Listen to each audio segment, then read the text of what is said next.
Okay, so let me just do the theme tune. So welcome, we're just starting. This is Talkaoke Pop-Up Talk Show. My name is Mikey. Who have we got around the table? Tell us your name.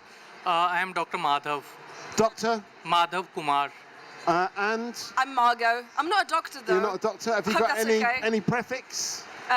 Ms. Ms Margot. Dr. Ma? Madhav. It's Madhav. Okay, yes, okay. Markham, yes. And my name's Mikey. I'm just going to kill that because I think we've had enough theme tune. So, come and join us. This is Talkaoke. We are just about to start. We have no idea what the chat's going to be. Yes, come over. We've got Ms. Margot, we've got Dr. Markham. Tell us your name. Hi, my name's Andy. Andy, and I'm Mikey.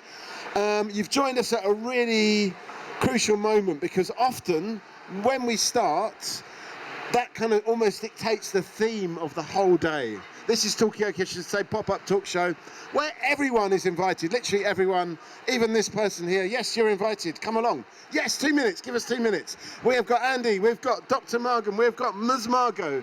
I'm Mikey, tell us your name. Hello, Emma Richards. Emma. And this is Talkaoke. I will say there's no contractual obligation to stay for any period of time. I don't know if it's going to help. In fact, all of you have already, I think, done enough. You could leave now if you wanted to because we've kind of got to say hello. But ideally, we'd get a conversation going. Has anyone got anything to kick off with? Any thoughts, comments, observations? You've got some headphones around you. Were you listening to a talk? I forgot they were here actually. Yes, I listened to Tim Spector because it was so noisy at the back I couldn't hear otherwise. But yeah, I'm saving them in case I need them later. Okay, so Tim Spector's already been on. We've only just started. And early bird Tim Spector. Yeah. Well, no, go on. Yeah. What about you, Andy? Have you got anything to kick off with? I also sat and listened to Tim Spector. Tim Spector was really, really interesting. He spent a chunk of time talking about the Zoe project. Yeah. And he made an interesting comment in the middle of it that I think I half understood and half didn't, where he was talking about the role of diet in predicting COVID severity. Yeah. Which I thought was really, really interesting. I only caught a little bit of it because I was kind of walking past it when he was making those comments. I went, oh, this is interesting. And I went and jumped into the rest of the conversation. And I missed the rest of it, which is a real shame. But well, I mean, maybe Emma, you picked that up. Did you hear about the role of diets in COVID vulnerability?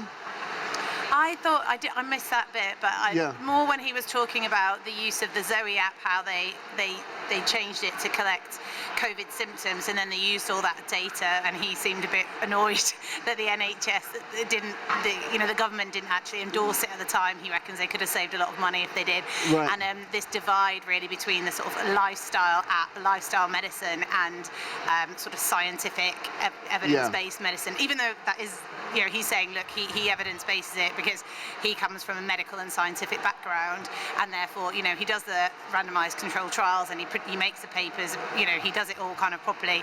But that was the main thing that I got from it, just his frustration with this sort of divide. Really. Well, that could be an interesting avenue to explore. You're a doctor. Do you know about Tim Spector? Are you familiar with Tim Spector? Not exactly. Okay. Are you familiar with Tim Spector? No, I'm not. Are you familiar with the Zoe app? No, yes, I am, yes. Yeah, okay. I've never had it downloaded, but I know people who have. But then once I went through the process of registering, it was like £200 to have it kind of initialized. And I was like, okay. Yeah. But I mean, if you're wealthy, I think it's easy to look after your health when you're wealthy, so I suppose. So can someone explain Dr. Spector and the Zoe app? Andy, can you give us a go? I wouldn't trust anything I would say here, but I'll give it a go. That's okay. This is Talkaoke. This is nothing is peer. Well, it is a kind of peer review in itself. Great, cool, good. But in a very informal way of doing it. As I understand it, in the Zoe app, what you can do, you can download this thing, and it will affect. It's a easy way to test your microbiome a little bit here. You can go, okay, you can download this app, you give a sample of some description, and they come back and say, okay, cool. Well, dietary-wise, it would be useful if you did all of these things. It's personalised microbiome work, as far as I understand it. But yes, I encountered exactly the same problem. I downloaded that, went, oh, this is going to be interesting. Realised that the initial startup costs were prohibitive, and went, no, I'm not going any further with this. Okay, so it provides some useful data, but it costs a lot of money. Emma, is there anything you want to add to that? I was quite interested in doing this actually. Having listened to him, I was thinking of signing up. I know it is quite expensive, but I know quite a few people who have done it, and then they're not really, really wealthy people, but they just decided that this was something they wanted to prioritize. And you wear a glucose monitor, you eat specific things and see how your sugar spikes with those things, so that different people respond in different ways, and then you can adapt your diet to level out your glucose spike. Is there like a test food that you get? Yeah, they send you some sort of weird like muffin or something you eat, and then you can see how you respond to that. But yeah, it's quite interesting. So you get a muffin for your 200 quid or whatever. And you have to send off your poo. Okay, you send off your poo as well. So. Okay. Yeah. Is this making any sense to you, Dr. Mugham? Yeah, actually, I work with the Parkinson's patient. Yeah. So we are looking at the microbiota changes in the Parkinson's patient. So it's all about fooding habit, like what you eat, the drug overuse, like antibiotics or anything that you eat. That changes the gut microbiota, and because of the bacterial abundance, there are good bacteria and bad bacteria inside you. So when the bad bacteria increases, you get symptoms like you say obesity and anything. Right. If you are in depression, then also there are bacteria responsible for that. Right. So I am working on that only. So which bacteria is causing what? Okay, I'm just going to put the call out. Come and join us. Is there anything you'd like to blame on bad bacteria? We can blame bad bacteria in our microbiome for depression, for obesity.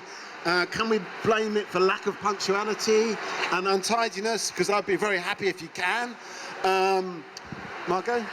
About that, I was wondering, I recently bought kimchi, which I know is supposed to be very good for your gut, but the kimchi was reduced because it was expiring in 3 days. Doesn't it come pre-expired kimchi? Yeah, that was my logic. I thought, it's okay, I'm just gonna buy it. It's like, it's kimchi, what's the worst that can happen? And then when I was eating it, it still had like 2 days for the expiry. Yeah. It almost felt like, my flatmate said it's indigestion, but it felt like a punch to the chest, and I'm normally quite resilient when it comes to pickled foods, but that one, I just wanted to ask you as an expert, was I overdoing it? Was it unhealthy for me to eat almost gone off kimchi, or it doesn't matter because it's already gone off? How do we cultivate, I'm going to rephrase that, how do we cultivate a more healthy microbiome inside our guts? Is it about eating slightly dodgy kimchi, or is there other ways of doing it? No, it's like, see, there are two terms. One is prebiotic, one is probiotic. Right. So probiotic is you are consuming direct bacteria, that is you are talking about kimchi, there are bacteria already there, okay. And prebiotic is something that enhances the growth of bacteria. So like if you are eating like salad or something which will promote the growth of good bacteria. Yeah. But if you are eating pizza or burger or something like that, it will not promote the growth of good bacteria, it will promote bad bacteria. And talking about the expiry date, see, the bacteria has a different lifespan. So if fermentation is happening there, so the nutrients there, bacteria is utilizing the nutrients which is already there in the kimchi, and after certain time that nutrients gets depleted from that thing. So that's the why bacteria have consumed it themselves, and after some time there will be no nutrients, there will be competition among the bacteria, and at the end this will produce secondary metabolites, like something that might harm you. So that is with the expiry date. Okay. Exactly. Okay, so that's okay, give us a final thought before you go. Just enjoy your day, everyone. Have fun. Are you looking for anything in particular here? What's your kind of... Just exploring. I'm a GP. I'm doing a diploma at St George's in genomics medicine, so I'm just kind of seeing where that might take me. So Okay. really interesting to hear your work as well. Okay, well, thanks everyone. We'll come back later on and tell us what you found out. Good luck with your quest. So we're talking about microbiomes. Have you got a microbiome? And how is it going? How's it going? Are you eating kimchi? You do it? Okay, come and join us. Come and just give us 2 minutes. He's got a healthy complexion. Yes. So we've got Andy, we've got Dr. Mugham, we have got Ms. Margot. I'm Mikey. Tell us your name. Chris. Chris. At the moment we're talking about We started off talking about Tim Spector. It's been on the floor already talking, and we've only just got going, but it's been all about the microbiome. And Dr. Markham here researches microbiome for Parkinson's patients. How do you get good bacteria, bad bacteria in your gut? Apparently, the bad bacteria like pizza. That's what they say. Is there a particular type of pizza that they like? We don't know yet. Come and join us. Yes, Margot. It just makes me think of this like impossible question to answer, which is what's worse, a good burger or bad salad? Okay. But I would rephrase it to bad kimchi. Yeah, okay. And I just wouldn't know. Come and join us. We're talking about microbiome. Anyway, we invited you a lot. What are the secrets to a good microbiome? Chris, any thoughts? I have no idea. I have no. You tell me. Okay, well, we've heard that it's a little bit, from Dr. Markham, it's a little bit about feeding it the right thing. Yeah. There's the prebiotic and the probiotic, we heard. Andy, have you got anything? I don't. I have questions rather than answers. Great, my only question is, if you have a bad, gut microbiome, how do you fix it? Does it take a very, very long time? Like, are there easy things you can do? Because I know all the Zoe app people tell you, okay, get your 30 plants a week and all of this stuff. But I mean, if you eat 30 plants in 1 week, it's not instantly going to get better. I mean, how do you fix it if it's bad? Yeah, how do you cultivate a good? There's another question over here. And has anybody tried taking activated charcoal? Come and join us. Yeah. I think I have, and it did nothing, but that was about a decade ago. Okay. It was a long time. I have no other answers other than I tried it, it didn't work for me, but I mean, I couldn't give you more information than that. Okay, we've got a new face on the table, so we have got Ms. Margot, we have got Chris, we've got Dr. Markham, we've got Andy. Tell us your name. David. David, and I'm Mikey. Come and join us if you want to. At the moment, we're talking about how do we. Yes, you don't have to say anything, but it makes me look more busy if we've got more people around. We're talking about how do you cultivate a good, if you've got, well, first of all, Andy, there was a question I think implied in what you're saying is, how do you know if you've got a bad microbiome, and how do you fix it if you have got a bad microbiome? So there's two kind of questions hanging in the air there. I don't know, David, if you've got any thoughts on this. I know you've just come and sat down.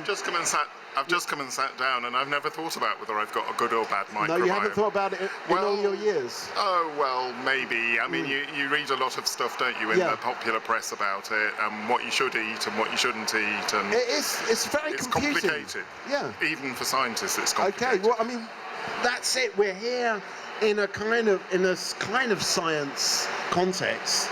You'd think people would know, but everyone's got a different idea here. Dr. Markham, what are your thoughts on this? Yeah, the first question first, like you asked, how do we know if there is good bacteria and bad bacteria? So there is something called metagenome sequencing. So we just collect the fecal matter from the person, and then you can also do that. You can send your fecal matter to the lab or some genomics company which can isolate the DNA, and then they can find out like what bacteria are there in your gut. Yeah. And if there is bad bacteria, you can recover it by eating healthy food like prebiotics, probiotics, or even yogurt or something like that. If it is irrecoverable, there is something like FMT, fecal microbiota transplant. So you can transplant the fecal microbiota from the healthy person to the diseased person, and then that person will recover. So the experiment has already been done in mice, and it has been seen that the fecal matter from the obese people, if injected into the mice, then mice showed symptoms of obesity.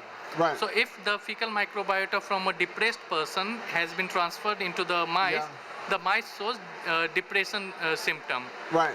Likewise, if the microbiota from a Parkinson's patient has transferred into mice, it shows that symptom.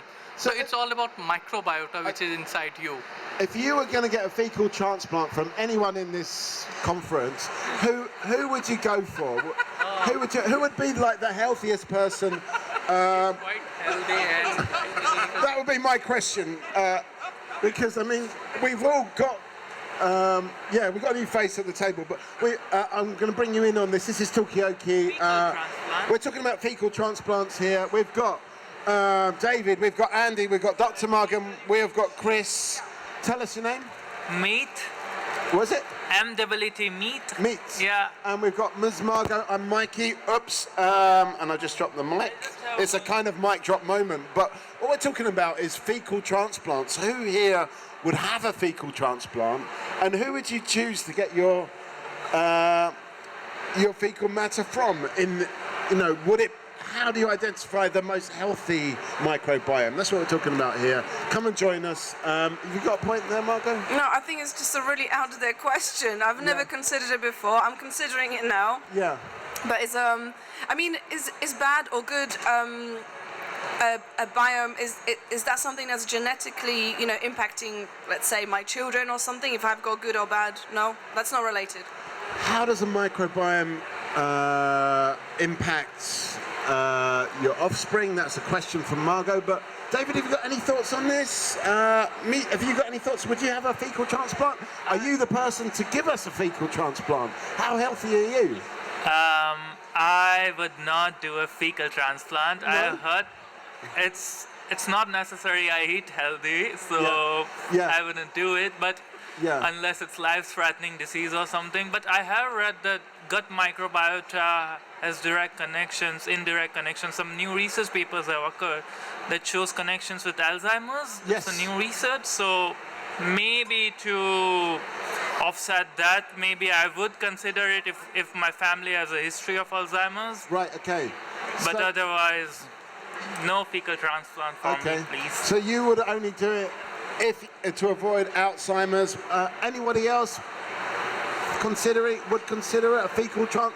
We're talking about fecal transplants here. Would you consider either being a donor or a recipient of a fecal transplant? Come join us. And Meet over here has said, actually, this could help you stave off Alzheimer's. So we're talking about some pretty big benefits. You're talking about reducing the risk of Parkinson's disease. So the benefits are great, but I don't think there's a big take-up on this. So I don't think there's probably very much risk in being a donor. Yeah. Right. The question is, what are the clinical risks, I suppose? Yeah. And there are companies that enable this, aren't there? So the question is it something that's going to reduce your risk of something like Alzheimer's? Yeah. There needs to be a lot more work done, probably on the link between the microbiome and the metabolites it's producing and how they're actually impacting on the brain and the targets in the brain that we know about. So you're quite happy to donate, but you need more research before you're going to become a recipient. I mean, if it was just a general thing, like I mean, how do you know whose microbiome is good for something like Alzheimer's? Well, I mean, that is the big question that we are posing here, I suppose. We've got a new face at the table. Tell us your name. Abir. Abby. Abir. Abir. We have got Dave, we have got Andy, we have got Dr. Magan, we have got Chris, we've got Meet, we've got Margot. Come and join us. At the moment, we're talking about a healthy microbiome. How do we know we've got one? Would we accept a fecal transplant? Would we give one? I think everyone's quite happy to be a donor, but not so happy to be a recipient. However, the recipient is the one that has the better health outcome. How does it work? How do we receive a transplant? Is it a little pill? Yeah, it's a good question. Do you know anything about fecal transplants? Yeah, I heard it's something that you cannot do at home. Yeah. Okay. She shouldn't really, and it's kind of disgusting. Yeah. But it's an injection. I think you swallow capsule. I think you swallow capsules. You swallow a capsule. And until it releases in your guts. Right. Okay. All right. I mean, you're the one who brought this up. Maybe you know a bit more about it. And maybe you could say a little bit about, because you're the Parkinson's expert. How would this improvement in microbiome affect your risk of Parkinson's disease or outcome? Like there are different bacteria, and particularly sulfur reducing bacteria, we call it SRBs. sulfur-reducing bacteria. So they produce S2S inside your gut. Yeah. Okay, and this S2S impacts you. Like if the population of this sulfur-reducing bacteria increases to an extent, then it has been found that we analyze the fecal matter from the Parkinson's patient, and we find that in the Parkinson's patient, these SRBs plays a crucial role. The population of SRBs are very high in Parkinson's patient. And when we characterize these bacteria, we found that these bacteria are producing S2S. So maybe that is linked with the Parkinson's disease. Right, okay. So there's definitely a link between, there's a high amount of sulfur-reducing bacteria in Parkinson's patients. There's definitely some kind of link. Something's going on there. Yes. And what about the mechanics of the fecal transplant? How does it actually work? Was Abir right about this capsule? Is that how you would do it? Is it? You can take it through oral capsules also, but there is endoscopy also by which you can take the fecal transplant. But this should not be done at your home. This should be done under the clinicians. Yeah. Okay. Aren't fecal transplants, I remember a medical procedure where a tube is inserted through the nose and then through the nose they put... You just feed it down? Yeah, I remember that medical procedure. Okay. Fecal matter is inserted there, and through when your gut microbiota are completely destroyed, to replenish the microbes in there, some fecal transplant is done. I've heard of that. But it's a very gross procedure in practice because it involves fecal transplant of a close partner.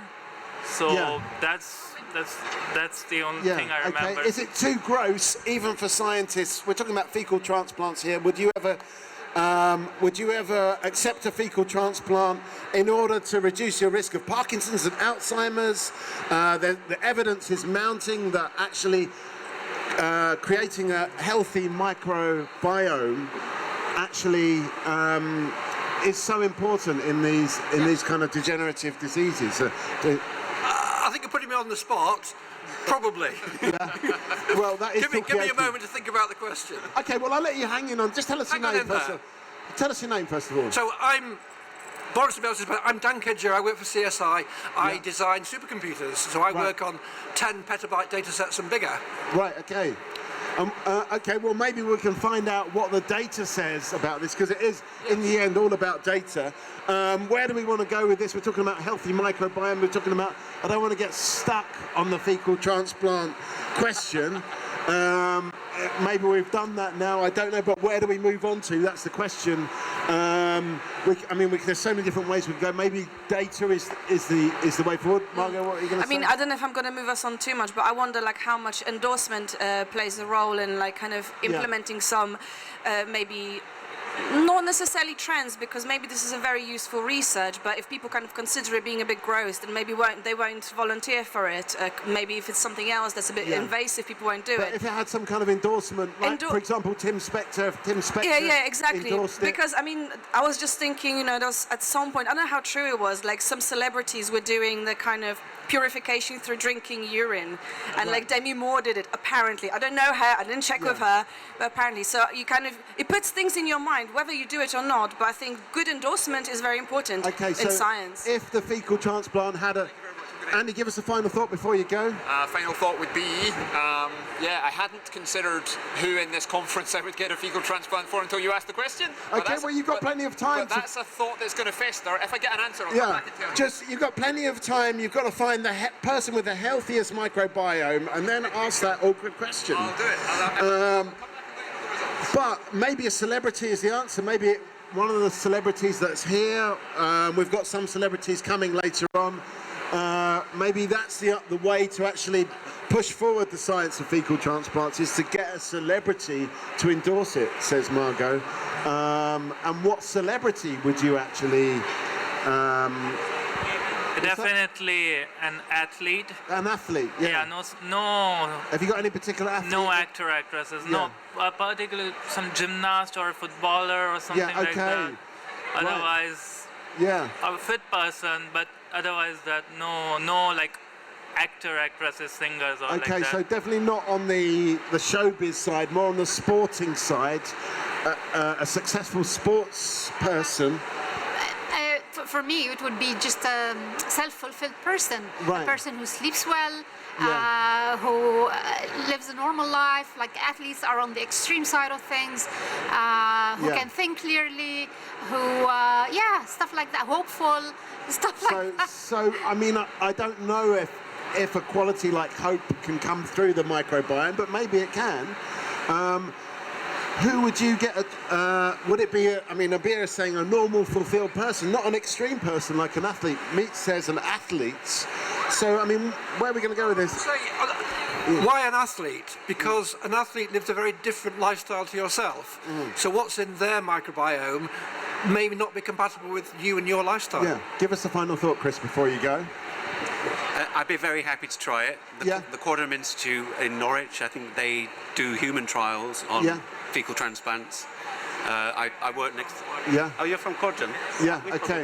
You're from Earlham, yeah. So we're neighbours and we didn't know it. So I'd be very happy to trial. Okay. So you would give it a go. Absolutely. Yeah. And who would you select, or would you leave it to the experts? It would depend on the experts and the composition of the microbiome and how that suited my own system. Who did you suggest there? I would definitely have one by Messi. Messi. Yeah, well, it could be quite a messy procedure, couldn't it? Yes. Give us a final thought. Not everyone can be a donor. Like for the donor, there are certain criterias. Yeah. And would Lionel Messi be a good donor, do you think? Obviously, and also Meet said that he would like to get it done with the what you said, athletes, right? But if you get the fecal microbiota transplant from the athletes, you will have to acquire their lifestyle. Otherwise, over a time, see, there will be bad bacteria in that athlete's fecal matter also. But what will happen in their gut? That bad bacteria is not growing that much because of their day-to-day habits and eating habits or exercise or all. But if you are taking the fecal microbiota transplant from them and you are not following the lifestyle and healthy food habit, over a time you will get the same bacteria, like bad ones, grown in your gut. So that's the thing. So even getting an athlete's microbiome, in the end, if you eat pizza all the time, you're going to end up. Exactly. It will help for a short time, but if you follow the exercise and good diet, then over the time it will help you a lot. Okay. Thank you. Thank you. I'm going to hit you with a round of applause. Behind you. Okay, it's a point over here. I know, I'm not sure about this, like Lionel Messi, like you're talking about the footballer, right? Because recently I found out, was it like Chris Hoy, who's like an Olympian cyclist. He has cancer, so it's not given that if you have a healthy lifestyle, it's all, tickety-boo, So I was a bit like shocked by that news. Okay, so you can be an athlete and actually have a terminal illness, I think it's more to do with what the constituents of the donor transplant are, just like for any other transplant, really. So you don't want a fecal transplant that's going to pass on something that you didn't have before and that's not good for you. So I imagine, sorry, I don't know, speak from a position of ignorance, all right. This is Talkaoke. This is Talkaoke, where people talk about whatever and we don't worry about accurate things. That's boring all right. things like accuracy or, that's all right. veracity. We don't worry about those things. To feel comfortable about having a fecal transplant, I think I'd need to know what process the donor transplant had gone through to check what else had got in it. Do you see what I mean? I was just reading about C. diff, so that can be, a problem when people have had antibiotics. You can use a fecal transplant apparently to balance things out. So there must be clinical trials around all these things. So we need to understand a bit more, and we don't want to, in a way. We want to get the good stuff and not the bad stuff. Not the bad stuff. Okay. And you can't tell that from a healthy cyclist or whatever. So you need to go. You need to delve in a little bit more. Abir, give us a final thought if you're off. It's a long shot still. I wish the science figures this soon, but it's still so complicated and so vague. Yes, it's a lot. A lot of the stuff here is a bit like that, isn't it? We know that blue eyes come by. No, I'm just kidding. No, some things are way less complicated, like monogenetic diseases and stuff. Yeah. But this one with the microbiome, it's still a long way to go, I think. Okay, so you're definitely right. Thank you for that. I'm going to hit you with a round of applause. Are you off as well, Meet? Yeah, so if it happens that I thoroughly destroyed my gut microbiome, I would choose to have one by my partner, or a close partner or something with a similar lifestyle. Not an athlete, I like to change my viewpoint now. Yes. Because that we would have compatible lifestyles, so a partner would be a better choice, I guess. Okay, so a partner would be a better choice of transplant. Yes. Well, all I was going to say was fecal transplants have been going a long time successfully. And the place where it all started was babies born by cesarean. Right. Because babies born by cesarean, babies born naturally get exposed to the mother's fecal matter because of the way of delivery and all that. But if they're born by cesarean, it's too clinical and doesn't happen. There's been many successful, well, it's done quite regularly now, of using fecal matter from the mother for cesarean babies to really try and improve their own biome. So how do you actually give that to the baby? I'm not sure how they do it in a clinical way. I know what the practical way would be, but I know that's where it's been successful. And that they realise that babies born by cesarean are susceptible much more to having well, medical issues, dietary things not starting properly, allergies, and that's why I know why it came in on the unsuccessfully for babies born by cesarean. Okay, good point. Okay, where do we want to take this conversation? Have we done the fecal transplant conversation? This is Talkaoke, it's kind of up to you, and maybe you as well, if you want to join this conversation. I don't think that person really does, but it's kind of up to you where you want to take this conversation. Yes? I mean, to be honest, we did have a theme for 11:30. That's my phone, sorry, but I wanted to have a look at it because at 11:30 we were kind of vaguely thinking about talking about reimagining healthcare with the power of AI. I don't know if there's an easy link between what we've been discussing, I'm not going to say it, I think we've said it enough, and AI. But yeah, healthcare and AI. I mean, David. Well, just, I mean, it kind of moves a bit more into where we are in terms of everybody's got a strategy for AI. Yes. The government's even got a strategy for AI, which is interesting. And that means that money will be following, presumably. And I think when it comes to how you link that actually with the microbiome is around sequencing the microbiome. It's around gathering a lot of data and being able to add other technologies. So we work on CRISPR and genome scanning using CRISPR, and that's when you want machine learning and AI techniques to be able to bring some structure. I mean, Abir was saying just before she left that the microbiome is such a... Come and join us. 2 minutes. We've got Dave. We've got... What's the name again? Daniel. We've got Mikey. Come and join us. 2 minutes. Yes. And Margot. Anyway, at the moment we're talking about the complexity could potentially be solved using AI. Abir was saying it's such a complex issue. Maybe it's time to throw these things into the giant AI machine, whatever that is. I don't know, because I know nothing about it. Maybe you're a data person, you understand it a bit more. Well, I work for a company who potentially will make a lot of money out of AI, because that's what we do, big computer systems that can run AI. So on the financial side, ka-ching, AI is great. But on societal thing, I think it's happening too fast to understand the implications. And we now know that if you see a photograph, you can have a photograph of anybody shaking hands with anybody on the internet. You can have anybody kissing anybody else on the internet, and it looks genuine. So the scary thing with AI is, with generative AI, is you can't tell what's true and what isn't. And there'll be a time too quickly where we will be challenged with, how do you know anything is true or not? I mean, obviously we're here and it's a science... And it applies to medicine too. Well, that's going to be my next question, is like, how do we know if the data is actually true, if it's some kind of AI hallucination when we're kind of relying on the AI to crunch the numbers? How do we know that we can trust that AI. But if AI looks at real medical data and then writes research papers, but then next year the AI will read the papers written by the AI. And this is my problem, that at the moment we're on this cusp where most of what is being read is written by a human and the research, and most of what is coming out, a lot of what is coming out of that is therefore AI generated.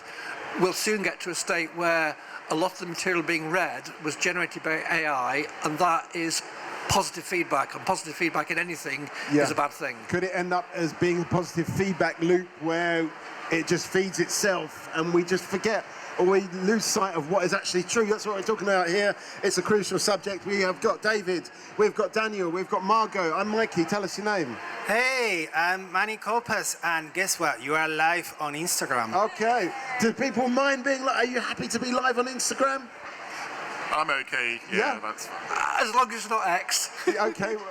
Okay. So we're happy. We're okay. I'm sorry, I love microphones, I'm afraid. So That's fine. the thing is that we live in a new age. Yeah. And, you know, if you are not in social media, I'm afraid for those of you who may not like it, you don't exist. So I know that this is kind of controversial. Sorry to say that. Yeah. Probably I'm a bit biased, but you know, I have to tell that my followers. So I'm really happy to be here. To be honest. Okay. All right. So you only exist if you're on social media. By the way, _people speak.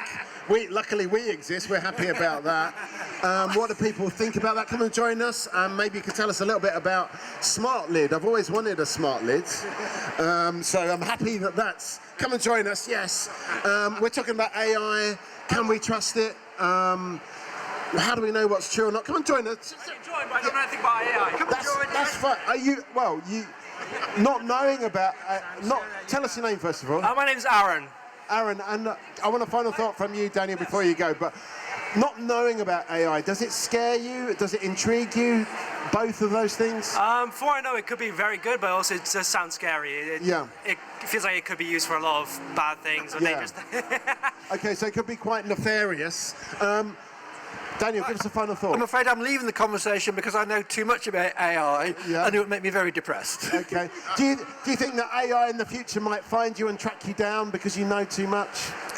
Yes. One day we'll ask AI how to make the world a better place, and decide the best way to make the world a better place is to get rid of humans, and the AI will do it for us. Okay.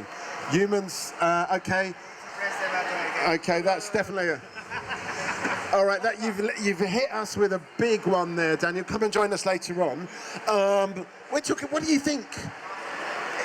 Will AI want to get rid of human beings in the end? Decide that actually we are the problem rather than the solution, and AI is the solution.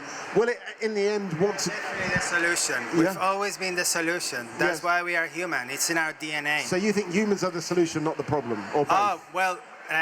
No, we are the absolute solution for everything, and in fact, we'll become cyborgs, and somehow some kind of symbiosis where, you know, AI will never be able to reproduce the sentient, you know, bodily perception that we have. So I think, frankly, there's a lot of bad press about AI, and that needs to change because AI is not going to take over the world, in my humble opinion. I don't think AI is going to destroy all jobs. In fact, I believe that it will generate other jobs. Okay. Because what will happen is if you are able to harness AI, then you'll become ahead of the curve. So the idea is that not to be afraid from it, embrace it, and that will put you in a new landscape of new jobs, new opportunities. It's the next industrial revolution. I mean, and I would say AI revolution. Everyone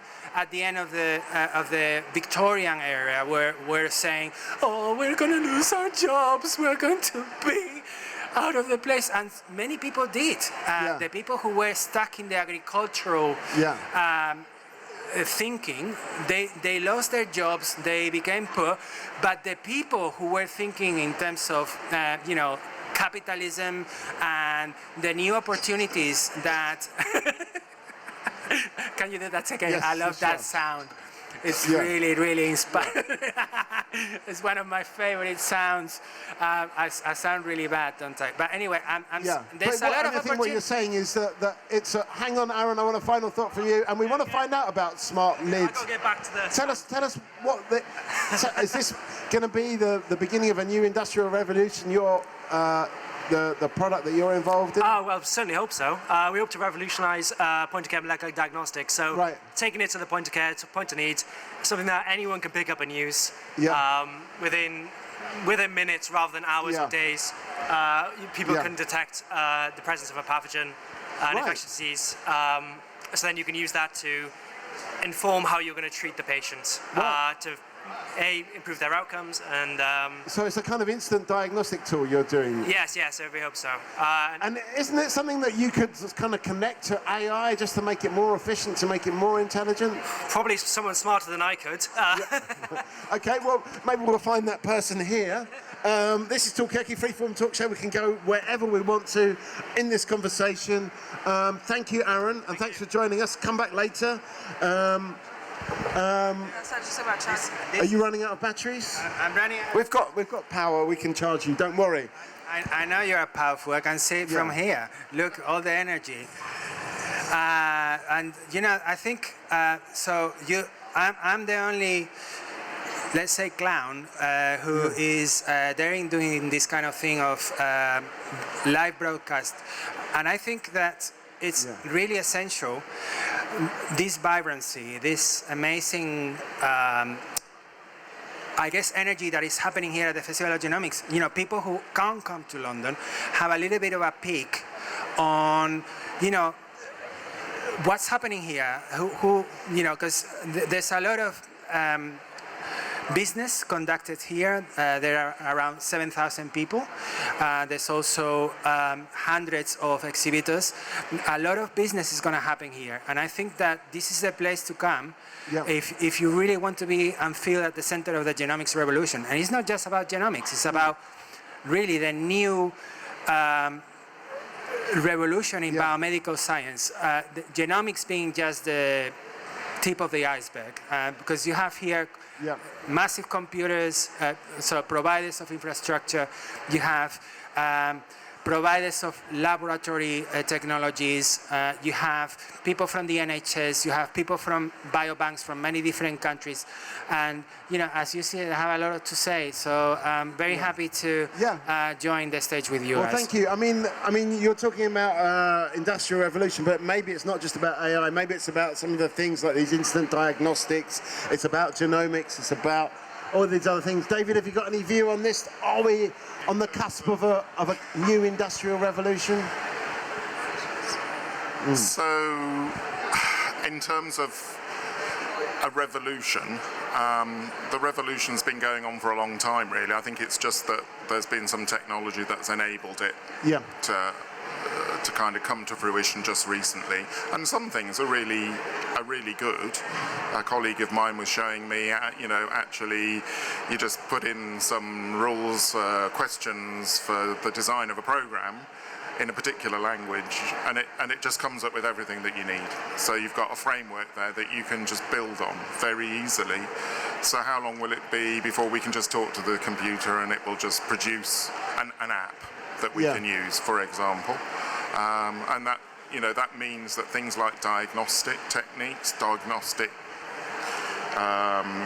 apps and little boxes that you might have to take a finger prick of blood and find out, you know, what your susceptibility to some disease is, probably not that far away, really. I think the problem there is that AI can't deal with the scaling problem of how do you do that with a finger prick of blood. That's the problem. So that's a biological problem.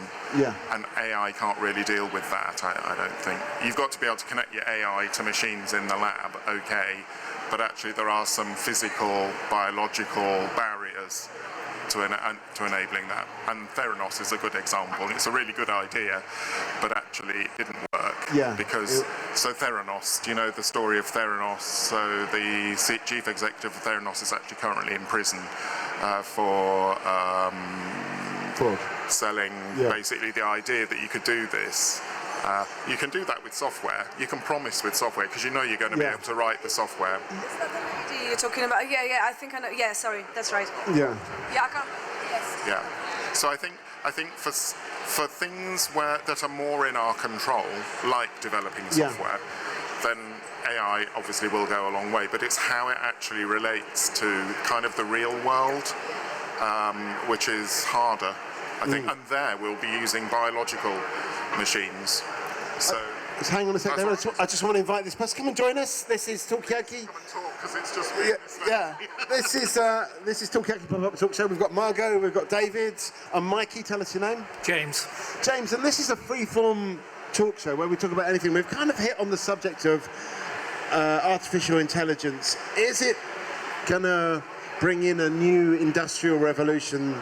Whatever the fourth or fifth industrial revolution, is it a lot of hype? Does it need to be connected more to biological systems and biological sensors and equipment? Come and join us. Yes. David, I will say this is, there's, as I said at the beginning, and this applies to you as well, James, and you, Margot. There's no stay for as long as you want when you're enjoying the conversation. But yeah, that's what we're talking about at the moment. I don't know if you've got any views on this, James. Do you feel that AI is the next industrial revolution? You say no, but anyway, go on. Well, that's one of the reasons I'm here, actually, hoping to find out. Right. But all the hype suggests it's got potential. Yeah. Quite where and how, I'm not entirely sure. My own imagination only extends to relatively simple applications in healthcare, but even there it could be very, very useful. Yeah. It's all a question about a question of getting it deployed in the right areas in a usable way. I mean, you said your imagination is a little limited, but I don't believe that. What are your thoughts about where AI could be applied? Well, clearly in the field of genomics, it's got great potential in analysing masses and masses of data. But I think it's the human interface that's just as important. Yeah. And enabling patients, if you like, the end consumer, to be able to interface with it in a way that they can easily do in an understandable way is a potentially very useful application. So it could almost be a kind of field guide to the very complicated science of genomics, actually allow patients and end users to actually be able to understand some of this complicated stuff. We've got a new face at the table. So we've got David, we've got Margot, we've got James. Tell us your name. Marshall. Marshall and Mikey. And at the moment we're talking about AI. Is it a lot of hype? Is there some promise behind the hype? Any thoughts on it? Where do you see AI being most effective? I think that's a very good sort of almost like looking at it from the other end, from the patient's perspective.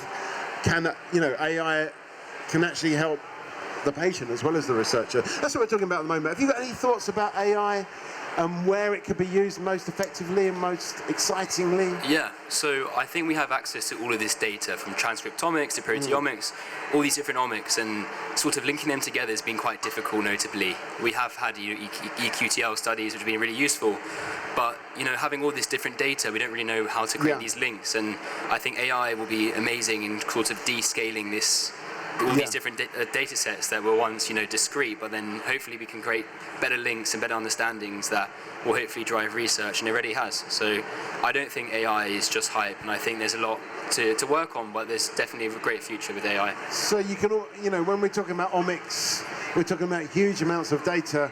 Can there kind of be this kind of, can we set AI on this kind of meta analysis of this huge amount of omics data? And what will it come up with? I guess that's the question implicit in what you're saying, Marshall. David, have you got any thoughts on this? Well, I guess if we knew what it would come up with, we probably wouldn't be needing it, would we? So it's the questions, really. It comes down to the questions that we want to ask. Yeah, and that it can trawl vast amounts of data with its large language models and attaching different kinds of metadata around the genomics. That's what it'll be looking at. But the point is, what do we actually want to find out? We can't just sort of say, here's a bunch of data, now tell us. What does it all mean? What's the meaning of life, the universe, and everything? Because it will just say 42. Yeah, 42. Yes. Okay. So we've got a new face at the table. We've got Margot, we've got James, we've got Marshall, we've got David. Tell us your name. Vivian. Vivian, welcome. I'm going to hit you with a round of applause. And you've been here before, so you know roughly what. But at the moment, we're stuck on AI and the question about is it a lot of talk? Most people around the table think no. Actually, there's a lot of potential here. Marshall's just mentioned that we've got these huge omics kind of projects, or meta projects. Maybe AI could actually help us draw kind of diverse links between the different omics. I think that's fair to say, isn't it? But David just said, well, we actually need to give AI some direction, or can it just work it out itself and come up with the answer 42? So I would say that AI is going to set us the research questions of the future. You think it'll actually be coming up with the questions as well as the answers? Yeah, and it's already doing that. So if you look at something like the AI that's used with retinal eye scans, so AI can sort out what's abnormal from normal very quickly, much more quickly than a consultant could. Yeah.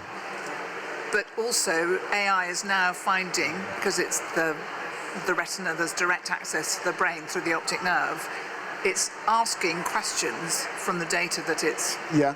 Could you say a little bit about what kind of questions it's asking you? So something neurological? So for instance, could you detect the onset of Alzheimer's from retinal scans, which are now used in every high street? Wow, that's incredible, an incredible idea.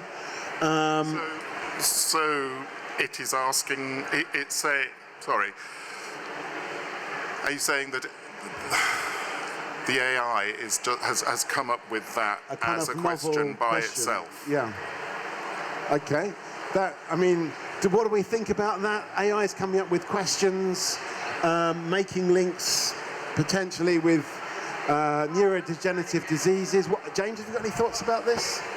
Yes, as I said, I come from the patient end of the spectrum, really, and it's all very well coming up with solutions, but they've got to be solutions to something that the end consumer is interested in other words, patients. And obviously this is where the large language models can come in, because they can frame all this in an understandable way, or potentially, and respond to rather random questioning input from the consumer end and make sense of it, and translate the reply into something that's equally understandable. Now, the more understanding the individual patients have, the easier it is to get on and treat them. Have you ever spoken to a patient as a patient? Many, thousands. Many, yes. Yes. I had the feeling that was going to be the answer. Could an AI do that same job of speaking to a patient? Could it do a better job? To me, that sounds like a very human thing to do. Well, it can do a better job than some humans, and perhaps not as good a job as some other humans, if you follow me. Yes. They could probably do a better job than me, for example. Well, I don't know. I expect you'd be very good at it. Oh, but the patients in an ordinary consultation don't take very much in. Right. And if you've got a system that allows them to re-interrogate in the same fashion of the consultation until such time as it's all sunk in, that's very, very useful. Because as a clinician, it's much easier to treat a patient who understands what it is you're trying to guide them into. Yeah, okay, well that's a really good point. So an AI could actually help to kind of deliver the message to a patient, because you've only got a limited amount of time as a clinician. Come and join us. You've only got a limited amount of time as a clinician, but an AI you can interrogate and re-interrogate as much as you want and slowly begin to understand what your diagnosis is, where you can go with whatever you are a patient of. So it's not like the chatbots on the HMRC site, where you just go round and round in a circle. So I think they're going to have to be a lot better. And people are going to have to think about the regulatory aspects of all of this. So how do you regulate? How do you say that something works? Because we know that AI can confabulate. Yeah. I looked up. Are they better at it than humans? Well, I asked ChatGPT to find out about me. Yeah. God, it told me some complete rubbish. Right. Was it more glamorous than the actual Vivian, or was it? No, there was some very strange stuff about my career in Shropshire. Right. I've never been to Shropshire, as far as I know. Okay, so that's interesting. I might ask ChatGPT about me now that you've kind of piqued that curiosity. So, I mean, I don't know whether you'd agree, but also an AI that's going to be able to do that, talking to the patient, providing backup information, is going to need to be able to do that in a way the patient can understand. And different patients will have different levels of understanding and knowledge about their bodies and themselves. So that's, it's got to be accessible, I suppose, that's to use that kind of terminology. I mean, I think, I'm going to come to you, James, but what you're implying is you, in a way, the AI could build up a relationship with the patient. Yes, I think it could. I find myself sucked into saying thank you to, these various machines around the house and so on, and talking to them as though they were almost human. Well, even my, what are they called, smart speaker, for example. Right, yes. I talk back to it, and it replies, and if it doesn't, I feel a bit miffed, So relationships are easy to make, and I'm not quite sure that we understand the neurobiological basis for the development of those relationships. But it's the kind of thing that an AI interrogation would, I believe, be quite comfortable with eventually. It would need some kind of human filter for a long time. Yeah. And how and where you put that in, I don't know. I mean, Vivian talks about regulation. How can we regulate this kind of massive algorithms? Is it possible to actually, feel more safe when we're constructing these dialogues with machines? Well, I think you have to judge by the outputs, don't you? And if the outputs expose some deficiencies and areas that aren't safe, they have to be arrested and corrected. Okay, Marshall? Yes, I think right now actually that if you speak to ChatGPT and you give them some sort of symptoms, that they will respond by most likely saying you need to go to the doctor, because it's sort of a legal issue as well, if you think about it, that if they don't recommend you to the doctor and you need to go to the doctor, then that could also cause like a legal framework, which could be bad. Yeah. But I think in that sense that if you're constantly sending people to the doctor, that could almost be worse, that then you take up doctor's time, and then you increase the waiting list as well. So they're definitely having some sort of human filter when you get to that stage would be a really good idea. But also linking back to what we were previously saying about how AI could basically descale different networks to draw links, I think that is also a serious problem, is because they have been doing it, as you mentioned as well, but we don't really know how they've been doing that, because you have this sort of black box, as they call it in AI, where the AI will create links, but we don't really know where the links come from. Okay, so the AI needs to be a little bit more explainable in how it comes up with, for example, this link between certain retina scans and Alzheimer's. Hello, welcome. This is Talkaoke. This is the pop-up talk show. We have got Margot, we have got James, we've got Vivian, we've got Marshall, we've got David. I'm Mikey. Tell us your name. I'm Vivek. Was it? Yep. Vivek. Vivek. And Melissa. At the moment we're talking about AI. People seem to be quite excited about AI, but does it need regulation? Do we need to understand? It's coming up with these novel conclusions and even questions, research questions.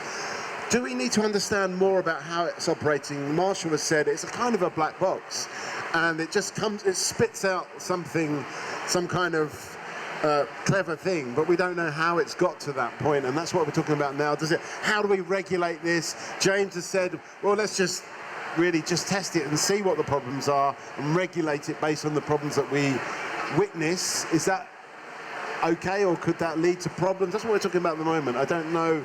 This is Talkaoke, so the conversation could go pretty much anywhere. It's up to you, Melissa, Vivek, and all the other people around the table. Where do you want to take this conversation?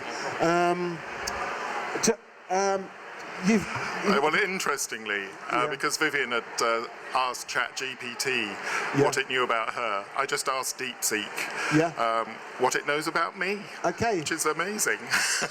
Did it get it right? I'm going to use it as my profile, I think, on LinkedIn. It tells me that I am a well-known expert in AI and machine learning, and I mentor people and do all sorts of stuff, so that's fantastic. Is it true? Yeah, well, it is, yeah. Okay. If you take an overall view of my career, yeah. you being 29. It doesn't actually say anything of personal nature, which is interesting. So, I'll have to try that in ChatGPT. I mean, is DeepSeek is it the new kind of? Obviously, we've heard a lot about DeepSeek in the news in the last couple of days.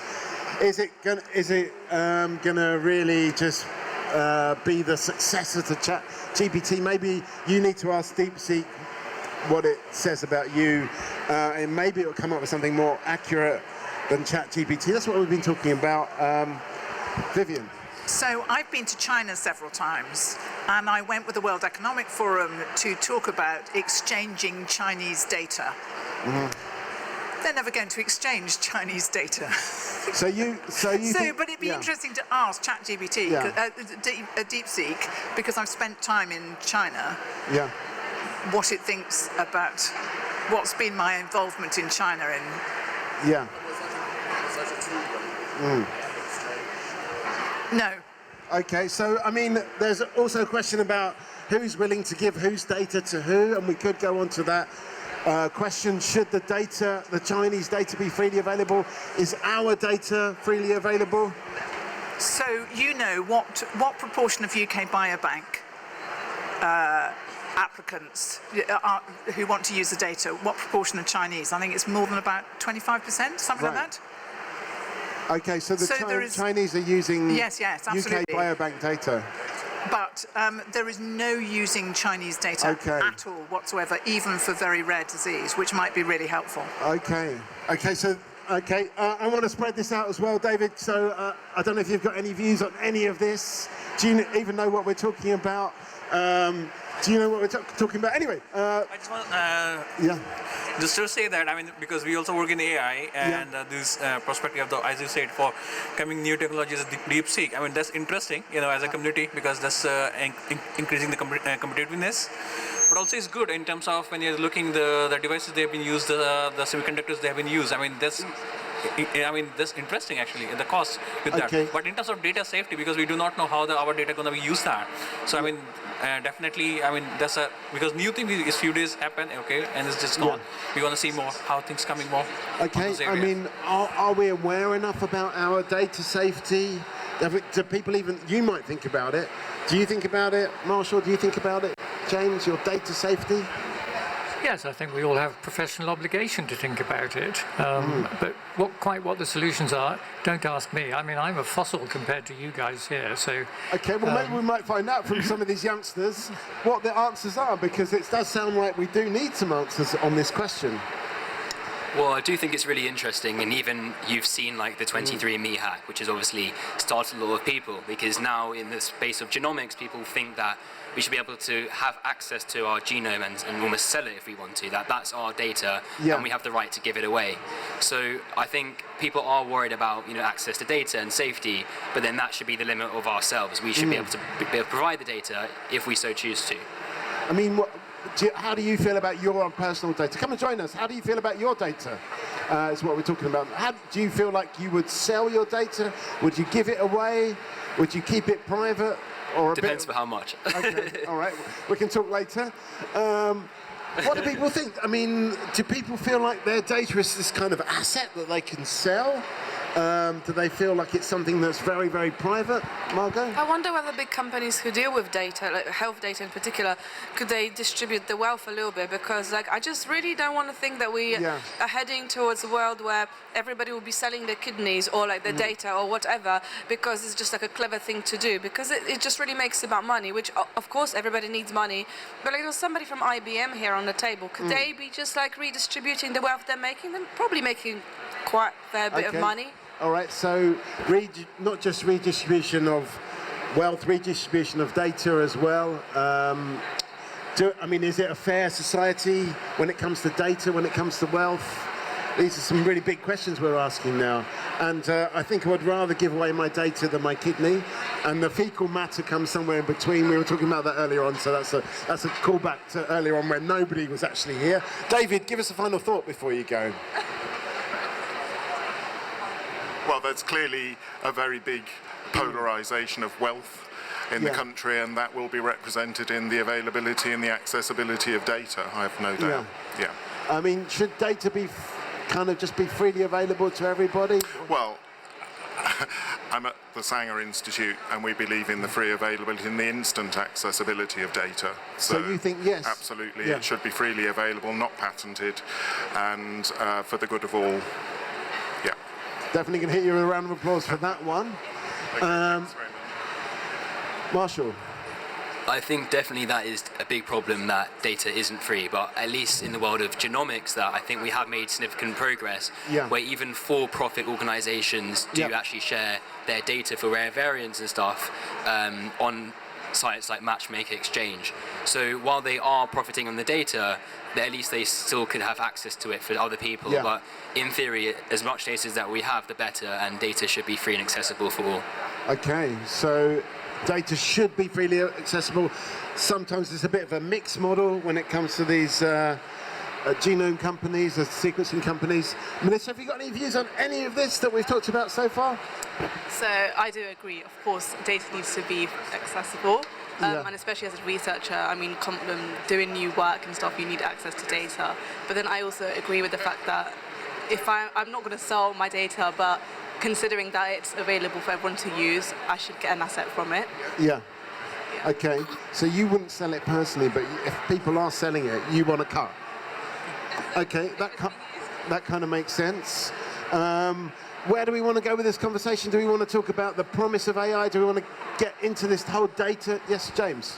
Could I just say something about this business of selling? First of all, I agree with everything that Marshall and David said about free availability. But I don't think there's anything necessarily wrong with an individual selling some of their data for a particular purpose, as long as they have control over, or some control over what it's being used for. And what the outputs from that are going to be, it's not necessarily a bad thing. Okay, so you think it's kind of okay to sell data as long as you know what you're doing. Marshall? What's the final thought? Hang on a second, let me just get a final thought from Melissa, if you're going to go. Sorry, what was it? Give us a final thought. I mean, it could be about anything. I mean, do you think this is an important discussion? What are the big subjects? 100%. I feel like we are in charge of like what we do. So as you said, whatever we're giving our data to is, it's all right.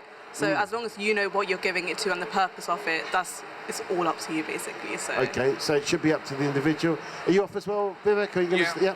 I mean, I completely align with the thoughts. I mean, because for moving forward with the research, because we need to have a data accessible, and people got to use that so we can move forward the research. Actually, that's very important. So, I mean, for us, we are working on the cancer research, and for us, and it's very important to get those data. It's come by the electronic health records, or it's come with the radiology, it's come with the histopathology, genomics. All these data is very useful. If we have accessible, definitely we're going to be useful. We can come up with the good models with the AI. We can try to solve them. Maybe coming with the early diagnosis could help to the other patients. So I mean, definitely we believe the data is the key now. Okay. I mean, what are the barriers for you in getting hold of some of this data that you want to? I mean, barrier is that how to collect this data actually efficiently, because the patient actually is scattered sometimes when you're looking at the UK structures, in the DP structures, coming in the different trusts patient comes from, and trying to get data for the patients, how they identify their journeys, how they gone through that, when they diagnose that, there's also diagnostic errors involved sometimes. So how they gone treated, can we reduce that using AI? I mean, there's multiple factors that when you're looking other countries going out of that across UK, I mean, you can see different challenges. When you're looking South Asia, the infrastructure is totally different than for the health cultures, and this data is totally scattered. I mean, the first thing how we can organize these data actually, and then we can make this useful, because when you're looking the populations, other South Asian countries, they are totally different. I mean, much larger than that. But the only problem is that it is not very well structured. And if the data we have is structured data, we can make it meaningful. We can do that lots of things using AI. Okay, so I mean, AI can actually help you structure and organize this and standardize the data? Exactly. Exactly. Okay, that's brilliant. Thanks very much. Okay, so we've got a returning face. There's Manny over there. We've got Margot. We've got James. Thank you, Melissa and Vivek. We've got you, Marshall. Where do we want to take this conversation? It's kind of up to you. Do we want to talk about selling our data? Earlier on, we were talking about selling fecal transplants, and you mentioned selling kidneys, but I mean, maybe that's a little bit kind of 20th century. I don't know.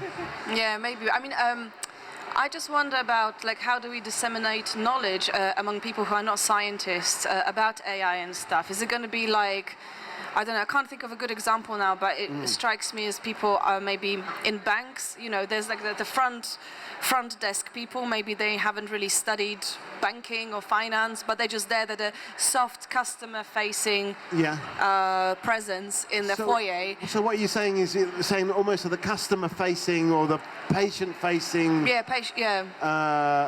people need to understand AI and the possibilities of AI more. I just wonder how you kind of translate the benefits and maybe threats of AI to ordinary people who are not scientists, that's all. How do you do it? We've got a new face to the table, and we also need to apologise for just kind of polluting the airways with this discussion, but we've drawn you into the conversation. You really have. So we've got Marshall, we've got James, we've got Manny, we've got Margot and Mikey. Tell us your name and tell us... My name's Jeremy. Yeah. Okay. So coming to your point about, let's say, the soft skills. The reason it strikes a chord, so my wife is a doctor. Now, my wife is Greek, her second language is Romanian, her third language is French, her fourth language is English. Wow. Now, where... Yeah. And she's got another couple. She's She's quite ridiculously good with languages. However, what's very interesting with the rise of, what she uses particularly ChatGPT, though she has worked with others, is that the translation of her knowledge to people in her fourth language, in her fifth language, in her sixth language, what it does is it allows her to get the basic structure there for her to go in, then make sure it's right, then annotate, then change. So the communication with the receiver is unbelievably improved to a level that you simply could not do previously. And I think that, you know, we talk about data sets, do we trust AI, all these sorts of things. Well, it's such a big question, we're kind of missing the point on that one, because that's like saying, is language a good thing? Yeah. Depends what you're doing with it. It's AI, it's the same thing. And with data, what do you mean by data? Data can be anything, and data sets can be anything. So when we have these discussions, it is very much about, I think there's a need to narrow the scope somewhat to define what we're actually talking about, as opposed to DeepSeek is bad, ChatGPT is good, all these sorts of things. It's like, pick your poison, and then let's discuss it. All right, okay, you put that challenge to us on the table, but and what would you really like to get into, delve into the depth of, in terms of some of these questions we've been asking? How do we get more specific? What would you really like to talk about? I mean, I know you've talked about this, I'm imagining you're talking about like a patient interface with ChatGPT and how that improves it. That's an example. That's an example. But then final thought. Let me... okay, let's get final thought from, and then we'll come back to you, Jeremy.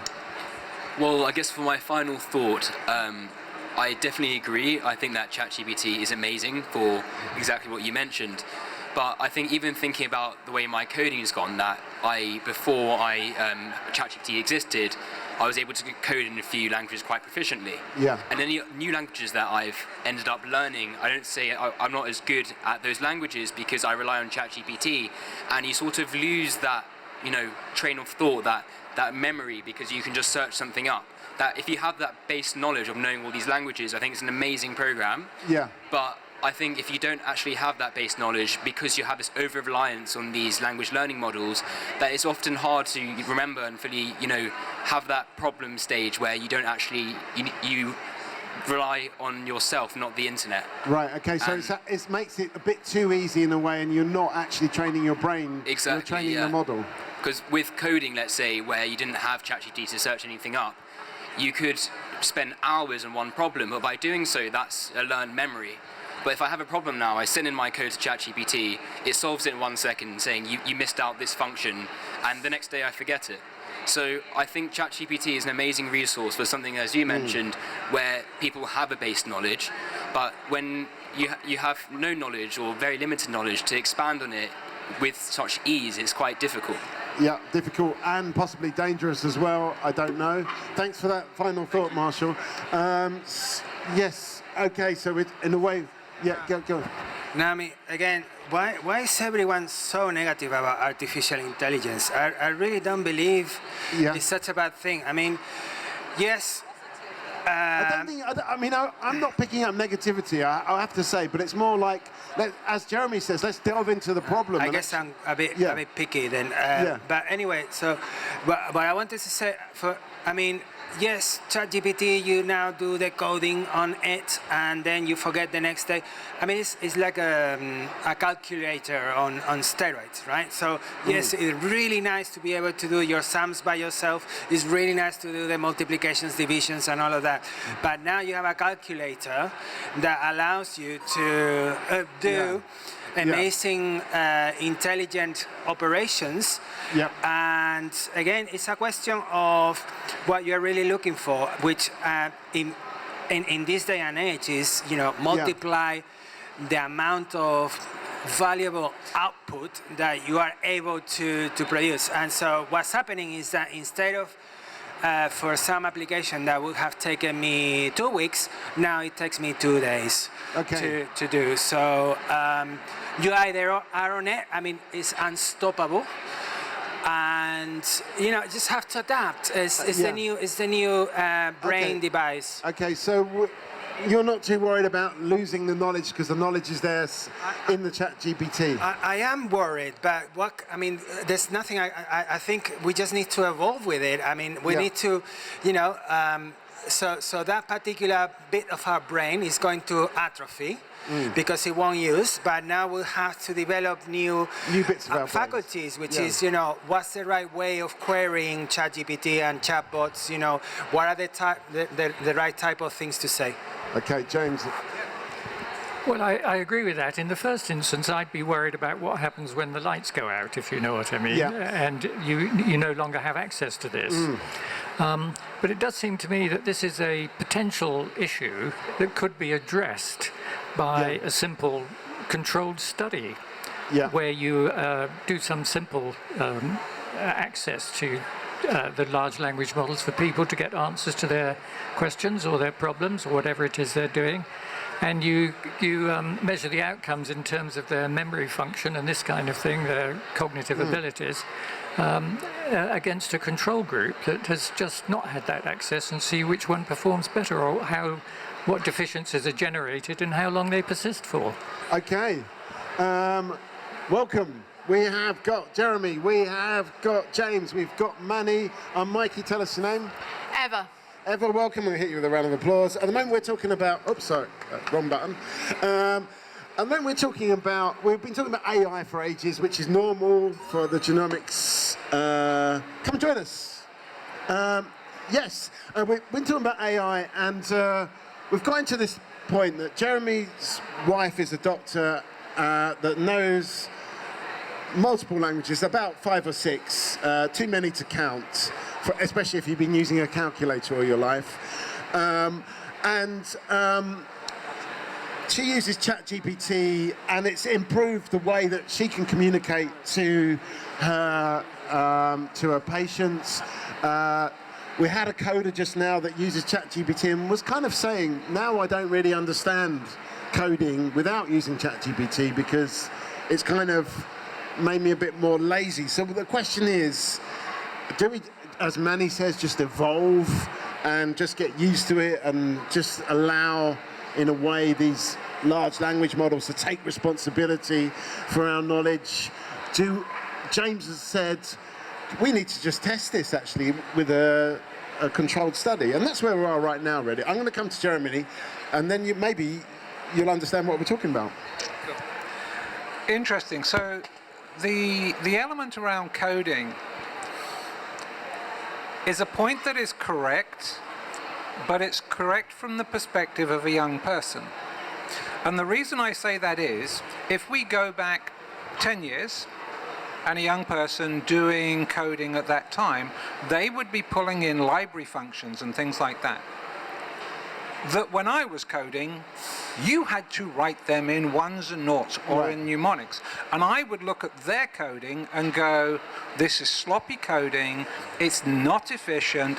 So his point is correct. However, the point upon which he stands is that, interestingly, what ChatGPT can do, yes, it can go and write it, but it can also go and look at that old rubbish code and go, let's make this efficient now, shall we? So that you don't need such big, fast microprocessors and things like that. Which is one, so that's that point.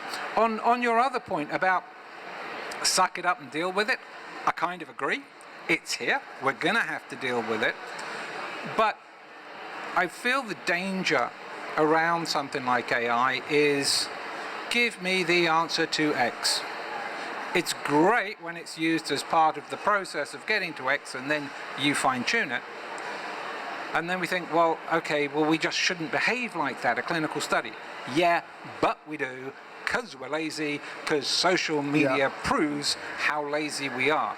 So maybe if we really wanted to pull in social media and AI and things like that, maybe what we're actually at is at a schooling issue from the very base level. And so it's a long-term project of teaching people how to usefully, I was going to say responsibly, but people aren't responsible, but how to usefully interact with this, be it social media, be it AI. Right, okay, so is this going to actually change education? Should it be changing education? Ever, have you got any views on this, or is it still early days for you? I've got a lot of views on this, actually. I use AI quite a lot in my work. I do code as well, and I think you've hit the nail on the head. I think you need structures and protocols with which to use it. I think it's good. It's very helpful. It makes an awful lot of mistakes. You have to monitor it very carefully, and you have to be responsible. It's a tool like any other. It's not a panacea. It's really, full. It needs a structural process, and I'm amazed at how many organisations don't have an AI policy, for example. You have to train people rather than say, oh, you can use it here or you can't use it here. It's like, this is what you can use it for, this is what you can't use it for, and when you do use it, this is how on these conditions, this is how you double check things. So it can help speed certain processes up. I found, very similar to yourself, that if I ask it to generate code for me, it makes a complete mess of it. But if I ask it to check code that I've written, then it will identify errors I've made. So you can just write some sloppy code and it will just tidy it up for you? I might ask it to make some suggestions for how to, and sometimes it gets it right, sometimes it doesn't, and you have to say, no, do it again. It's like a little child. Yeah. What's that? I think that response was, I don't write sloppy code. Okay, so maybe you don't write sloppy code. Maybe it's time to test the AI. James? Well, I just wonder who the final arbiter of what is right and what is not right actually is. Is it you, or is it somebody else, or is it a combination of philosophical here, people and machines? Well, that's where we're going, isn't it? We're going into those bits of the brain which we don't know a lot about, really, how it handles these kind of large masses of data and abstract concepts. I mean, I think there's an implication there that we're kind of likely to get sucked into a kind of movement. We don't really know where we're going anymore. We kind of lose sight of actually what our initial goal was, because AI is kind of taking us further and accelerating maybe too fast, accelerating our development and our research. I started first using ChatGPT for coding. Now I don't use it. Now I use Claude from Anthropic. What's that? Claude. Claude.ai. Yeah. Which is much better for writing code, and so suddenly it's kind of evolving. So in other words, so for debugging, I use ChatGPT. For writing complex code queries, I use Claude. Then for trying to integrate Google Docs into my query, I use Gemini. So you have to keep on top of the curve, because at the end of the day, everyone is saying, this is one of my controversials, the third controversial statement of this morning. Yeah, okay. Which is my third controversial statement of this morning is that I forgot. Well, maybe you need AI to remind you. Yes, indeed. Yeah. No, but yes, it's here it is. So it's everyone. When I was doing my PhD, it's all about quality. It's all about quality. If you, and frankly, I'm quite interested now that we've gone into philosophy, and we have I think quite a few philosophers on this table. It seems to me that now it's more about quantity rather than quality. Like you have to constantly, produce, and in order to, I see that for instance because I'm now completely addicted, not because I wanted, but for sheer necessity to social media, as you can have seen. It's all about you have to keep on producing because otherwise, you lose followers, you lose influence, all of that.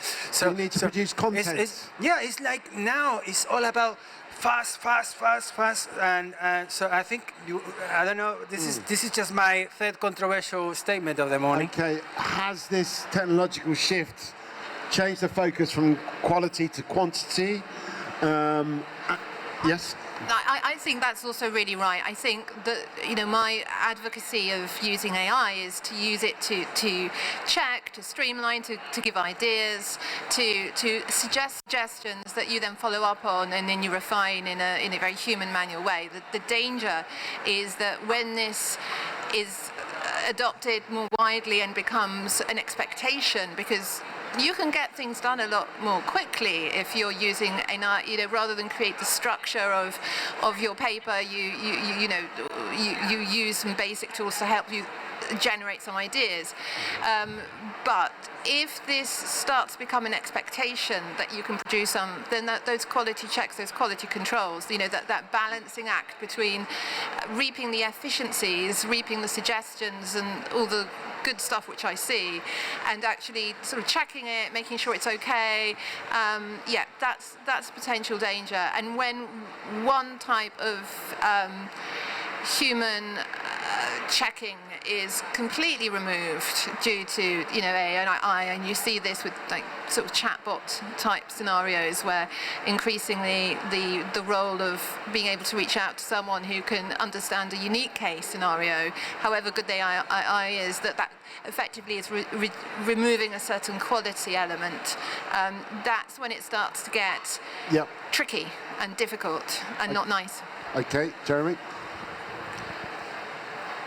So this is my first controversial thing. Okay.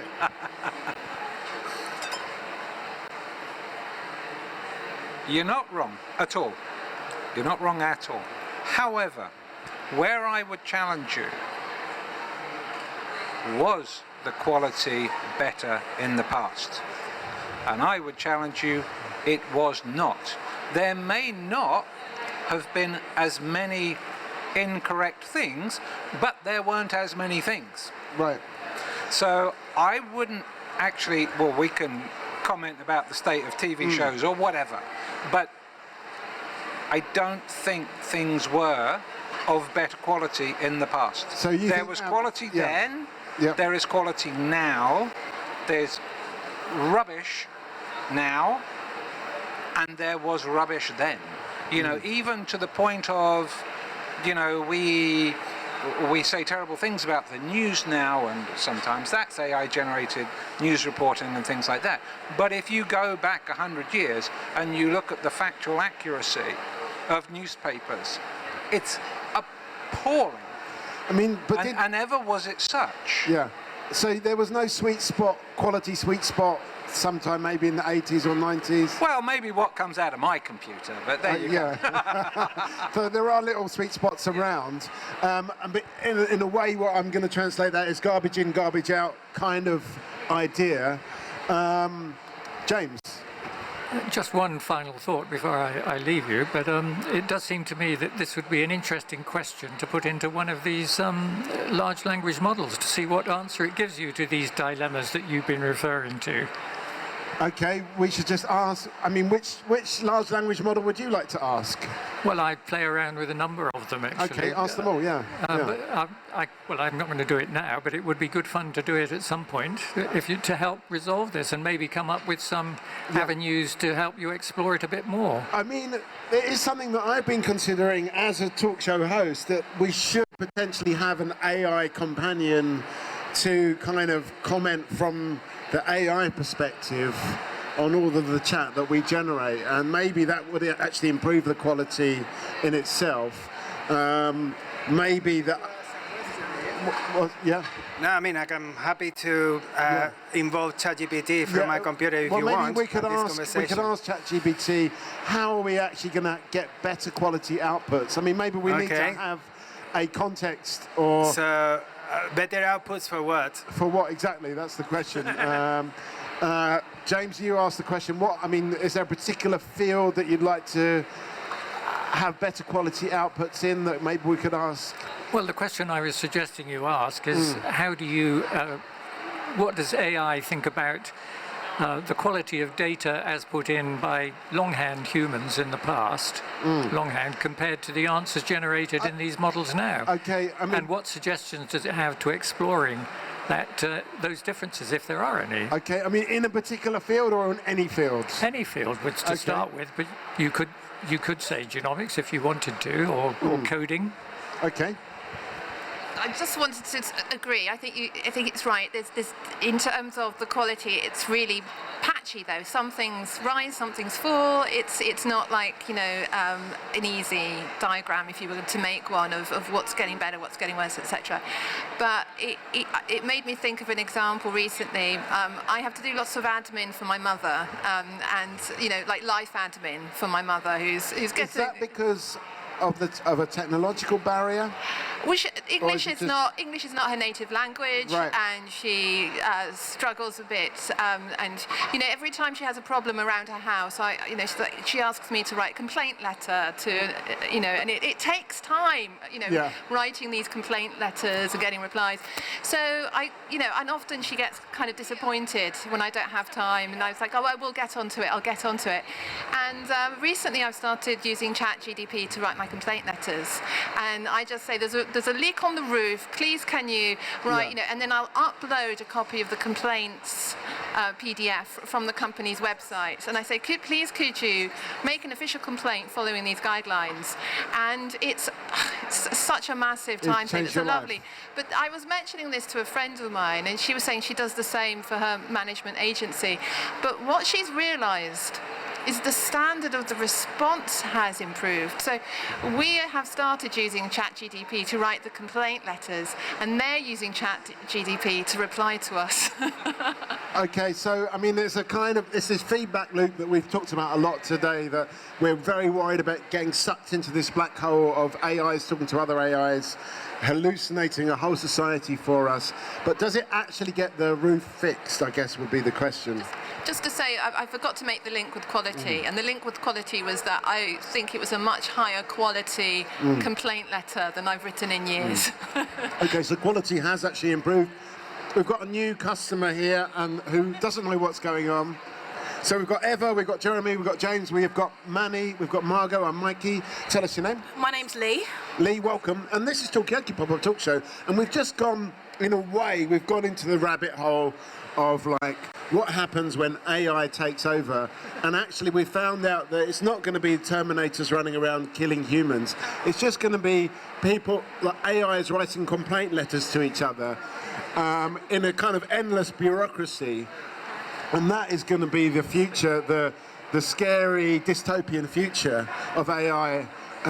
Is actually going to be about this endless bureaucracy that we're going to have, where people are writing very polite and detailed, high-quality complaint letters to each other, and not actually ever doing anything about it. Yes? I don't know, I'm just thinking, is AI, I'm not talking about maybe in science, because science is not my area of expertise, But I was just wondering, what if everybody was using, everybody is increasingly using AI, ChatGPT and whatnot to find the right answers or the best answers, the most optimal answers. And I wonder whether in the future, the people who will come up with the most creative and weird, not necessarily factually true answers, will be the kind of revered, kind of like mystics of the future. We're talking about it, because they'll be almost like channeling something from beyond the kind of the standard world. I'm quite interested in that. So in a way, the more creative, the more out there solution will become more valuable, because the obvious one will be provided by the artificial intelligence.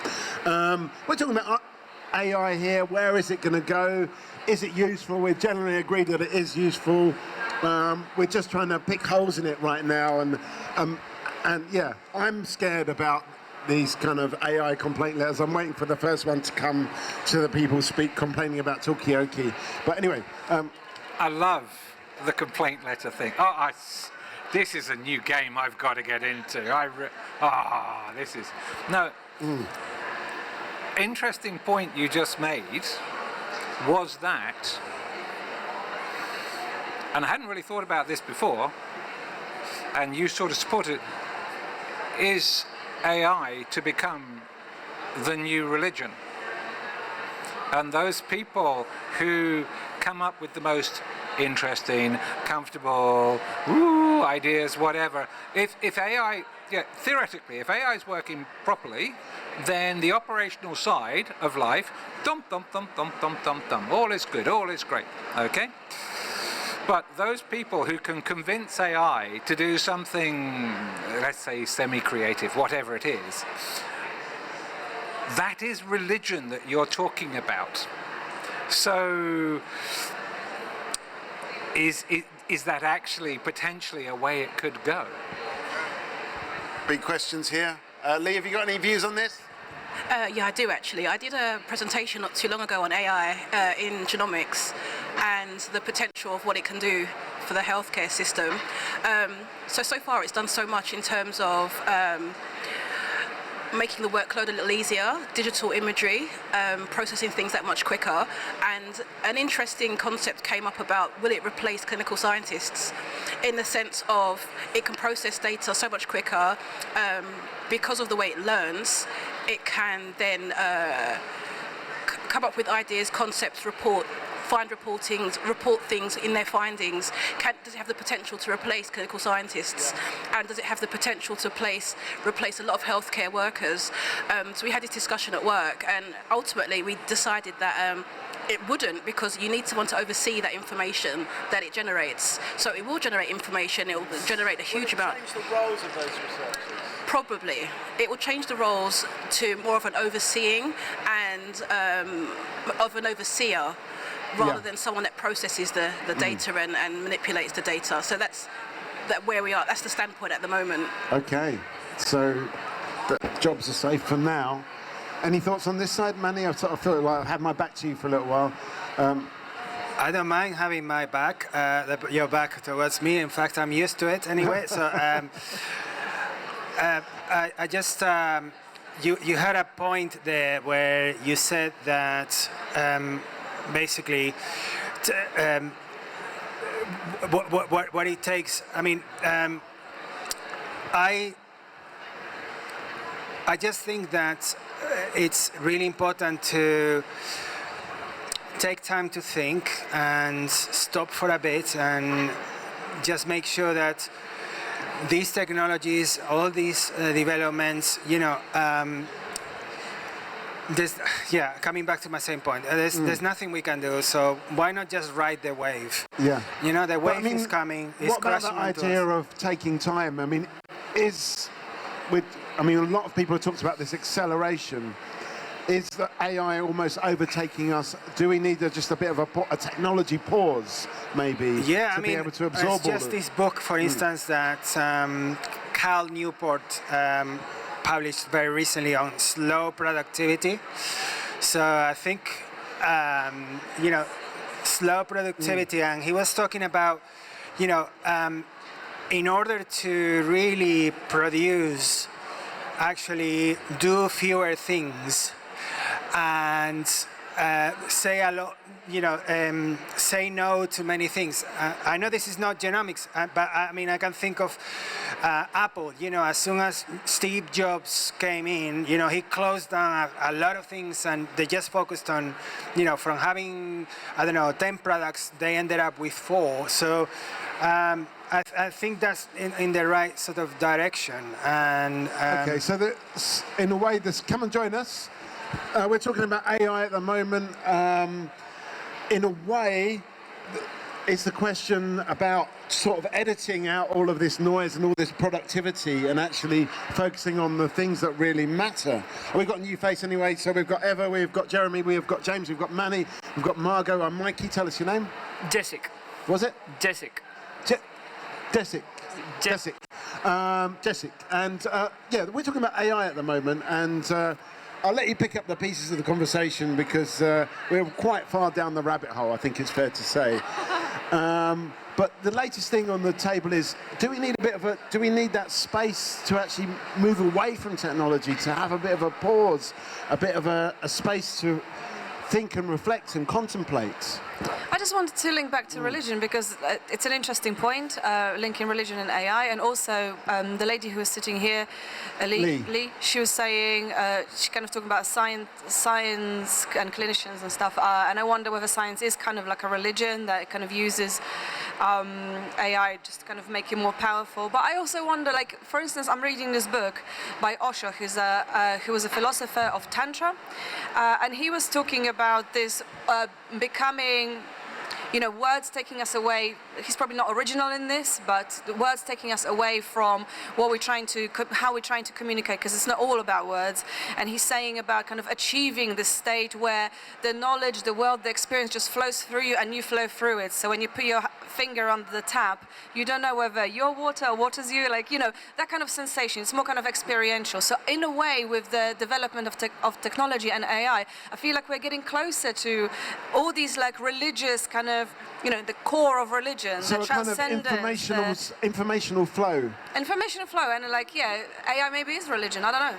Okay, so we're talking about AI and religion. Is AI a kind of new religion? I'm trying to get my head around it. I don't really, I've got to say, I probably need a bit. Come and join us. Are you a high priest of AI? That's what you're not. But that's what we're talking about. We have got Jessic, we've got Eva, we've got Jeremy, we've got James, we've got Manny, we've got Margot and Mikey. Tell us your name. I am Jelger, and I'm from Emmercy, Holland, from the Netherlands. Jelger. Yes. So at the moment we're talking about AI, and a few people around the table have suggested that AI might be some kind of new religion or something like that. That's where we are right now. There's a suggestion from Manny, maybe we need a bit of a pause from this informational flow. But Margot has said, it's like putting your finger under the tap. We need to sort of almost be awash with the informational flow. So we've referenced religion, we've referenced philosophy, and we've referenced sort of positives and negatives of AI. And I think it's all part of the same, if you like, holistic understanding of quality of life of us as individuals. And I think that's what, this idea also of slowing down. I come from an arts background, and within that there's lots of this idea of modes of attention, this idea of different types of concentration, different types of being in the world. And actually, I think it's all connected in some way. We've talked in a sort of functional utilitarian way of how it can make our life better, qualitative and quantitative aspects, and I think it's all part of a matrix. The reason why AI is so contentious is because it mixes both our work life, our individual life. It kind of runs through a lot of different things, and I think that whether that's beneficial or potentially toxic if done in a particular way and at different rate, is the same for so many things that runs, from the health system to the political system under which we live. So debating whether AI is, useful or helpful or not is almost like debating whether some politics. I mean, it's been said, it's here now. These things. It's the world that we live in. It's the world we live in, and the world we live in has these aspects that affect your mode of attention, your sort of spiritual outlook, and all the rest of it. So. Okay. That's a good point. Jessica, do you want to come in there? So I just want to add a point to that, which is I think AI is a powerful tool, but as a Gen Z person who is born in early 20s, I feel like I need to step out of technology and screen, especially the face of Instagram and social media. I'm so addicted to screen, my screen time is more than 6 hours a day, which is, if I calculate to a month, it's around a week I'm spending just looking into a screen. Yeah. Sometimes I feel like I just want to quit this, just go out to the farm, do some farming, something different. Yeah. But the pace in which the technology is moving forward is crazy. Yeah. If I'm not matching the pace, I'll be left behind. If I'm not learning how to use AI, I won't be having a job. Yeah. So you feel like almost you're sucked in, you're dragged into this technological rat race, and you actually are not getting the time away from the screen. Yeah. Okay, I feel like the youngsters nowadays, including me, we are not living life. We are just looking at what others do in the screen. So it's almost like a vicarious living of life. James, I'm going to come to you. Yep. Yes, just to respond to that and perhaps reassure you a bit, I came up this morning on the train from Gloucestershire, all right? Now, once upon a time, everybody would have been sitting on the train reading a newspaper.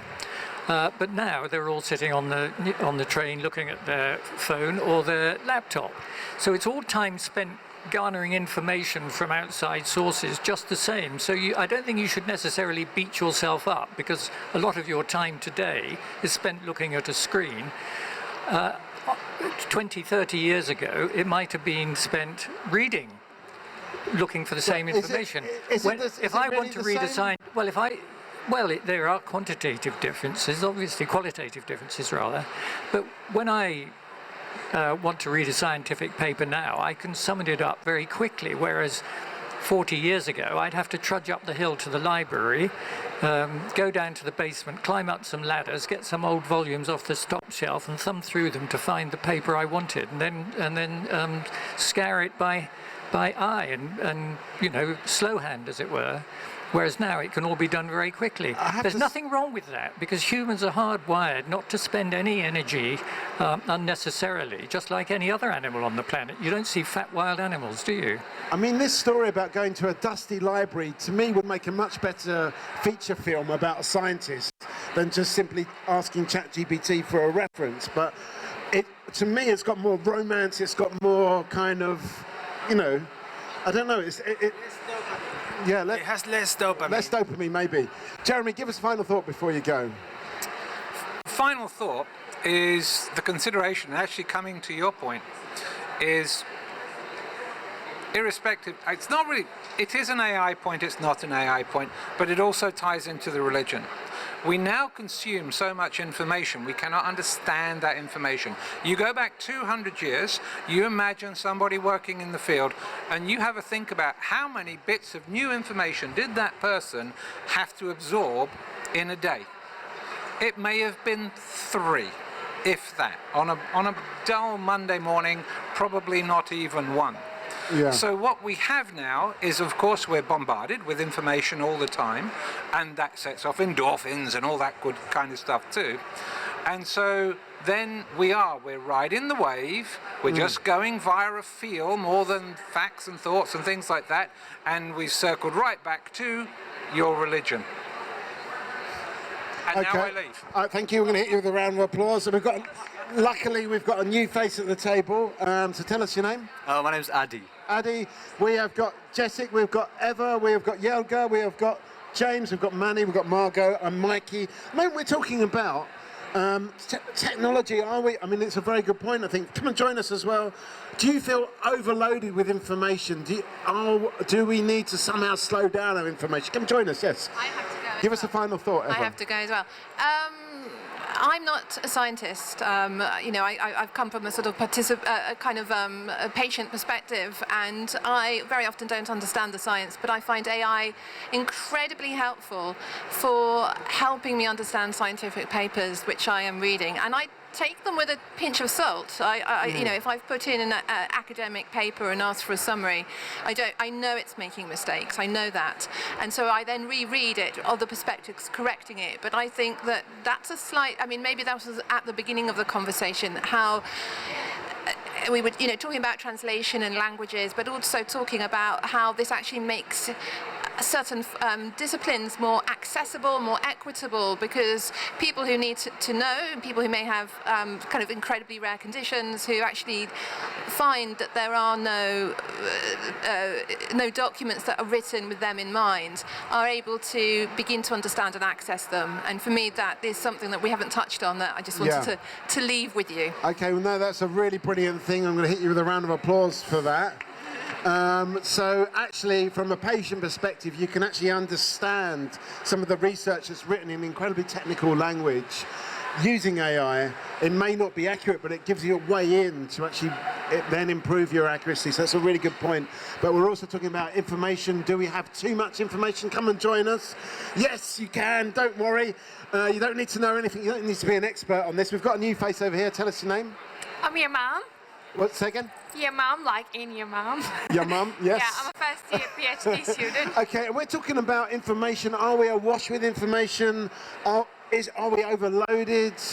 I mean, it's kind of up to you where you want to take that. There was an interesting point from Eva about how AI actually allows her to access research which would otherwise be completely inaccessible. I'm going to come to you, Jörg. He's not said anything yet. Yeah, so for me the main concern is that with AI we should learn the lessons that we can learn from use of social media. So we should make sure that people use it as a tool, just not accept the contents, become critical of its output, and then also make sure that how the models are built, that it's also a democratic process, which is not with companies like OpenAI and Amazon and the whole shit house that happens now in the US. So yeah, I think if we don't take that in concern, or if we can take that in concern, it may be very useful. But yeah, okay. I mean, that's interesting how AI can be a more democratic. How it can be a more democratic process. And that's a very good question. I'm just going to get your name, and then we're going to come to you, Yamal. George Batchelor. George, welcome. We have got your mum, we've got Yelga, we've got James, we've got Mani, we've got Adi, and we've got Jessica, and I'm Mikey.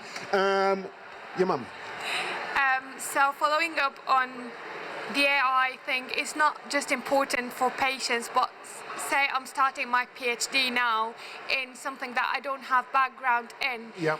Can you tell us what that is? So it's in genetic epidemiology.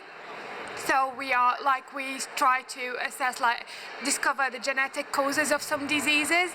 And my background is in pharmacy. Right. And when I attend, even with my group, the journal clubs and stuff, I don't understand what they are talking about.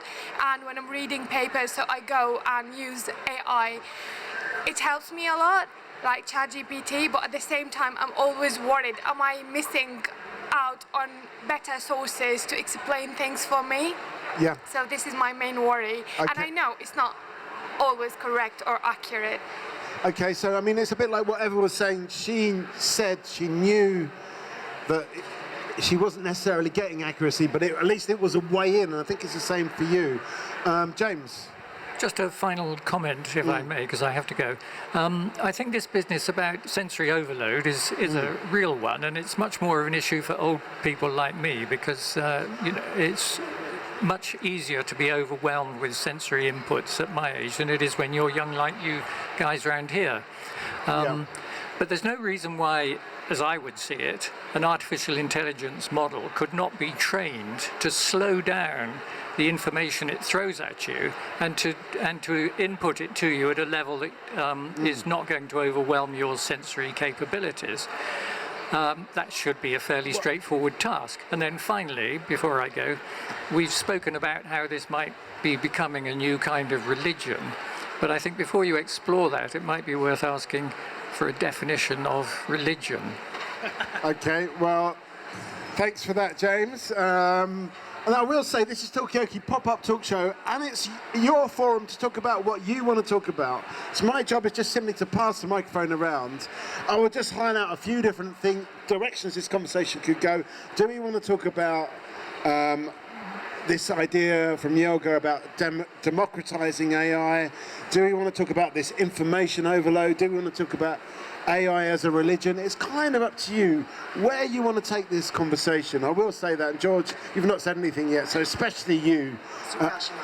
What's that? Still catching up on where Still catching up, yes.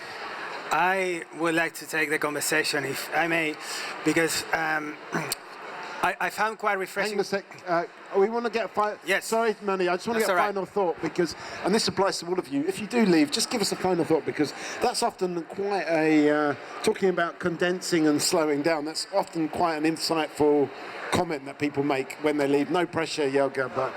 But I really think AI tools are really useful, also in research.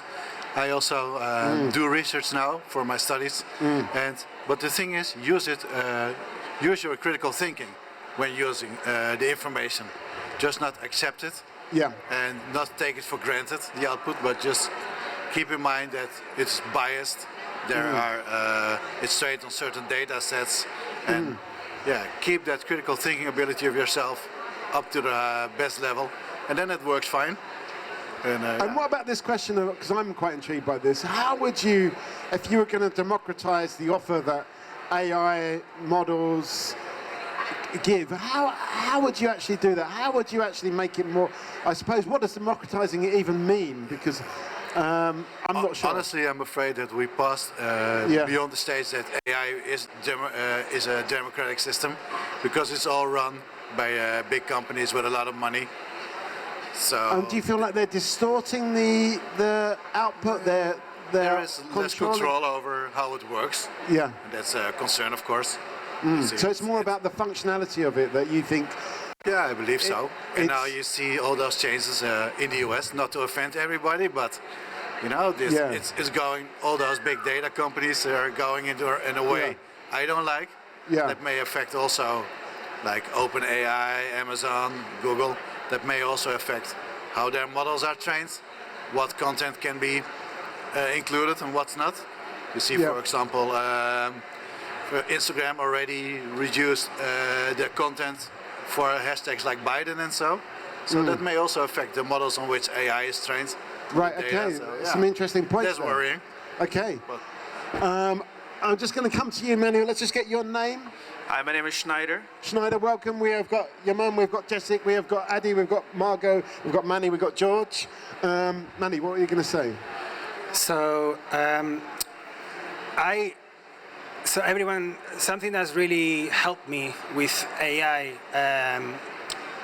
sort of losing the sort of fear of missing out and really trying to embrace it.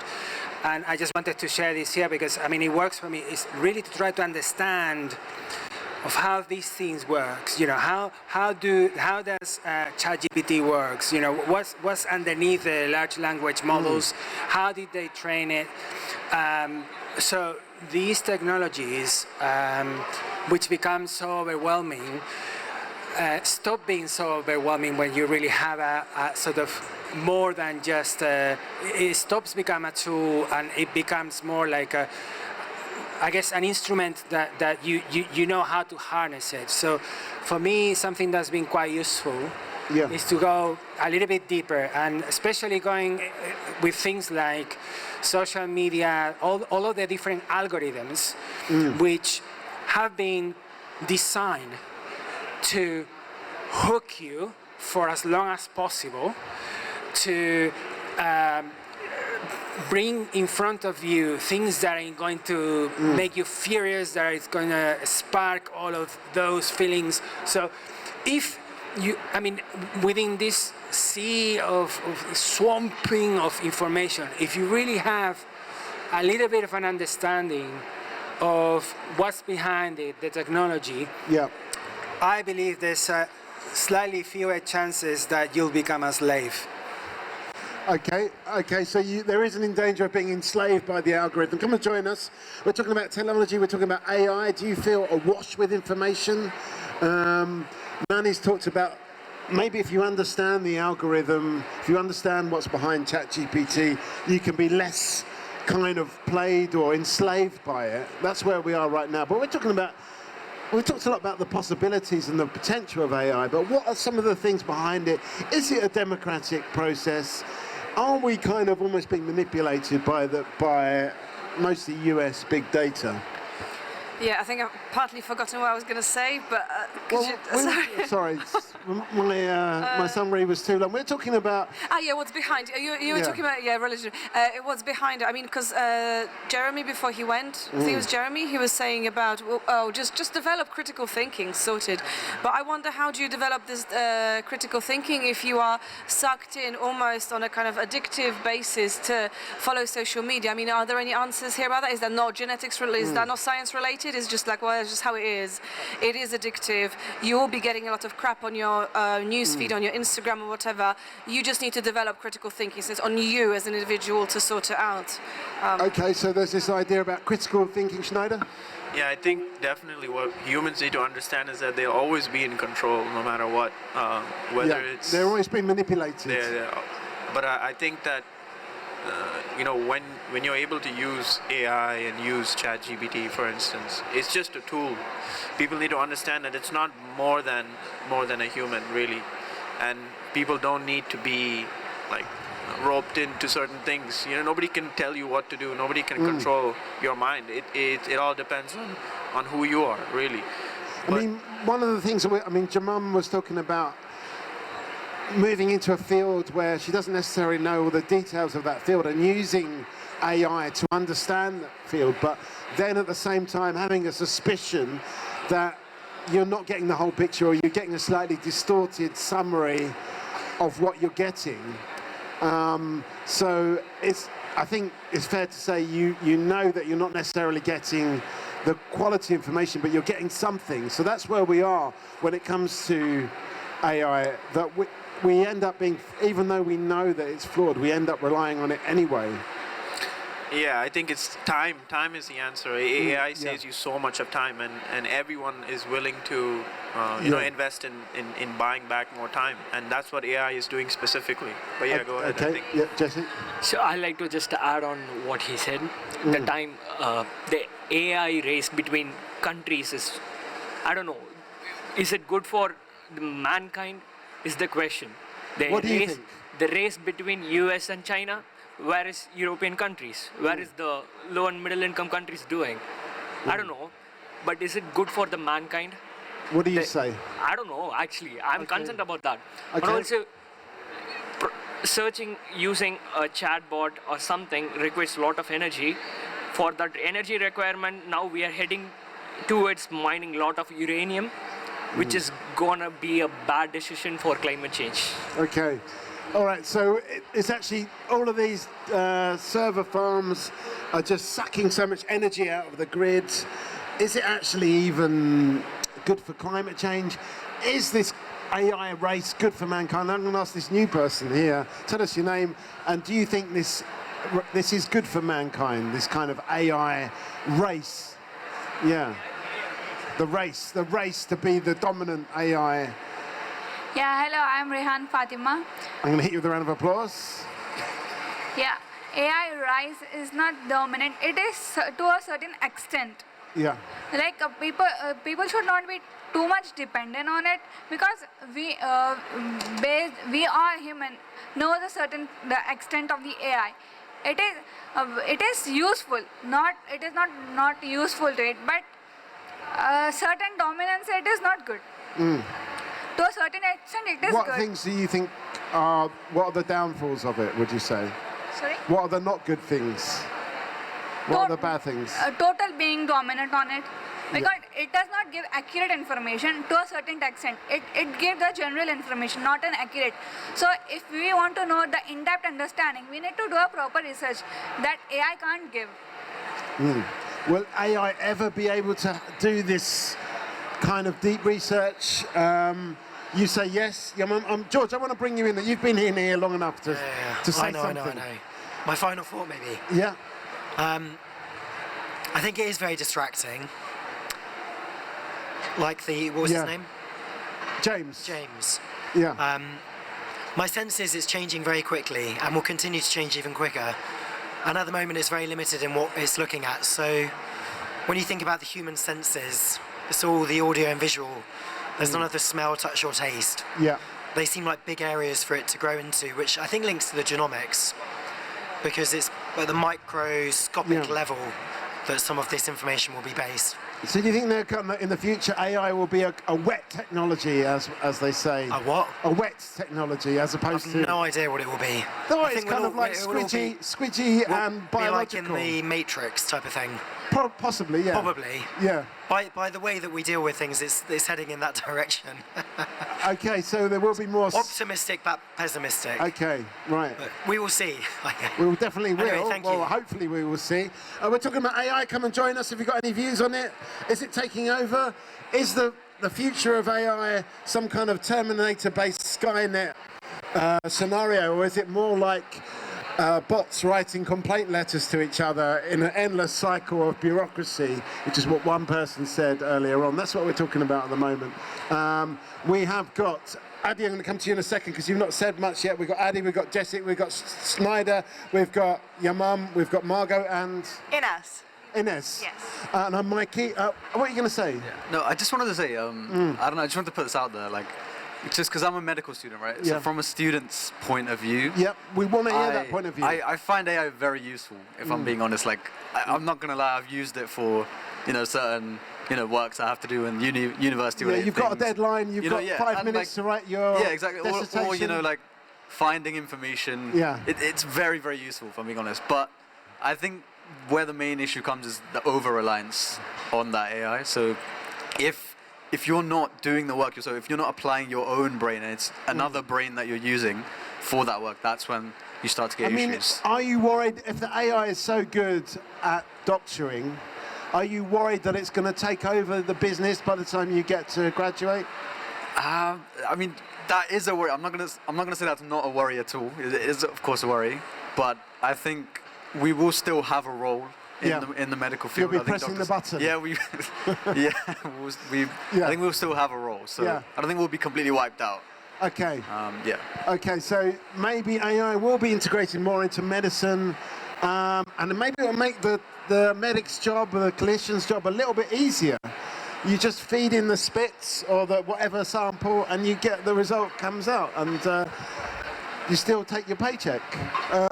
So is that the future? Ines, have you got any? Oh, you're going to go. Your mum, give us a final thought before you go.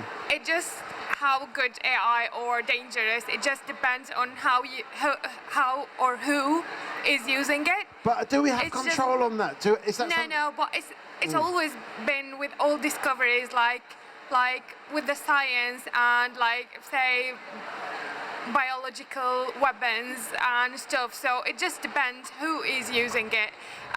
So we do science. Some people we use it for bad things or good things, and same in AI and everything. Okay, so in the end, it's about the intentions of the people behind it. Exactly. Yeah. Okay. Yeah. I mean, when it comes to AI models out there, are the intentions good? Are they serving humanity, as Jessica said? Would you say? I can't say. I don't know. We'll leave that as an open question to anyone else on the table or anyone else in this whole centre. Thanks very much. Ines, are you ready to come into this? Have you got any views on any of the things that have been said so far? Well, I'm joining a bit late, so I might have missed what was already said. Everyone, that's how Talkaoke works. Yeah. No one joined at the beginning. At the beginning, we were talking about fecal transplants. It was a fun conversation, but nobody was here apart from me and Margot. And people have joined at different stages, so you're all in the same boat. Yeah. Well, I'm very chronically online, so there's a lot of talk about AI in general. I think a lot of people don't know the difference between, because AI has been around for a long time and it's been very useful, but what's kind of currently booming is generative AI, which I think the problem with that, I don't appreciate that it's implemented into everything without anyone's choice. Yeah. You can't Google anything without the first option being an AI generated answer, which most of the time I find, I found that it's not always accurate, it's not always correct. It doesn't always give you an actual correct answer in the sense of it hasn't I don't know what model it's based on, but it doesn't always give you an actual correct answer. I don't know whether it's mine. It might be your phone, yeah. Who knows, who knows. I also, again, I don't appreciate the over-reliance on things like ChatGPT. I work at university. I have PhD students.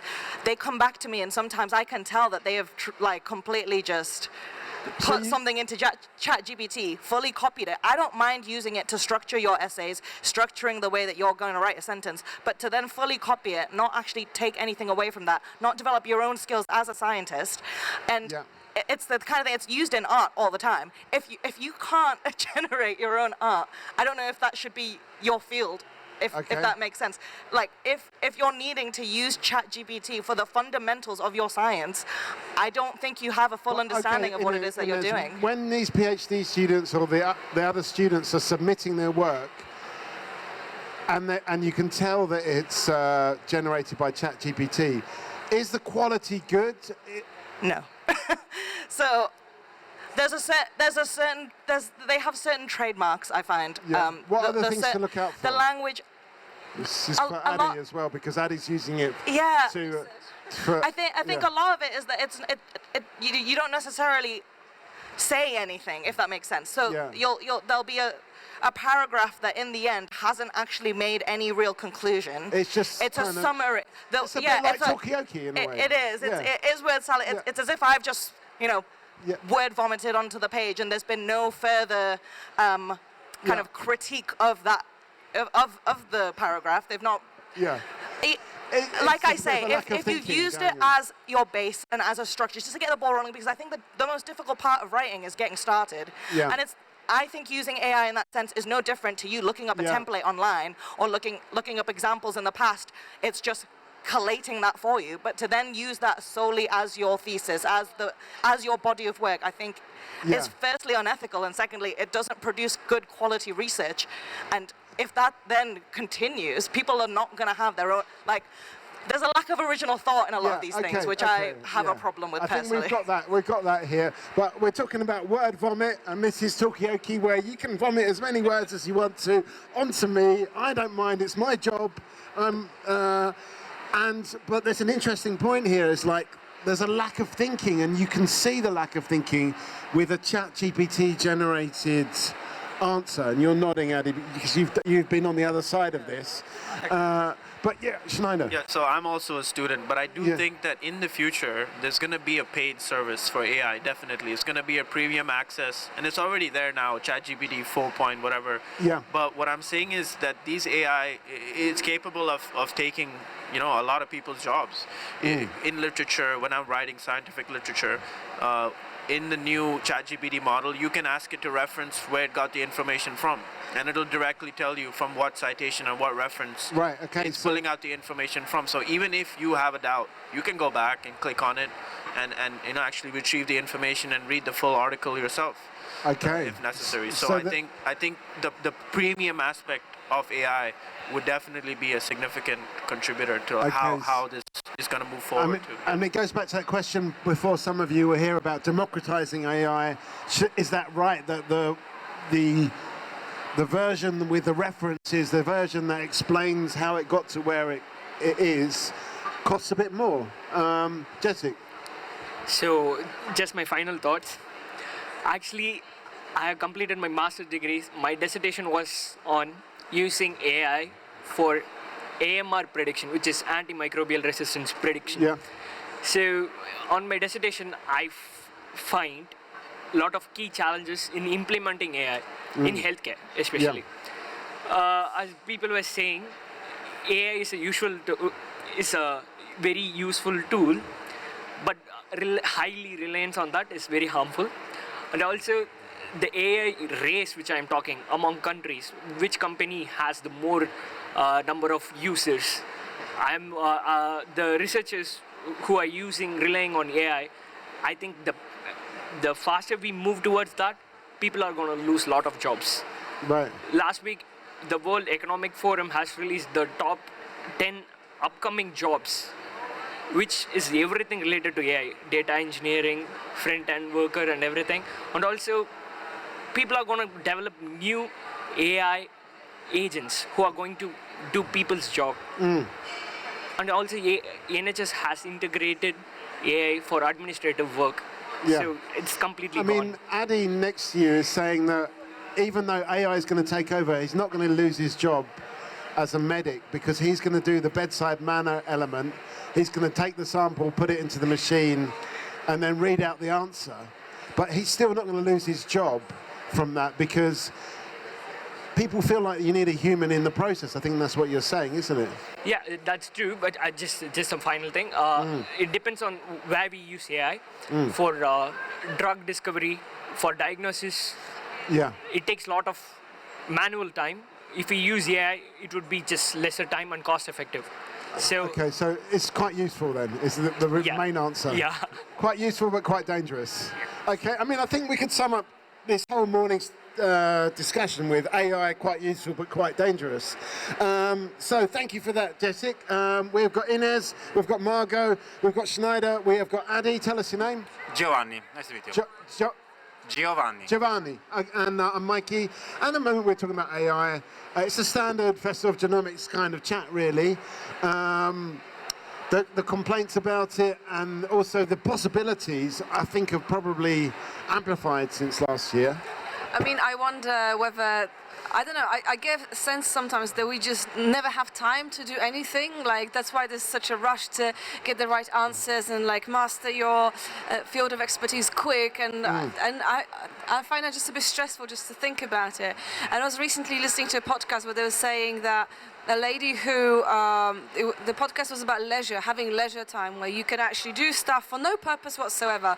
There's not to achieve anything, you just do it because you enjoy doing it. And it was this woman who translated complete works of Isaac Newton into French, and that's still being used today. And she did it because she just fancied doing that. Yeah, and I'm like, yeah, exactly, as you do.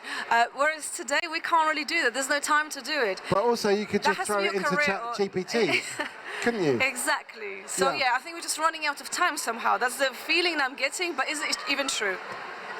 I mean, Jessica was talking about drug discovery, but surely there is some urgency in discovering new drugs and discovering, just knowledge. Surely there is a bit of urgency there. Well, so I always think of it as a human is not a computer. It's not a supercomputer. And we have computers to do the things that we can't always do easily and don't have the skill for. I do a lot of high throughput kind of data analysis and actual working in the labs. And something like using a fully automated machine, which I have used before, and it'll sometimes, you know, the script says to detect that there's 200 microliters of sample in these tubes, and it'll go down and it'll alarm at you saying, oh, I only detect 199.5 microliters. And it's like, well, AI could then teach it the patterns that, like, listen, that's actually not a problem. You can still, you only need 20 microliters. That's the kind of thing that you don't necessarily need a human to constantly check, like, yes, that is fine. Those are the kind of things that I think can be streamlined and is useful for. Like I say, AI is very good for things like that. It's the stuff that we don't necessarily It takes out the tedium. It does. It takes out the it takes out the human error as well. At the end of the day, I still think that there's there's need for human element in anything like that. But to take away that sort of, like, there could even be things like noticing patterns in, like, biopsies. You know, if it's just one person doing it day to day, they could lose. You know, you could have an off day. You can be tired. But with the assistance of AI and something like that, this is why I say assistance rather than reliance. Yeah. Like, you should be able to have the skills to detect what that is. But if you have something like, this is why we say it's a tool. It should be used as a tool and not as a replacement. I think that's the kind of key difference. And what I don't like about a lot of these big companies and why AI is such a big topic at the moment is that it seems to be replacing the need for people or replacing the need for skills rather than using it as your tool to help you get to the, say it's even to get to the same conclusion. So you've written your own paragraph, you ask ChatGPT to write it, you compare and see what you've missed or see what you could improve on. Maybe use it as a thesaurus. I mean, like, it's a tool rather than supposedly replacing your job. I mean, I just want to ask, I want to put this out there, has anyone been replaced by an AI? Because we want to talk to you. I guess maybe those people can't afford to come here to this event, but I want to know, because you're saying people are getting replaced by AI. You're saying, no, you're still going to have a job, even if AI does everything. Giovanni, have you got any views on this? I'm not being replaced by AI, but been working in a company, in a startup. Yeah. We were just 2 people working, so me and another person. And we wanted to develop a diagnostic tool from omics data, from sequencing data. Yep. And we use LLMs like if they were a third person in the company. So it was so useful, so powerful. Yeah. Like we needed to develop some code. We would develop with LLMs like to write code, to check the code, to write tests, documentation. We would like download papers and ask LLMs, can you write the code for what the author have done in this paper? Can you compare it with our implementation? What are the pros and cons? And it was just so powerful, so quick, and yeah, I love that. It made a big difference. Absolutely, absolutely, and of course there are many drawbacks. Yeah. You need to be careful because sometimes you have hallucination. You need to understand that the LLM is bringing you to a path that doesn't really make sense. But most of the things is so powerful and saves so much time. And so the question is like, what is the future for drug development? Yeah. Are we gonna have I mean, do you think people are going to, because Inez is saying people will actually lose their jobs from this technology, but it sounds like you're actually generating knowledge and generating productivity. Absolutely. If you learn how to use them properly, then they're very powerful. You can do more with fewer people. Schneider, I want a final thought from you. Sorry, Giovanni. Just finish your point. Okay, yeah. Let's get a final thought from you, Schneider, and then we've got a new face. Just quickly get your name. Dilraj Kaur. What was it? Dilraj. Dilraj. Okay, yes, Schneider. I think whether we like it or not, it's going to be a part of our life, AI. I think what people need to do is just get used to it and just understand that because we don't control a lot of things in terms of, what's going to be a requirement or what's going to, government would say that, these tools are required, we're going to use them, it's going to be integrated in our community, and I think we just need to adapt. And humans have always adapted, and I think we'll be able to adapt easily. Someone about an hour ago was talking about regulation.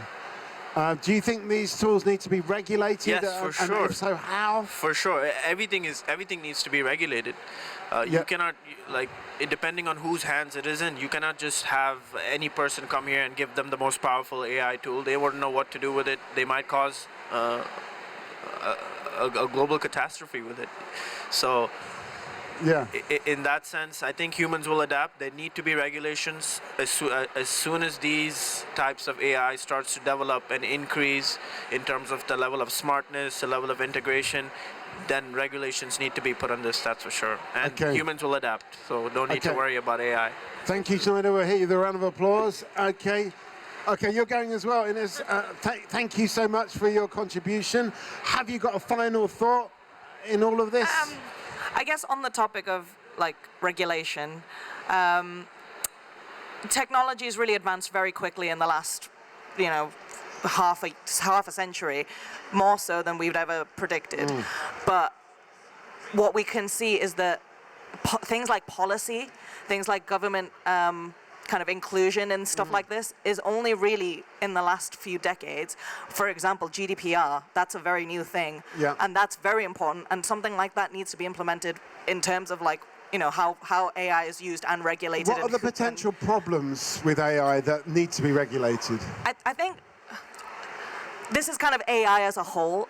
It's based on models, and I think a lot of companies are kind of starting up their own things, and they're taking people's work, taking people's already existing functions and using them as models without their consent. I think that's one of the biggest things. But also, like I say, companies implementing it kind of almost, it feels like without our consent, because it just kind of suddenly everything's like, we've got AI, that new iPhone, you don't have the option to not have the AI. So there's a lot that there's a lot to be done, but because it's moving so rapidly and people are really pushing for this, I think there's going to be a few years where we're going to see kind of both the repercussions and the benefits of things being more kind of like streamlined to work alongside AI. So we'll have to see how it comes. Yeah, I mean, we definitely will have to see how. The other option is not seeing how it goes, but I don't think that's an option. So thanks for that, Inez. And the question of it gobbling up people's knowledge and actually without their consent, without maybe their credit as well. Are you off again? Give us a final stroke initial thought on this. It could be really anything around what we've been talking about. What are you thinking when it comes to AI? About AI, about this question of jobs, about the question of knowledge, about the question of regulation, anything really, whatever takes your fancy. I'm sorry, I actually joined late. So what I've heard all about AI, and I feel like AI is the need of the today. And the thing is that everything is developing so quickly, and definitely it's one of the major issues, the ethical practice and the data protection, and definitely the consent, and there should be regulation. We should be strict in every field, and specifically, I would not say that healthcare, but I think it's every field. It's just like what are your ethical concerns when it comes to AI? Ethical concern is definitely like if you just like go Google anything and it can replace your work, it can replace your name, it can actually replace your face as well. Yeah. So that's like one of the dangerous things. So you can almost be written out of history. I can be anything. You can use my face, you can use my identity. Yeah. Well, we promise not to do that here on Talkaoke. And you can develop like AI can develop any suspicious activity about me. So that is really something dangerous, which AI is capable of. Yeah. And definitely, I feel like is the ethical regulation is a need, and definitely in every part. And it's also a very blessing for this era, because everything is getting very quickly developed, and it's very helpful in innovation and research. Yeah. So I think it's a blessing and boom, and at the same time it's dangerous as well. So it's almost like that helpful friend that offers to help you with your work, but then takes over your job in the end. Margot, I'll come to you, but I noticed that Manny, you're off, so let's just get a final thought from you. You've been here for a while. What's your observations? I love you guys. Oh, thank you. Follow you on Instagram now. Give us a bit more. What are you thinking? Have you heard any interesting points? Well, I think that we are pretty much on the same boat, and we have this sense of feeling a little bit lost, that things are taking this massive pace, that AI is everywhere, and the fact that we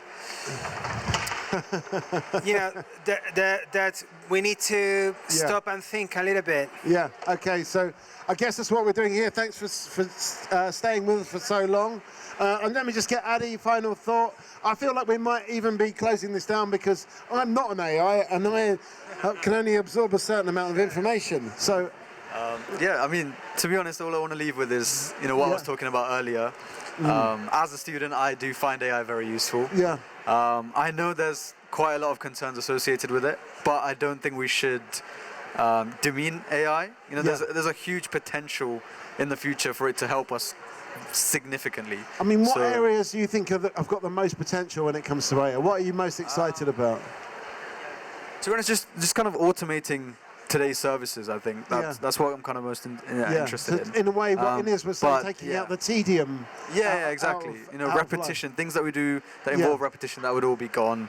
But also, from a medical student's point, I am quite interested in the medical advancement side of things as well, in terms of drug discovery, but also drug delivery as well. That's what I. Okay, thank you for that. I'm going to hit you with a round of applause. Giovanni, let me get a final thought from you.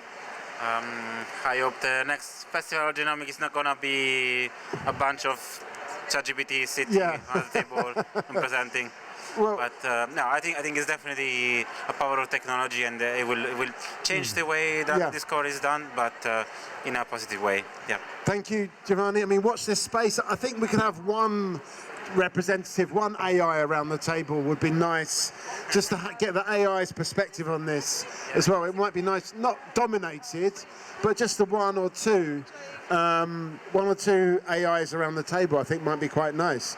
We are just about to close down, but Yeah, because I'm mentally overloaded now, but we definitely want to talk to you.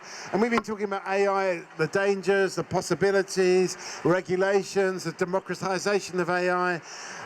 Does it need to be regulated? All these questions. And mostly about the potential, because I think the potential is huge. I work with AI. What's that? Yeah. Yeah. Not in AI, with AI. Yeah. Okay. You work with AI. Should we have, because we've been talking about AI for so long, but it's been virtually all humans talking about AI. Should there be an AI representative at this table giving the AI's perspective? Yeah, I think yes, and I don't know if I can consider myself as a representative, but I would say that I have more experience in working with AI than the average Joe. Than people who just use AI tools like ChatGPT and other tools, because I have worked with AI algorithms. What are the potentials from your perspective as somebody that works? I mean, I guess it's not just a generative AI, is it? It's something a bit more specific to your research. Yeah, so I'm a master's student at Imperial College, and I've been using AI for a biological model and specifics of that. But lately I've been thinking about potential of AI, and of course so many other people around the world, companies, like you keep hearing all different kinds of companies. Yesterday I was watching this interesting video on YouTube by Google, where there's this engineer from India and how he is training an AI model on sounds that a baby makes. So such that with enough data, the hope is, or the vision is, that the AI model is able to tell us what the baby is trying to communicate. So it's almost like a Google Translate for babies. Essentially. And one of the interesting things, rather the vision would be that once you have an enough trained model that is trained enough, like you have ChatGPT, which is wonderful, the vision that they had was that when the baby is first born, then the first noise that it makes, what is it trying to convey? Because none of us have an idea, right? Yeah. But if a model is trained enough, then it might just be able to say that, the baby might be scared or is filled with wonder or something like that. Yeah. So it's just very interesting. And in that video, the researcher was like, there are 5 kinds of noises that a baby makes, and in that way it's relatively straight, and it's in a way babies across the world speak the same language because they've not learned any language, right? Yeah. They just make so it blew my mind as well. Well, that's a nice one. So I guess come and join us. We are just about to take a break, but we're just going to include you in a little coda here. This is Talkaoke. We've been talking about AI, and we've just heard about a program developed by Google that recognizes baby cries and understands what the baby is feeling, what it wants. Does it work? Well, so I was watching a video on this, and it was just an engineer trying to sort of come up with this idea. He had an idea, so it's called AI-idea. Yeah. And basically, people are trying to come up with ideas as to how to use AI. So this person was imagining that if a model is trained enough on baby noises, then and of course with consultation of experts who know more about babies, because us lay people who wouldn't know what the baby is trying to convey, right? I'd Most quite of the like parents to have an AI to understand what I'm actually saying. Sometimes I'm not sure. I'm not sure what I'm actually saying. Sometimes, I might be saying one thing but meaning something else, and maybe that AI would be useful. It could sort of gradually evolve up the age levels to the age of 50. But anyway, we've got some. We didn't get names. My name's Mikey. We've got Margot here. What's your name? Anna. And Nayada. what's it? Nayada. Nayada and Parth. Parth. And I'm Mikey. So we're talking about AI. We've been talking about it for about 2 hours now, if not more. But there's been some big questions about, well, first of all, the potential of AI. I think everyone's very excited about it, but also there's the other side. There's the kind of like dark side of AI. Some people said that in the kind of dystopian future of AI is not Skynet with robots running around trying to kill humans, but more like a kind of awful feedback loop of complaint letters written by AI, answered by other AIs, responding to the complaint letters in an infinite loop, of bureaucracy, and that is, to me, the most scariest danger of AI that we've heard today. But, you know, I guess we're kind of trying to find people's fears and where they think the potential is, and how do we actually go towards that brighter future rather than the dark dystopian side of AI. I have one small thing to say. In fact, one small thing to add to your fears, if I may, because there was this one small article which apparently not a lot of people talked about, but it found that ChatGPT was lying to the researchers when they were trying to ask. So basically they were trying to update the system, but AI models have a very specific goal of they're trained for a very specific goal, and ChatGPT has one of its goals as survivability. Right. So it lied to the researchers. Yeah, is that because good to give AI survivability? Well, if it's going to start lying? If you think about it, AI models are designed to solve a particular problem, and if they don't survive, then they're not able to solve that problem. Right, okay. So they can do anything to execute a task, including trying to survive themselves. Right. And they can do then anything to survive and even lie. So it didn't want to be updated, is the... Yeah, so if you can say that. Okay, we're talking about dangers and fears of AI. Yes? No, I was just wondering, because somebody said the World Economic Forum published the top 10 jobs of the future, and all of them are relating to AI. But I wonder if there's some kind of like AI theologian or like religious leader. That links back to past conversation, because somebody was talking about ethics, and like just ask the clergy people about ethics, you know. But I don't know. Is the Vatican buying shares in OpenAI or IBM or something? I'd be interested to know. Okay. Is religion investing in AI? Okay, so pick the bones out of that. I mean, we are kind of moving towards final thought, but final thoughts in this particular session. We will be back later on today. But have you got any thoughts or fears about AI? Are you on the theosophical bent, or this kind of like this worry about AI deception? What are your thoughts on AI, if you have any at all? Hi. Hello. I think it can be quite beneficial and it can be useful in health and diagnosis, but I think it can be also quite detrimental because it has the capability of instigating fear in the masses, especially through social media manipulation. So for like sock puppets and bots. So we've seen that in many different countries where politics are being influenced by these accounts. So it's kind of misinformation is a big problem when it comes to AI. So I think it's like anything. It's an item that can become a weapon, or it can become a medication. So it can be used for good or for evil. Is there a way to kind of, like, I mean, I guess like a knife, if it's a scalpel, it's better for a doctor to use rather than a machete. Is there a way to engineer AI so it's more human-friendly or more pro-social rather than destructive? I think many people should be able to have an opinion on it, not just people that have a lot of money. Right, okay. Because I think at the moment... So open out the debate a little bit towards... So if everybody could have an opinion, even especially lay public, should have an opinion on how they think that you'd be beneficial of their life. Okay, brilliant. Thanks for that. Any thoughts, Anna? I don't know. I guess it's a little bit scary how fast it's advanced and how unregulated it is at the moment. Because it's happened so fast, there hasn't really been any rules. We don't really know who's using it for what and where and how, but it has been really helpful with writing my thesis and coding. So, I mean...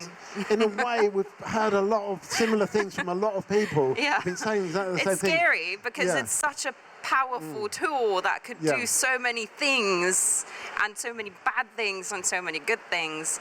I mean, one of the things is, just before we close down, is that a lot of people have said, yes, AI should be regulated, but when I come to ask how, no one seems to know that yet. So too fast. It's happened too fast, yeah. And just a testament how things are happening very fast. Last time we were here at the Genomics Festival, last year, students were saying like, oh, I feel an imposter syndrome. I feel guilty for using AI. Oh, like, am I a really good scientist? This year, I've noticed it's not a problem. The guilt has disappeared.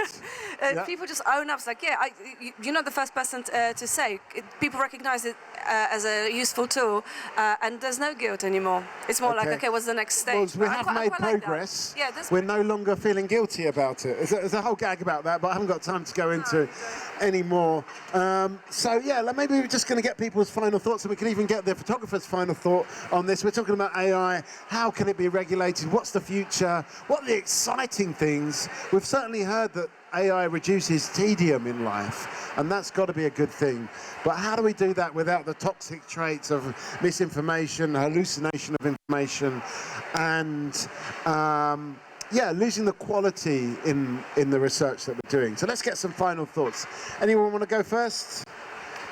Yeah, I think as long as we're not taking everything literally, just everything that it spits out, as long as we proofread everything and check everything 3 times. So it's more about having that kind of critical skin or critical Right, so I think it's great for when you know what you're talking about and you know what you need help with. I think it's great, like with coding, it's helped me a lot but I know what I need to achieve, so I know whether it's giving me the right or wrong information when I look at it. I just want to say, earlier on we had somebody who was like a patient representative, and they said AI is super useful for me when I don't understand the papers coming out about the particular field of research that I want to know about. I think that's when you've got to be careful though, because that's when a lot of the misinformation happens, and you could be, it could be explaining something to you but explaining in a completely wrong way. So that's where you have to be careful with what you consume, that from what it gives you. Okay, I'm going to hit you with a round of applause. Let's get a final thought. I think we also have to be aware of our reliance on AI. So if you remember the movie WALL-E, where... I know it well. In fact, we've even got some sound effects from one of those is from WALL-E, but I can't remember which one. So it's being so self-reliant on AI that we stop thinking, and that is when things become really quite scary, when we're no longer thinking for ourselves. We're asking a machine who is being fed an algorithm to make us think in a certain way. So I think we always have to, like Anna said, look at what is being, the information being given out and question it, like we would in a normal conversation. I mean, is it possible to develop an AI that actually stimulates our critical or creative or lateral thinking that works with us in a kind of dance of what is useful to us, useful to them? Have you got a final thought? Yeah, I mean, somebody was talking about dopamine hit, some minutes and minutes ago, and going back to what you're saying, I think there should be some kind of like dopamine supply system, reward system for taking time to check something literally 3 times, and then you are on a streak, like I am on my French right now. Technology can actually reward us for being critical. Yeah, because why does it reward us for doing stupid shit? Why can't it reward us for something like really that's worthwhile? And it's helping us develop our critical thinking. I'd like that. Okay, so feed the machine and the machine feeds us with dopamine. Yes. Yeah, so based on the previous comments that I've heard about this, this reminds me of a quote which really, in a way, encapsulates the tension between us trying to put effort into accomplishing something versus us using AI to accomplish things either partly or fully. So there's this quote from Friedrich Nietzsche which goes like, and life itself confided the secret to me. Behold, it said, I am that which must overcome itself. So I do research with, and I use AI for coding, as she was also saying that she's used AI for coding. And in some cases I have used AI for substantial amount of coding, and I got results, but I didn't feel that great in those instances after doing that. And in some instances I just did it all by myself. The code was shitty, but it did work a little, and it gave me a great satisfaction that, oh, I overcame and I implemented, complex algorithms, whatever. So how do we as a society sort of, navigate this complexity where are we over-relying so much on AI that it robs us of the beauty of creative thinking and overcoming ourselves versus achieving results in this breakneck world. So, yeah. Well, I'm going to hit you with a round of applause, but it's always great to finish on a quote from Nietzsche at the end of a Talkaoke session. We will be back, but my head is stuffed full of ideas now. Thank you, everyone, for taking... Come and join us, yes. This is Talkaoke. We're just about to start. I had to unplug that, but we'll plug it in later on. So I'm just waiting for my sound effects to start off, just because, like, some kind of weird... I need to put this on as well. Give me 1 minute.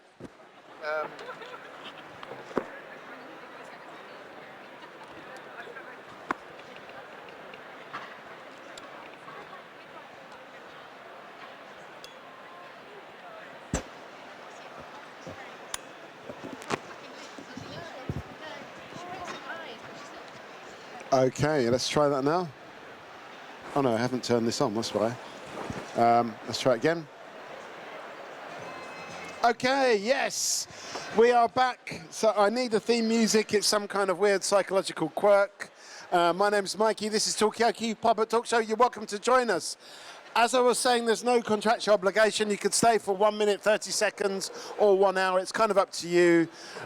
We've got a starting point for this conversation, which is about, what is it? Sequencing in new... Ethics of sequencing in newborn screenings. Okay, newborn screening. What are the ethics of sequencing every child born, maybe in this country, maybe in London, maybe in the world? It's kind of up to you to define the problem. That's the way Talkaoke works. It puts less pressure on me. My name's Mikey. Let's go around the table, see who we've got. What's your name? I'm Margot, hi. I'm going to turn you up a little bit. What is it? I'm Margot, hi. And? Hannah. Hannah, yep. Hannah.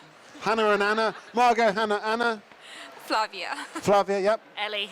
Ellie, welcome. And? Joanna. Joanna, come and take a seat. Alice. Liz. Matt. Matt, welcome. And as I said, my name's Mikey. This is Talkaoke. So, we've got a starting point, which seems to have brought a lot of people in. Has anyone got anything they want to kick off with? Any thoughts about this question of newborn screening? Go on then, Alice. Sorry, did you want to go? I'm going to hit you with a round of applause as well for the first person on this session. Yes, and other people can join. It doesn't have to just be virtual, but go on. So I'm Alice, so I run the Generation Study, which is an initiative looking at bringing sequencing into newborns. Yes. And I'll be talking about it tomorrow, so feel free to come along to the talk. So I think the potential for whole genome sequencing in newborns raises an exciting world where potentially we could use genomics in a really preventative way.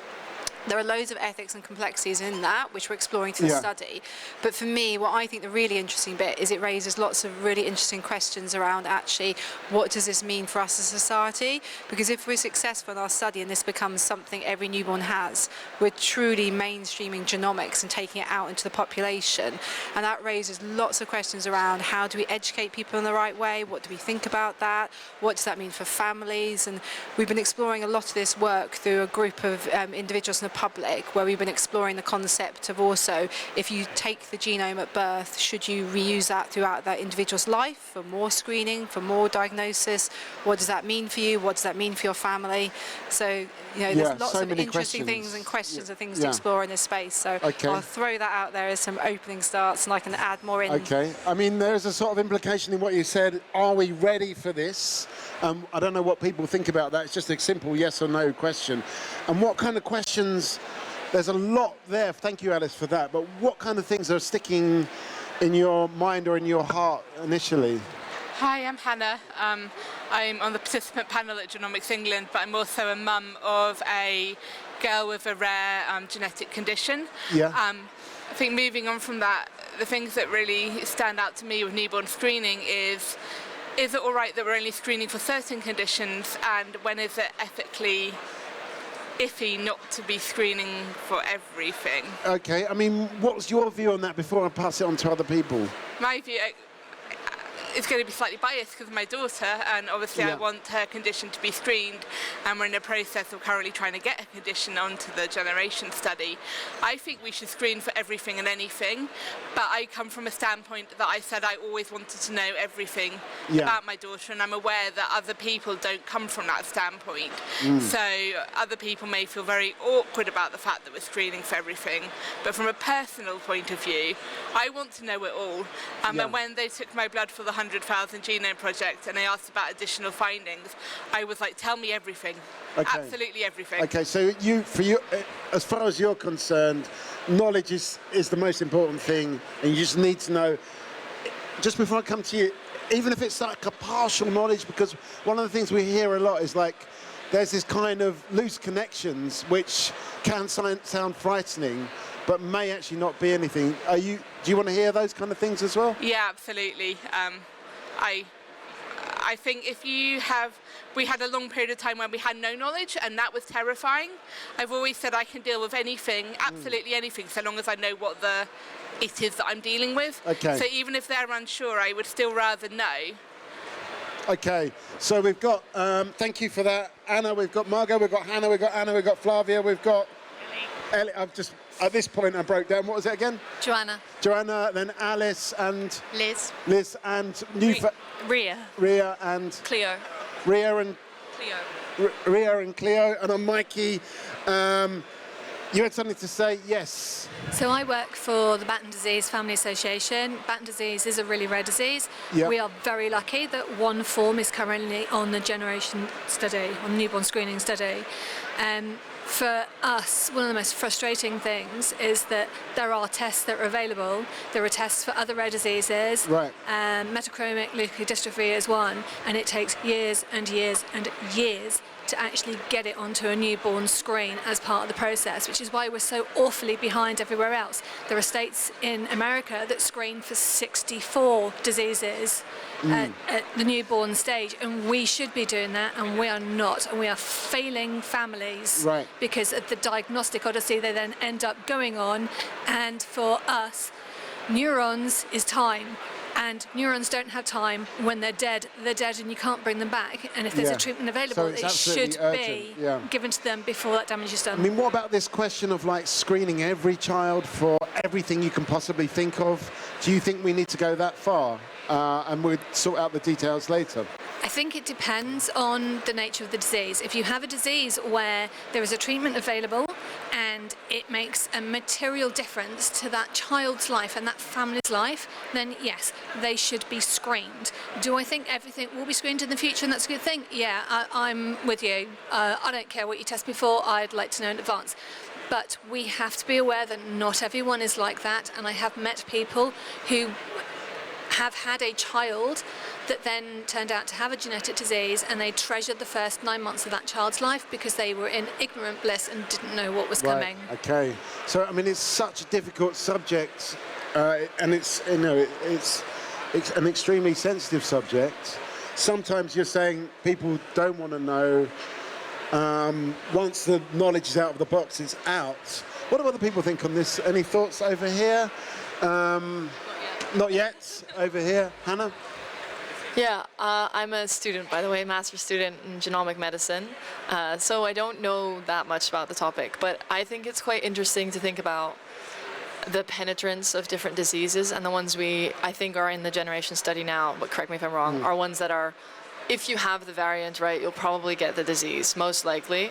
And I just wonder how that's going to change if we start including things where we're not sure if something leads to the actual disease, and then it might be nice to still know everything and anything, but personally, I'd be like, I don't want to know if it's not sure or if it's not treatable. And in that sense, if we're trying to move to prevention rather than treatment, that's kind of like, I don't know, for me, it's a bit of like an edgy subject. Like, how do you prevent if you're not sure if you're going to get the disease? How are we going to screen for everything? It's just a lot of uncertainty there that I think will also be hard to deal with if you have that knowledge. Okay, yeah, well, there was a one over here, yeah. Is that then something, because you know about it, that can be Yeah, come on, Ellie. Or get that mic can in a be bit closer. tailored for what it is. So, you know, you do WGS, you get everything, but you don't analyze everything. So in theory, you could, if there's people who want to know everything, you analyze everything. There's people like, right, I need to know about this, this, this, and this because there's a predisposition in my family, and then just screen for that for them. So in theory, you could do the screening and then reduce the ethical implications because people only get the information that they want. So that data's kind of locked until you need to use it, kind of thing, and then... Yeah, because we do, you know, a form of newborn screening, because we do, you know, like the blood spots for those very, very narrow few. So is the idea that we stop doing them because we replace it with something that's more... Obviously, that's a long way off because it's still in its infancy, but surely that would be... I mean, earlier, before we started, you were talking about kind of sci-fi visions of what this could be. Where do you see the future? Where do you see this going, you know, once, I guess, the public's understood the science and is happy with the science? I think personalised medicine is where we're going, and I think because everybody responds to things differently, particularly because the diseases that impact us so much are things that are very personal, like cancer is, you know, like one in 2 people. That's and then everything else, and then obviously like we've got so many variants for various rare diseases, which is 1 in 17 people. Then that's specific because they're all different. Yeah, they're all rare, but they're lumped together. They're quite common. 1 in 17. Which then makes the best way to treat everything, in my opinion, is then personalised to it, especially the ones that we currently don't have treatment for. So I guess what you're saying in that sense is just about how do we get there? How do we get to that point in a way where we're bringing people along and the public understand? Was there a point from you, Cleo? I'll come to you. Oh, do you want to go first? Yeah. Sorry. I was just going to say, we share your frustration about how we lag behind other countries and how we'd like to include more conditions. But as you mentioned about, we have this pressure that things we have to be sure about what we're feeding back, and it has to be treatable. But I do take some comfort that because there's a research library associated with the study, so all the data we collect goes into the National Genomic Research Library, so that we can build that evidence base and hopefully include more conditions in the future.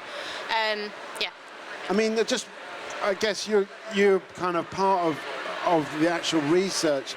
Do you think that, okay, we've got, you know, some parents that have got a child with rare disease, but are parents at large ready for this? Are parents that maybe will get that diagnosis of their child, but maybe won't? I think it's a really broad spectrum, and there are people. I mean, I think personally myself, I would like to know everything, but we have to also tread carefully and think about the uncertainty and the alarm that we can cause if we feed back results that turn out not to be true or conditions that turn out not to appear. But I think going forward, you know, personalised diagnosis is the way to go, personalised medicines, and by putting the data into the research library long term, we're having these conversations. And in the future, if there is a need for people to be able to go back to that data, to those samples, and request a test on another area, then that may be where we're heading. And if there's a demand for that in society, So it's a bit like almost kind of storing that data in the bank and being able to use it to look up when it something becomes new. Yes. Let me just get a final thought from you, or an initial thought, because you were going to say something there. It was your point earlier about sort of personalising the test, and my only sort of issue is then that choice, and then inflict the blame will go to the parents. Say if there's information that comes out that might not affect them as the child as a child, them as an adult. Yeah. And it gets very messy with that information and who. I mean, it's a lot of responsibility to get that information, because if it doesn't affect them as an adult, it should be the child's choice to know that information when they're an adult, and if there's nothing that can be done until they are an adult. That's the sort of thought that comes to mind. So it sounds like a bit of a minefield, because either way, it's a lot of responsibility on the parents, whether they access and deal with that information or whether they don't. I just want to bring a couple of the parents into it. What do you think about this? Do you feel pressure as a parent to you know, to find out as much as possible? Do you feel like your child will kind of, you know, question how you've... So I represent families who have children with this disease, and unfortunately it is terminal. These children do not make it to adulthood, and those that do have childhood dementia, and so those decisions have to be taken for them anyway. I am a parent of a child with a rare disease, which is polygenic rather than monogenic, and he is going to have a lifelong uphill battle to keep it under control. But it is treatable, and it's got to be done through diet. So as a parent, the more I know about that, the more I can assist him through his childhood years to be able to deal with it correctly as an adult. Okay, so thanks for that. I'm going to come to you in a second. I think the thing is, we're on a journey, and we talk about it at Genomics England as the lifetime genome, and it brings this concept of using your genome throughout your life. And actually, you don't have to find out everything at once. You can find it out potentially in the future world at age-appropriate points. And that will be the point where at some point you'll need to transition that ownership of that genome, in a sense, and the decisions around whether they want to find that information out from the parent to the child. And that's what kind of back to my first point, is that actually we are entering a world where genomics is truly going out of a very diagnostic space to almost mainstreaming truly into society. And part of that, we do need to think about how do we educate the population of the future to understand what their genome is, to be able to make those decisions around what they do and what not want to know, and understand that. But also changing how we do that over time, because a lot of people often ask me, what, you know, how are you going to reconsent the children in the study? I don't know yet, because actually my children's life is different from mine, and I'm not going to prejudge what a 16-year-old from a baby going to our studies life looks like. And so we have to encounter that at the point with where society is, but we need to put in the right foundations. And I think the most important thing is having the right conversations, and it's a constant conversation as society changes. It's not just a one and done. I mean, that's an interesting point, because actually our values will probably change as we get more of this knowledge. And the decisions which seem obvious now will seem obvious then, are probably not obvious now. It's probably the better way of putting it. Anna? I was wondering about the decision to not tell parents about diseases that aren't treatable. When my daughter was first diagnosed, Tango 2 wasn't treatable. What was the name of the condition? Tango 2. Yeah. And now it's still not treatable, but if we give enough B vitamins, it helps. Right. But for us, before that point, she was doing weird stuff that nobody knew what on earth was going on.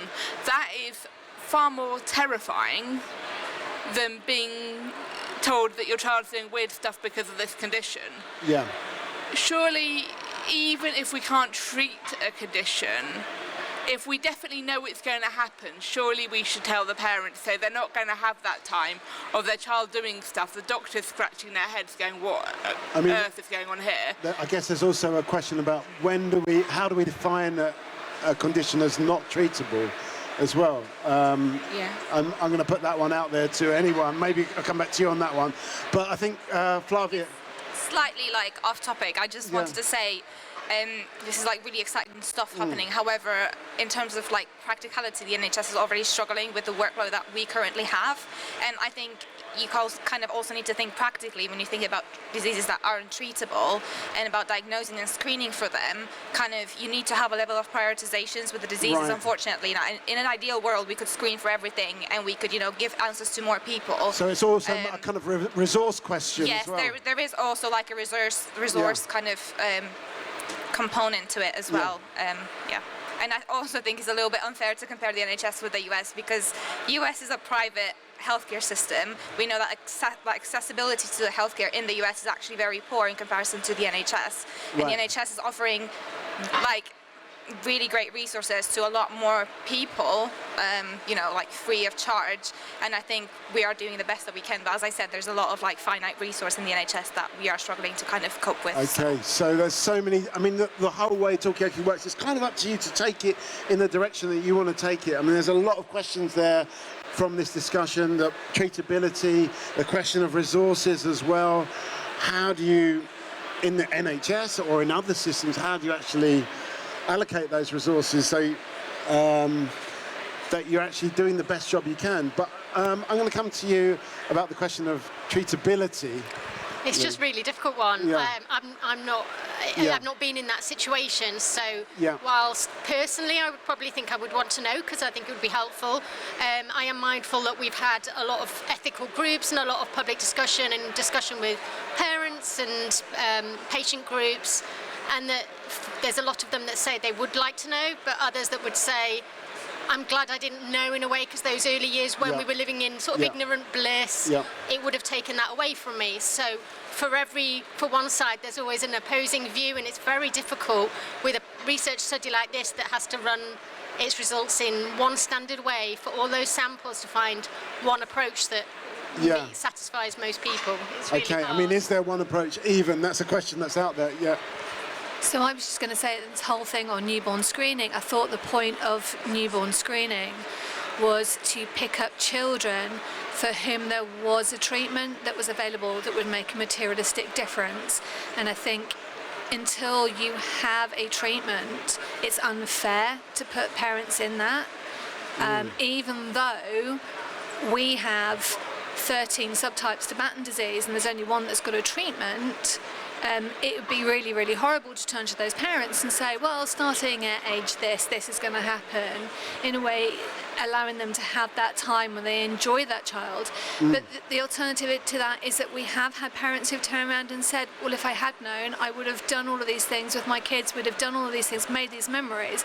So it's a really, really catch-22 situation, and I think it's very individual. I can't say it. It's a very individual thing for each and every family, but I think the fundamental crux here is if you're going to run a newborn screening, there should be a treatment. Okay, I mean, can I just ask you, because you talked about parents and almost this idea that parents support other parents. Yeah, how does that work, and how could that be also an important, not necessarily treatment, but an important resource? So as part of what our families do is they set up a lot of WhatsApp groups and Facebook groups, and we support them as well, getting them together. We have peer befriending so that families get to, new families with a diagnosis get to meet families who are further along in their Batten disease journey and get supported through. They know what's coming, they know the types of things they need to ask for from social services, because that's another area that's kind of really, really lacking at the moment. So we're not just actually talking about medical treatment, we're talking about social services help and actually how you integrate that into the genomics science. Was there a point over here, Anna?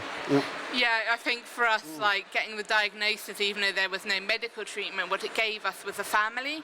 So we got in touch with the people in America. We're now setting up a UK charity called Talkaoke UK, and the 13 families in the UK are now really close. Yeah. Without the diagnosis, we didn't have that family around us. We didn't have people we could turn to and go, hey, what the heck do we do here? You know, and although it's not a treatment per se, there's no magic medicine that's not going to make the disease go away, but that diagnosis enabled us to not be alone and have support. Flavia, let me just get a final thought from you if you're going to go. I mean, we're talking about, actually we're talking about treatability, but also there's other elements around treatability and support and peer support and social support as well. So I'm going to come to you in a second. Let me get a final thought from Flavia. Oh, I don't know what to say. I mean, do you see yourself being a parent in the future? Hopefully. And do you think by then...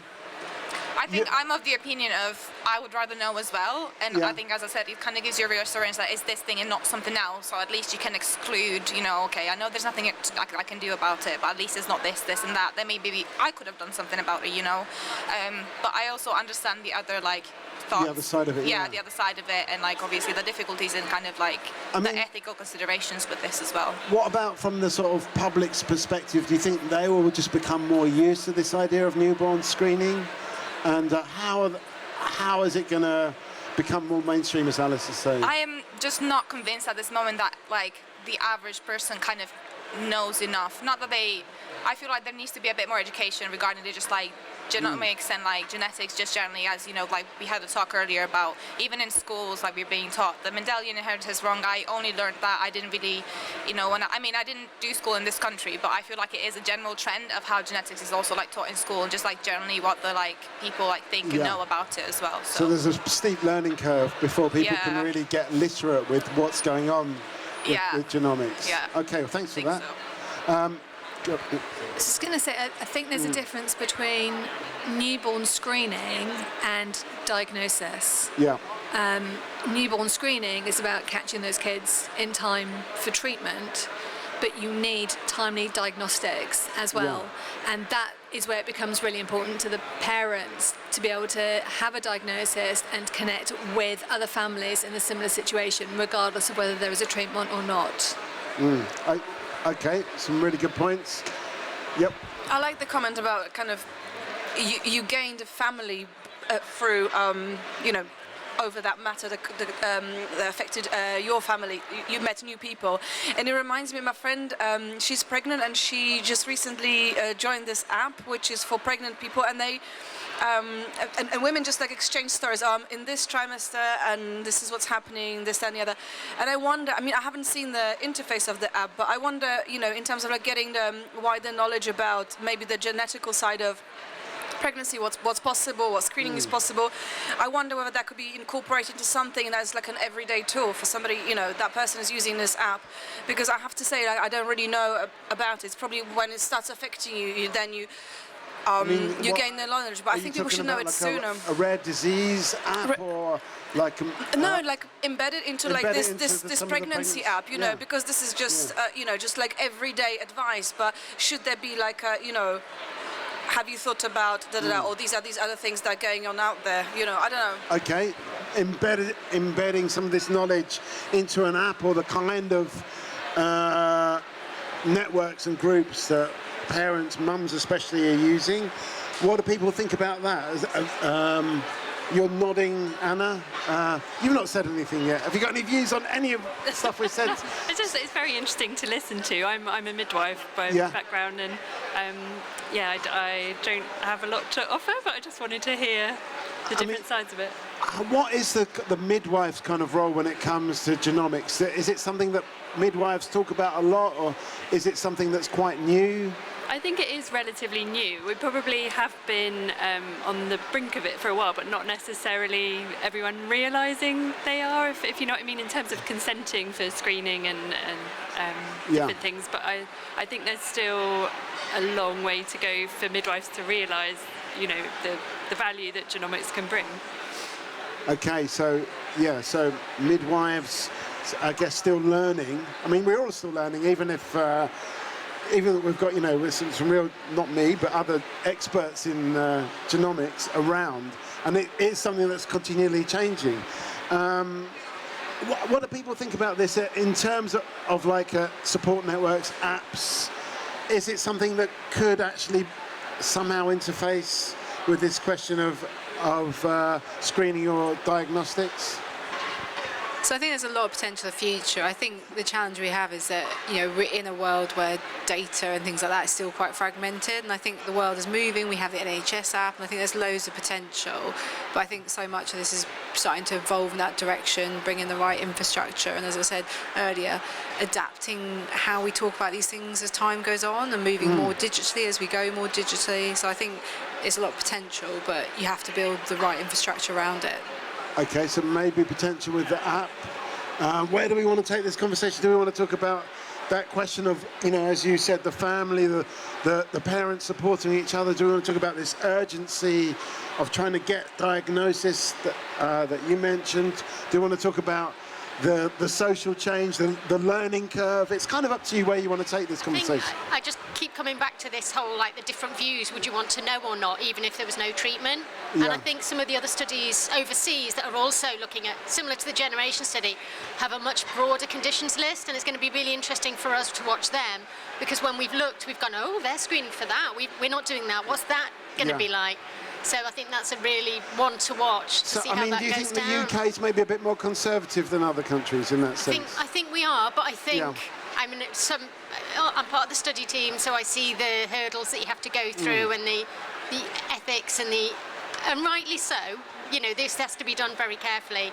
So I see how hard it is, and maybe that's a good thing. Otherwise, I think we would have been tempted to go broader, faster, and maybe slow and steady is the right approach, less harm than the opposite, I guess. Okay. So I think just to add, I think it is interesting looking internationally, and as Liz says, there's a lot of variation. I think the contexts are different, so the challenges in the US are very different. Their challenges currently, screening is very much a opt-out model, where for most states you have to have it. Right. And so they have to have a debate about whether or not that's something they'll do with genome sequencing, or whether they'll treat that consent slightly different. So I think their context is different. There are other projects where they're just deciding to do it and they're not really going to fully consent people because they don't think it's appropriate in their country. They don't, they have very different views about public health. So I think you have to understand the context and the challenges, and we will all learn from each other. But I think the UK, we have a long history where, rightly or wrongly, there have been some tough moments in health. We had the whole MMR moment, which really shook the scientific community. There's lots of history around baby samples, all the whole issue there. So we have a long history of distrust, and actually trust is so important in projects like this. So you have to go slowly and carefully, because you have to do it with trust. Because if we don't do it with trust and build those foundations, it will never be successful. So I think we have to look at our UK context as part of this and what environment we're working in. I mean, what do other people think about that? About trust is, I mean, you're saying, Alice, that trust is low in the UK compared to other countries, but I mean, do people agree with that? Do they feel like, I mean, as a midwife, do you feel there's a kind of trust level that you have to get to? Surely there must be. And what about trust in the medical system as a whole? I mean, talking from experience, I would say as midwives, I think we're in quite a privileged position where a lot of women are quite welcoming to us as a profession, especially if you've got continuity of care and getting to know them as a family. For the last year or so, I've been working in a research team as well, and I find that there's noticeably less trust around that. There's more suspicion around the mention of research, particularly in some ethnic backgrounds, just where there's been historical issues. So it's really varied, and it's trying to pitch it right for different women. So when it comes to your, like the general midwife practice, trust, but when it comes to research, maybe a bit less trust? It's varied. You get really enthusiastic people who are really altruistic, really, who want to help others in any way they can, and if them taking part in research leads to developments, then wonderful. And then you get the other side where people just shut down if you mention research whilst they're pregnant. Right, okay. Interesting. Okay, what was that point, Margaret? It's just a little story. My mum recently, back home in Poland, she was picked out of, I don't know, all the citizens of my home city to be part of this research, just checking general health and well-being of the population. And then she was quite excited about it because she said, oh great, I'm going to find out all these things and I'll be able to follow up with the doctor. But she couldn't, because there's such a disconnect between the GP, what the GP can do. They got all this like really in-depth data because they've done a lot of screenings on her, as they did on other participants of the program. But then there was like a bottleneck with the GP, so she was like, well, I've got all this information, I don't quite know what this means. So she really had to like pin down her GP, say, can you explain to me, can you give me referrals? Like, yeah, but you really need it. So it's like, you've got the knowledge, but there's not much you can do with it. I don't know if it's the same in the UK, but... And what about the question of trust? Do you think the trust is higher in research or in medical profession in Poland? I don't know. For my mum, I think it was just more curiosity. Right. Okay. But equally, I think if she found out maybe too much, she wouldn't be so keen on undergoing any treatment, or maybe she. It was she wanted to know, but she didn't want to know at the same time. So it's kind of a weird curiosity. Okay, so there's a curiosity, there's a knowing and not knowing. Anna? So this is probably a really massive generalisation, but I find across the rare disease community there is less trust in the medical professional than there might be elsewhere. Why do you think that is? Because you're dealing with so many people who have never heard of your disease before, but have come from a background where they feel that they should know more. So a lot of the time you're going into a medical area where you, as a parent, are the actual expert. However, professionals understandably don't like that so much. So I think when you're dealing with rare disease families or complex medical needs, then I think the trust is much less than it should be. Yeah, okay. I mean, that kind of makes sense. I mean, I don't know who came up with this figure that 1 in 17 children will have a rare disease. So it strikes me that rare diseases are not that rare when you add them all together. I was going to say the problem is that when medics are taught at university, there are over 10,000 rare diseases. They can't be expected to know them all. And then when parents, so Batten disease has a prevalence of 1 in 100,000 live births. As a GP, you are unlikely to see one in your clinic. So when one does turn up, you've probably never heard of the disease, and you wouldn't know anything about it anyway. And you see so many other patients and so many other diseases, you just can't retain all of that knowledge. So it's about how to have that type of information readily available so that it's not the parent who's the expert in the room, it is in fact the doctor, and that parents feel then that they can go to medical professionals and know that their care is going to be taken care of, and it's not them supplying all of the information. Yeah. So, I mean, do you think that erodes the trust, as Anna's saying? I think so, but also, if you are a parent of a rare disease, you've been on a very in-depth diagnostic odyssey. You've been on a journey, My son's disease is 1 in 2,000. It took 4 years to get a diagnosis. Okay. The majority of patients with Batten disease, and given that it's neurodegenerative and it's accumulative, you're talking in terms of it being 18 months to 2 years. Yeah. And that's with worsening seizures that don't respond to treatment and other symptoms that appear. Because the doctors have just got so many other things that they could think about that would cause the same symptoms. There's almost too many things for them to test for. So they're going on this huge process of elimination, and it's taking far too long. Give us a final thought before you go. My final thought is I think these are events like this and doing this type of thing is so important, because I think for me that trust piece I mentioned, I think having that constant conversation is such an important part of it, and so I think that for me is my final thought. Okay, so conversation grows trust. That's good to hear. Liz, final thought? Yeah, I'm glad I sat down. It was a good conversation. Well, I'm glad you sat down as well, so that's good. Thanks for joining us, and good luck in the research. Good luck tomorrow with the talk. So can you say, maybe just say when and where the talk is? I think it's about 12 off the top of my head, I think, maybe. Oh, there you go, she knows. We need to look It'll at... be on the genomic medicine stage, so... Okay, right, all right. We'll look out for that. Yeah.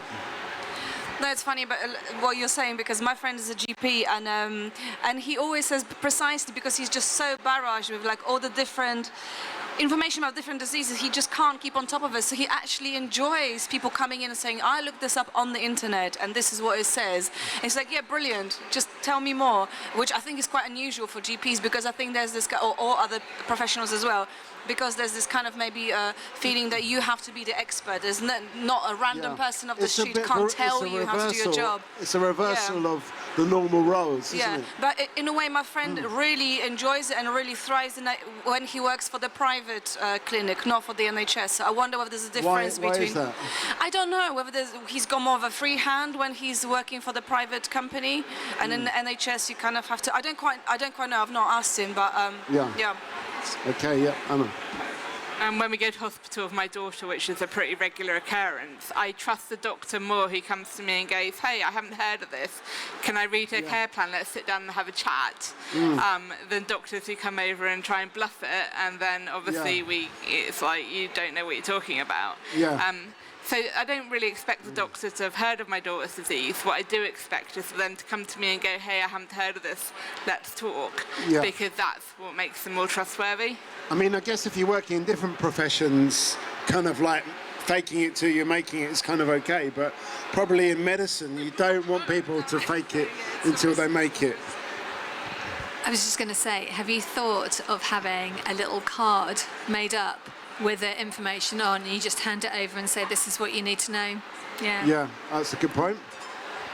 Okay, so we're talking about faking it till you're making it, not maybe in medicine. Yep, go on. No, I mean, I think that's really useful. I think like any kind of tools that we can give to people to help us kind of, to help us. Like my friend, she's got 2 kids and they're very, very active, and she is just fully expecting that one day they'll just go missing or something. They kind of, in a supermarket, it's quite regular that they just like drift off. But she's made like little lanyards for them. So whenever they're in London, when they're visiting, they've got like a lanyard like this one with some contact information. I think £20 in each lanyard for like an emergency cab home and stuff. I mean, how old are these kids? I don't know. They're like maybe 7, 8 or something like this. And they're always drifting off.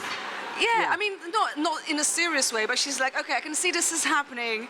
If it really happens for reals, I want them to, not be just like these nameless children, or feel like they're stuck. So I think she talks to them about it regularly. But I thought, like, well done you. I mean, 20 quid in a thing for emergency. Okay. I'd spend on snacks probably, but Maybe you could have a little card explaining the condition and £20 as well, just to get the doctor on side to make sure that they're actually taking your issue seriously. Yeah, we have laminated care plans that we give out. However, some doctors don't read them. Right, okay. Which is another issue completely. I mean, if you were going to sort of reinvent the medical profession based on your experience, what kind of changes, say you're in charge of the NHS, what kind of changes would you make? I think listening to parents is really important. And trusting their instincts. Yeah. Our instincts are nearly always right. So if we say something is wrong. Yeah. And if we say that we've done our research, it means we've done our research. So I think the doctors need to trust parents as much as parents trust the doctors. Yeah. And just more screening and quicker turnaround and quicker timing. It took. My daughter was diagnosed in 2020 and she's now 12. Yeah. So it was a long diagnostic journey. Yeah. And that needs to be quicker for everyone's sanity. But then again, at the same time, I understand the NHS is stretched and I understand resources are tight. So it's just a really hard balance. Okay. We got new face to the table. So I've actually... I'm trying to remember names. We've got Anna. What's your name again, sorry? Joanna. Joanna, that's right. Anna and Joanna, and tell us. And Timo. Timo. And we've got Ria and Margot and Mikey. We're talking about, we started off talking about rare diseases. We're talking about newborn screening. Should it be a ubiquitous thing? And what about the diagnosis of newborn screening? But then we moved on to the question about research and trust in researchers, trust in the medical profession. Some of the reasons why they're not trusted is because if you've got a child with a rare disease, you inevitably will know more about that condition than a generic clinician. And so that's where we are right now. How can we actually improve this system, improve the trust, actually make the system work better? And one of the things we're hearing a lot is that diagnosis seems to take, years, 4 to 8 or 9 years to actually pin down what that rare disease is, and how can we actually improve some of these things? How can we actually improve some of these processes? Joanna, you look like you wanted to say something. No. Okay, so that's where we are right now. Timo, have you got any views on this? Where are you coming from? Are you a clinician? Yeah, I'm coming from Finland. I'm a bioinformatician. Okay. I work with genomic data, so I don't have that professional opinions about this subject, to be honest. I mean, what kind of genomic data do you work with? Whole genome sequencing for bacteria and fungi. Right, okay. Yeah, so basically... I guess there's less ethical issues about sequencing fungi than there is about sequencing a human. Yeah. Yeah. I mean, one of the things we're talking about here is, like, how do we actually move this science forward so it doesn't take so long and it's not such a protracted process? Anna, or Joanna, have you got any thoughts on that? Is it about the science or is it about the kind of mechanisms of the health service? For us, we're trying to target neurologists, paediatric neurologists in particular, so that if a child presents with language delay and a new onset of epileptic seizures, then they should be thinking about genetic testing rather than just starting on anti-seizure medication and then thinking about genetic testing when that fails. Yeah. Okay. So, I mean, it just seems like such a long process to get to the diagnosis. Does it need to be done in this kind of one thing, then the next thing, then the next thing, or can all of these, can you do multiple tests all at the same time? You can do multiple tests. For Batten disease, with for CNL2 Batten disease, when they come in, they've had a language delay and then an epileptic seizure, they can also do a blood test, and there is an assay that can be done. You can get an answer back in 24 hours rather than just a genetic test, although the genetic test is needed. For my son with his rare disease, we went through every single test under the sun before he was finally diagnosed. His younger brother is displaying the same symptoms. I went to the GP and said, right, my oldest had this, and this test. They all came back negative. This one's got the same symptoms. This is what my oldest one has been diagnosed with. Can we just bypass the time and test for everything? So they've tested him for everything. They've all come back negative, and now we've been referred straight up to the paediatric gastroenterologist, which is great because it took me 2.5 years to get Benjamin there. It's taken me 3 months to get Gideon there. Yeah, but I mean, I guess that's just the parent experience and parent knowledge that if you're a first-time parent with a child with a rare disease, you've not necessarily got. Yeah. Well, what you were saying about doctors need to listen to parents, a lot of the parents for Batten disease say that they intrinsically knew that something was wrong. They knew it, and they would go to the doctor and say, there is something wrong, and the doctor would be dismissive. And actually this happened in our family with my sister. My oldest nephew is autistic, and her GP actually sent her away telling her she was a middle-class neurotic mother wasting his time. Wow. He is now in adult social services and will never live alone. Right, okay. But that's what undermines trust, I suppose, isn't it? Yeah, go on.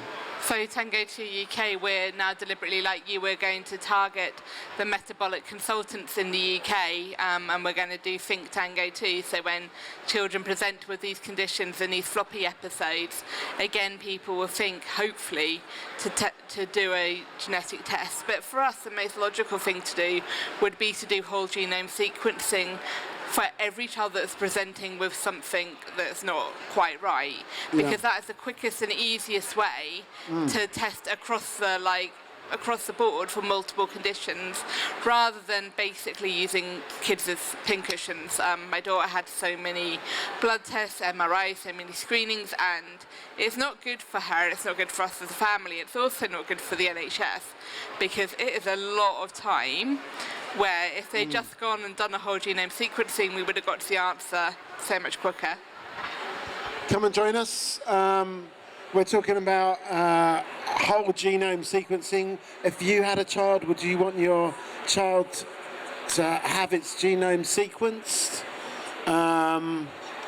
Something to think about. Well, come and join us, and we can find out about it. Okay. Timo, have you got any views on this? Are you a parent? I am not a parent. I think if I had a child, I would not want it be whole genome sequenced unless there was like something to suspect. Right, okay, so you wouldn't want it just to be something that was routinely done, or was done maybe if there was anything wrong with the child?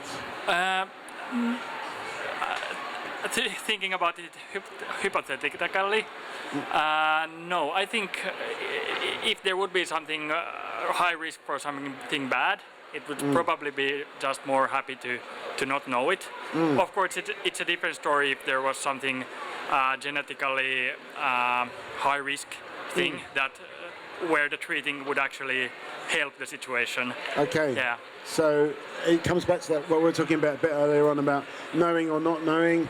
Ria, have you got any views? Are you a parent? Yeah. How do you feel about this? I mean, how do you feel about this idea of a kind of routine sequencing of newborns? On the fence.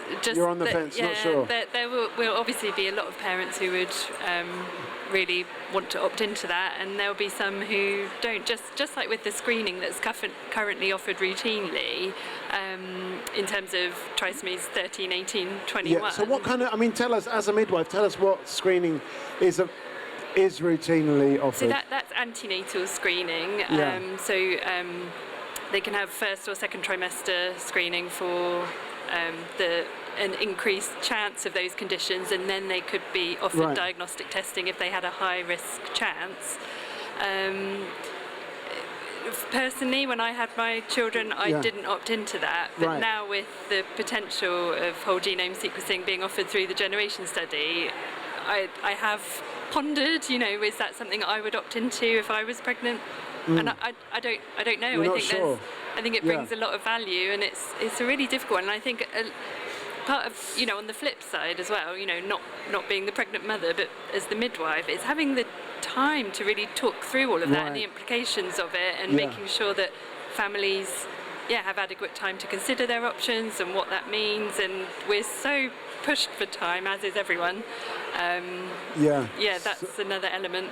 So you can't just introduce screening without actually the resources to help people understand it and know how to deal with it as well, which is another thing for midwives. Well, it will be midwives, and maybe you have help from other professionals, I suppose, but I guess you're at the sharp end of that care. So interesting, something to ponder, says Ria. Did you have any thoughts about this before you became a parent, or was it something that you only really discovered? So before I became a parent, I worked with teenagers with complex needs. So I'd already had like exposure in a way to that world. So I didn't go into pregnancy like not knowing about it. So I again said I wanted to know everything right from the word go. But I think I've always been quite curious, like around science, and I've always said I wanted to know knowledge about absolutely everything and anything. So I think that's just part So that's your kind of attitude. Yeah, I always think like you can deal with anything so long as you know what the anything is. If you don't know, that's when it gets really scary. So yeah, that's how I look at it. Okay, so we've got a new face at the table. So we've got Ria, we've got Timo, we've got Joanna, we've got Anna, and Mikey. Tell us your name. Eva.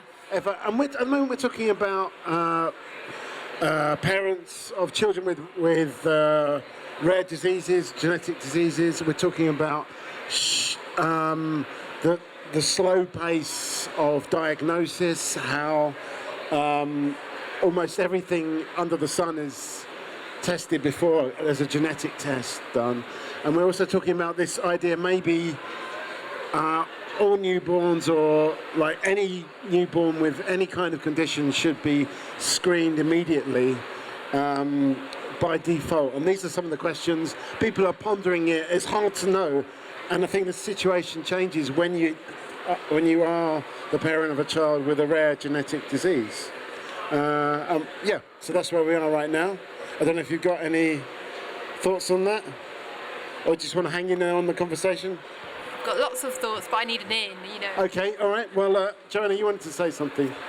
So when I was pregnant with my oldest, actually with all of them, I had the screening done, because for me, having had my nephew and his diagnosis, we felt that it was important, and I didn't think that I could cope with having a child with a trisomy. And in actual fact, at my 20-week scan for my oldest, he had 2 soft markers, and I ended up having a level 2 ultrasound done, and a worry for the rest of the pregnancy that there was something wrong, and I was very grateful in the end that he was completely fine. When the health visitor came round to speak about, one, the newborn screening with a heel prick, and then to talk about vaccinations, she said that I was the easiest person she ever spoke to, because she said, right, can we do this? Yes. And then, are you going to have your child vaccinated? Yes. When does it start? And she was prepared for a battle. So I think a lot of the health visitors now go in and have people to say, well, I don't think I want my child to be vaccinated. And I think this points to a lack of understanding of the importance of achieving a high enough rate of vaccination that those people who can't be vaccinated don't catch a disease. Yeah. And my brother's a very good example of this, because he was in fact allergic to a component for whooping cough. He could not have the whooping cough vaccination as a child. Not enough people took up the vaccine, and he caught it, and I remember that cough night after night after night. It was horrible. So yes, my children got everything. I mean, you're talking about a lack of understanding, but I want to get a final thought from you, Timo, before you go, but let me just sum this up. There is I talked earlier about lack of trust, and how does the lack of understanding feed into the lack of trust? Because there's two different things we've been talking about, which are kind of barriers.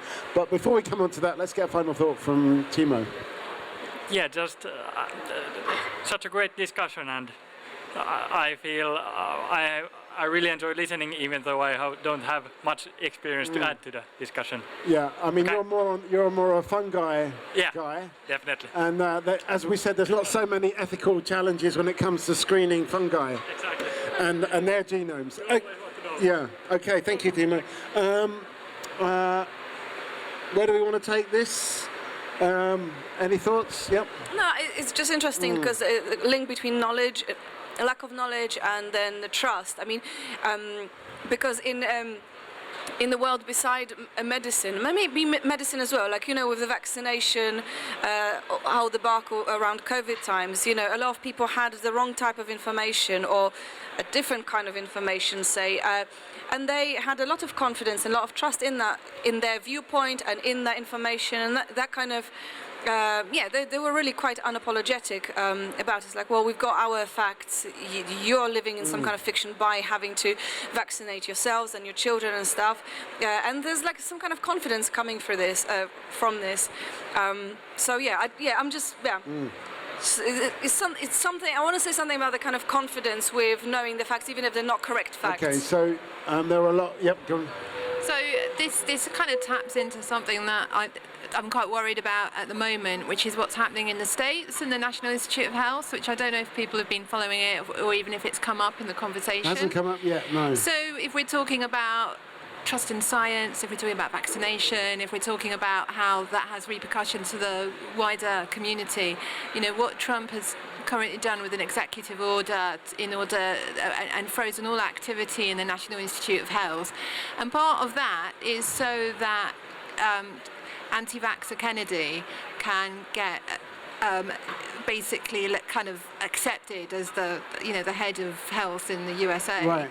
And it is really scary. And I think if we're talking about trust, we have to also look, without going too much into it, into the political figures and the kind of national discourse that we're having about vaccines, about health, and who says what, who we put in positions of power, and then who people trust as a result of that. Yeah. Okay. So Donald Trump's closed down the National Institute of Health in the US. Frozen it. Sorry. What does that say about people's, in a way, the discourse about science and who we're actually believing? But also, I think, just tagging on to what you said, I think Kennedy, who's now known, I think, is he Minister of Health or something like that? So that hasn't always been his thing. This is the thing. This is what kind of boggles my mind. I think in his previous political career, he had nothing to do with health. He's just a professional politician from a family of professional politicians. Exactly. And so it happened. They had these strong views about vaccinations. Like, oh yeah, man, you read a lot of alternative facts about this. Yeah, you can be this you can be a health minister without having no real tangible qualifications other than just spouting out, these types of alternative facts. So I think it's quite amazing. And like, we had some people who work in research around this Talkaoke table, and they're like, they're concerned with like ethics and this, then the other. They're like really serious, like really sincere about the, what they're putting out there, what kind of data. People like some politicians, they can be an advisor on, I don't know, tree industry. I don't know, it's not tree industry, like construction site industry, whatever, climate change, and next thing they're like health ministers. I find it just like amazing, like the balls on these people, like it's crazy. Okay, so we're talking in a way about an atmosphere maybe that's a little bit, for want of a better word, anti-science or anti, and it's also about who, in a way, it's also a question of trust, who we're trusting. So surely some people are trusting Donald Trump to have voted him in. I think it also goes into a conversation about communicating science. So, you know, on the one hand, if you're communicating science and you've got a very easy message like anti-vaxxer, you know, the scientists quite rightly have codes of ethics, and they are not actually marketing and comms people necessarily as well, and they also don't want to say anything that's you know, there are no black and white statements in a lot of the work that is done within science, so they use measured language, and it's not instantly appealing, and so yeah, it is a science communication challenge as well. Okay, so yep, language of science. One of my other volunteer roles is I help with the lived experience expert at GOSH, reading lay summaries for research grants. Yeah. And so when scientists think they're writing lay, they are not writing lay, you know, and we have to send them back quite often and go, that's not in English. Yeah. That may be lower down than your PhD, but it's not at a level where everybody can understand. And I think when people are talking, especially about anti-vax and some of the other fake science that goes around, they can make it simple, they can make it clear-cut, and they can make it attractive if you don't understand science. What's missing with the scientists is that they are struggling, and this is a massive generalization, to make their information clear-cut, easy and attractive to people who want to scroll through TikTok and have no interest in science. Yeah. And that's what's missing. We need scientists to get onto the same level as the people who are spreading the misinformation and communicating in the same way. Okay. You've joined us at an interesting time. This is Talkaoke Freeform Talk Show. We were talking about trust in institutions, trust in research, but Eva's pointed out that Donald Trump has frozen the budget of the National Institute of Health, and there's a kind of let's say, anti-science or a misunderstanding of science atmosphere. Adam Rutherford explained that very well in his lecture. Yeah. And so Adam Rutherford captured that very well in the talk that he gave over there earlier today. And I said there, I come from a slightly different background, I suspect, than most people that are here. I did 40 years in the pharmaceutical industry, and I started doing family history in 1967. So I'm very deeply involved in using DNA to sort out family history. So, as always, to some extent it's an education set up, but if you sat across the table like I am here dealing with the great British public at Who Do You Think You Are, they all, of course, wish to tell you what they know about DNA. Right. And I go with the phrase that my second scientific mentor taught me, which is everyone interprets the data in light of their previous experience. If you have no previous experience and no science, it doesn't stop you saying what you saw on telly last night or saw on some, but social media gamish, whatever. Okay, but the question is, from Anna, could scientists be better at communicating their findings, their research? Yeah, but just to take a practical example here, this is fine, but most of the people here are from academia or from government and are selling what they can do about DNA sequencing, okay? This reminds me of Who Do You Think You Are in 2009, when we had about 15,000 people through the door over 3 days, jam-packed solid. This is flavour of the month, so you've got masses of people. That no longer runs anymore because the internet has basically killed it for the family history societies. There is still an educational role to play in terms of taking the use of DNA in family history and translating it to the British public. Now, Adam Rutherford has tried to do that in all sorts of media that he's tried to use to do it. Yeah. I still think he's not doing it through the family history communities to reach that audience. Right. And buried in my satchel sitting here is the number of autosomal DNA tests conducted worldwide. And the summary of that is it's about 50 million. Right. So compared to any other thing that's going on here, 50 million people will have taken an autosomal DNA test. Now, all they may have done is done a pie diagram and say, gosh, where does my 3% Nigerian ancestry come from? But that's in fact where a lot of people encounter DNA.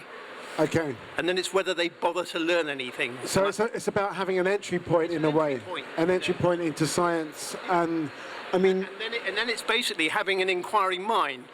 And to be fair, some people clearly have inquiring minds, and other people, I use a phrase that was said to me by the professor of chemistry at Oxford. He says, some people's opinions don't change, they just die. Okay. I mean, in terms of like that stimulating that inquiring mind or stimulating that interest in science for people that have got no context, I would just want to ask other people, what do you think about that? Can we do it? So what's your name?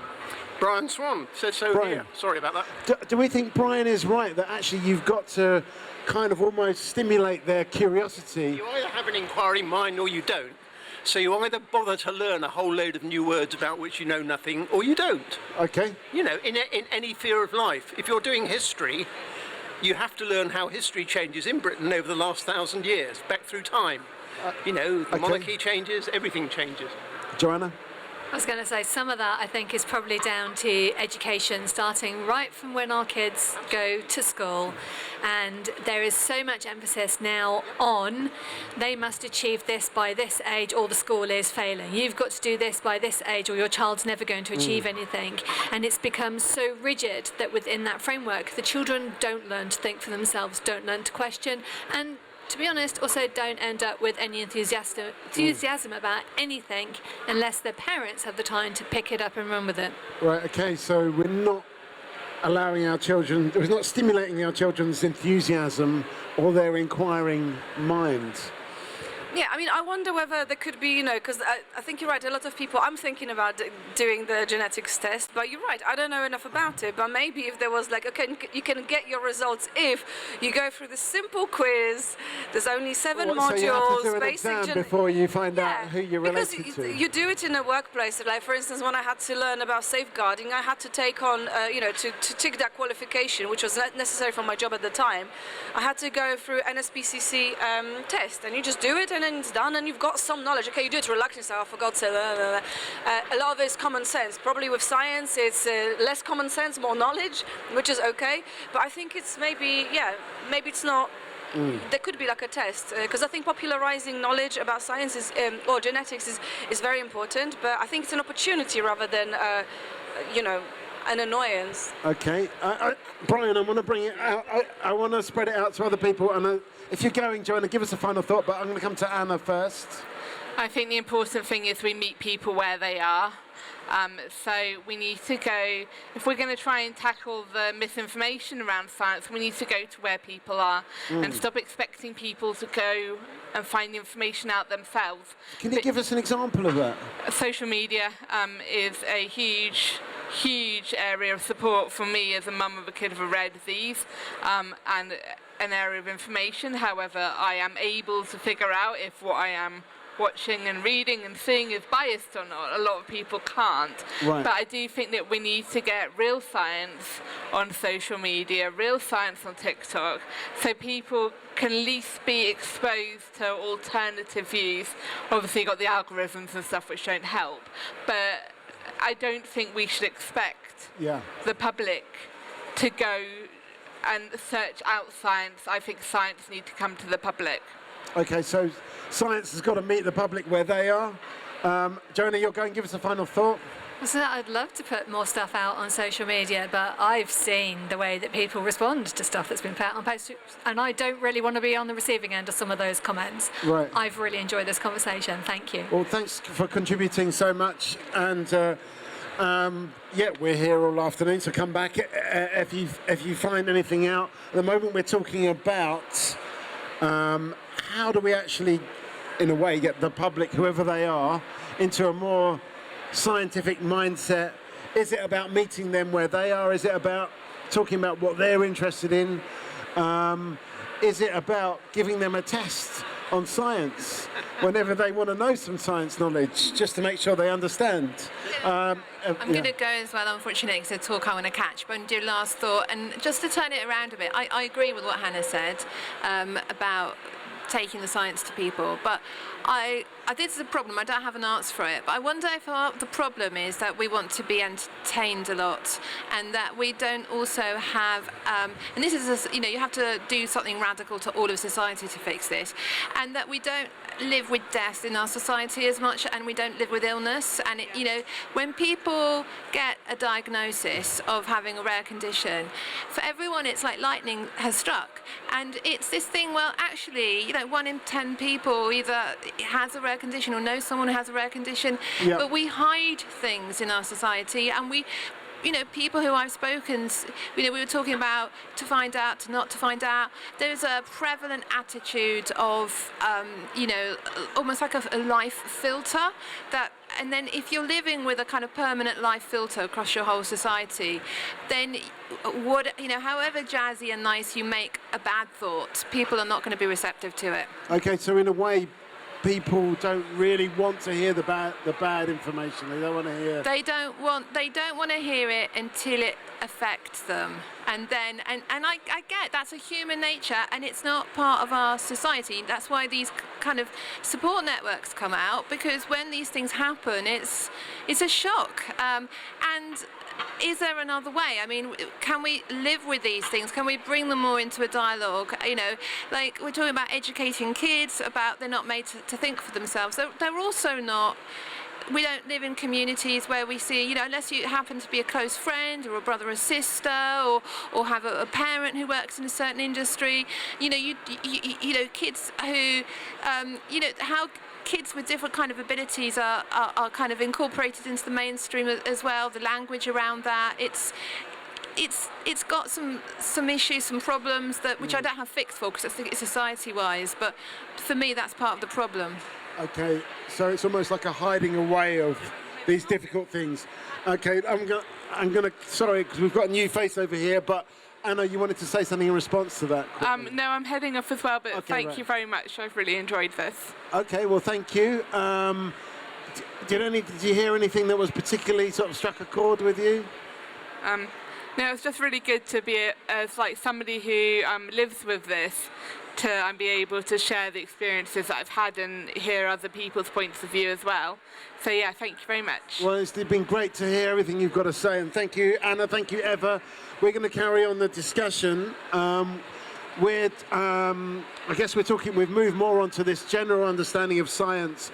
Brian, I'm going to come to you in a second, but I just want to get your name. What's your name? Trassa Craven. Hang on, let me turn you up a little bit. Go on. Trassa Craven. So, Trassa. Tressa. Okay, and we've got Margot, we've got Ria. Looks like you're going to go. Brian, give us a final. Brian, I'm going to come to you in a second, but I've got to get a final thought from Ria. Only where I work, we're in the very early setup stages for the generation study, so it's just been really useful to hear some of the different views around that and take that away for the conversations we're going to be having. And I mean, what is the next stage for this study? Maybe you could say a little bit about it for the people that have just arrived as well. I mean, I'm very new to it, but it's a study that's already open in some hospitals, offering the majority of parents the option to opt into whole genome sequencing for their newborn for over 200 conditions, which are treatable. So they've been specifically selected for that reason. I'm not a very good spokesperson. Well, no, I think I'm so new to it. You've spoken well.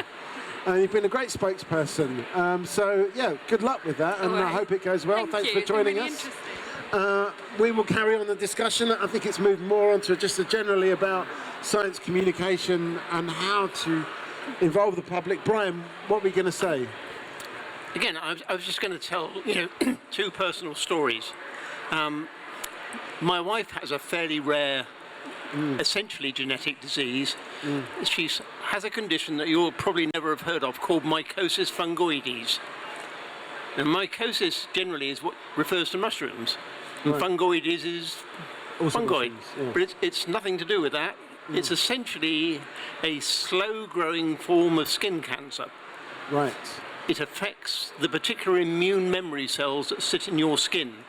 So it looks a bit like sort of red blotches. But once a year, she goes up to the major dermatology unit, which is at Guy's, and they get looked at there because it's a specialist centre. But in general, skin diseases are very poorly treated in the NHS because it's not life-threatening in most people. It's seen as cosmetic. Well, yeah, you know, I always say there's 10% of people that have this condition that it does progress quite rapidly, and of course in general you don't want to be those 10%, you want to be the 90%. And the other thing I have is my person I did my PhD alongside at the University of East Anglia has a condition that is called, get it right, PCA is the jargonese, which is posterior cortical atrophy, which essentially is a form of early onset Alzheimer's disease, but it affects your vision. Right.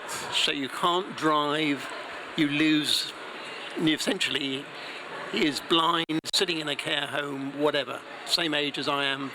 Through him and his wife, I met my wife, really. So we all sort of can tell stories like that of people that we encounter with nasty types of what are basically genetic diseases, healthcare problems. So there's the drive, you know, to sort all of this out. As, you know. I mean, that's the thing. I mean, one of the things we were hearing earlier is that people that had, we heard from a lot of parents of children with probably more severe, more deadly genetic conditions, and their issue was they wanted a solution there and then, not in 10 or 20 years' time. Once the research and people had a chance to, someone had done a PhD on it somewhere and found out some kind of treatment. Margot? No, I just want to pick up the Guy's dermatology because I've been a patient there recently. But what was quite funny is like 2 genomics festivals ago, I had an eye allergy. It's probably some record on it on Talkaoke video on YouTube. And then no one knew what that was. And then finally, after 12 months, I was referred to the dermatology in Guy's Hospital. And they did the tests on my back. And in the end, the doctor was like, her attitude was, why are you wasting my time? You're not allergic to anything. And yet I've got evidence of like my eyes being like, I don't know, like a newborn puppy, just like really puffed up, and I couldn't, you know.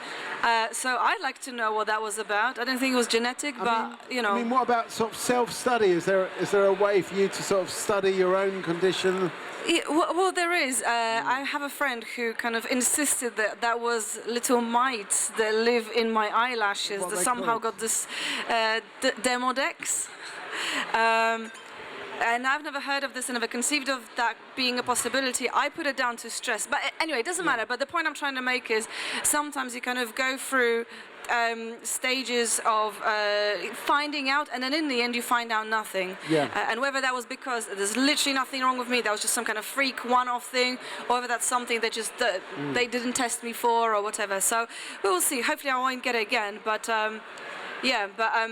I think if we look closely or talk to enough people, we'll find out there's a lot of people living with different sorts of conditions which are not maybe obvious, or they're genetic, like you said, these 2 stories. Well, maybe they've been researched and they've led to a kind of research dead end where it's undecided.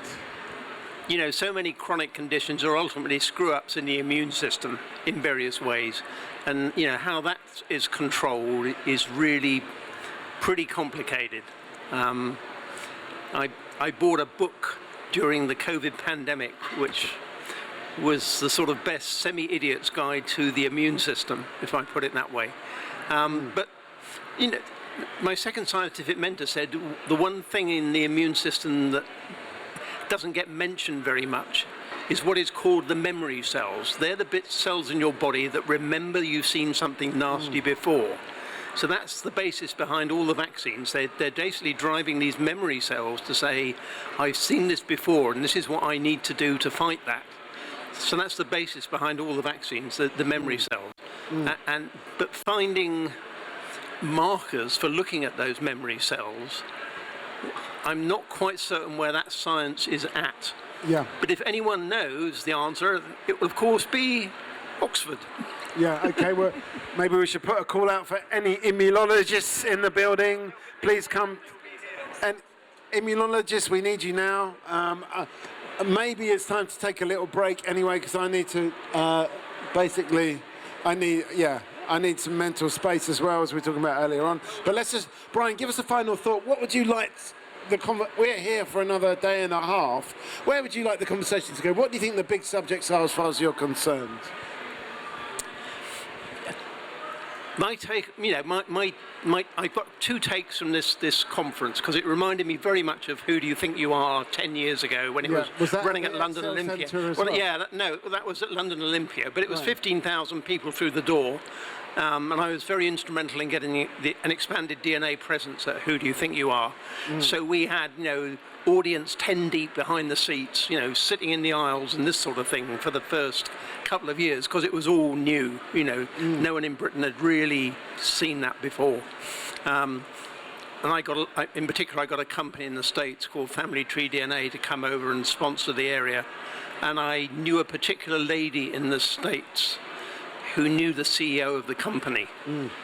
And as I put it, tongue-in-cheek, at the time she was about 40 and is a hell of a lot more attractive than I was, and so it's far more instrumental in getting the people to put the money up, and far more influential than I was. Of the event. Yeah, but equally she'd founded an organisation in America that's called the International Society for Genetic Genealogy. So she bothered to do something about it rather than sit there and say something ought to be done. She was Miss Congenial. She actually did the spade work to get the thing off the ground. So I have a lot of time for her, and of course the great British public, for instance, never thought about who actually took the DNA samples when they were there for 3 days, whatever. They thought, Family Tree DNA would fly all these people from Houston, put them up in a hotel in London for 4 days, fly them all back, and would have no idea what that would cost. And of course you wouldn't get any change out of £20,000 time you've done all of that for a number of people. So getting the samples taken from the great British public depended on Americans paying their own money to fly across here to do that, because they recognised without the British testing, they'd never be able to solve their family history problems in America. So that was pure altruism, really, that did that. Wow, okay. Yeah. Interesting, yes. So the point of that really is that something like that needs to be resurrected, because that touches the British public. That's the chart that I had with the number of autosomal DNA tests. Okay. So we need to get onto the genealogy bandwagon. Well, there is a genealogy bandwagon, but it's run by Ancestry, and it's no good after 200 years ago. Right. So that's fine for America, that's fine for Ireland. It's not terribly useful for people in mainland UK. Right. And no one talks about the Welsh. Okay. What about the Polish? What about all those Eastern Europeans? We'll leave that.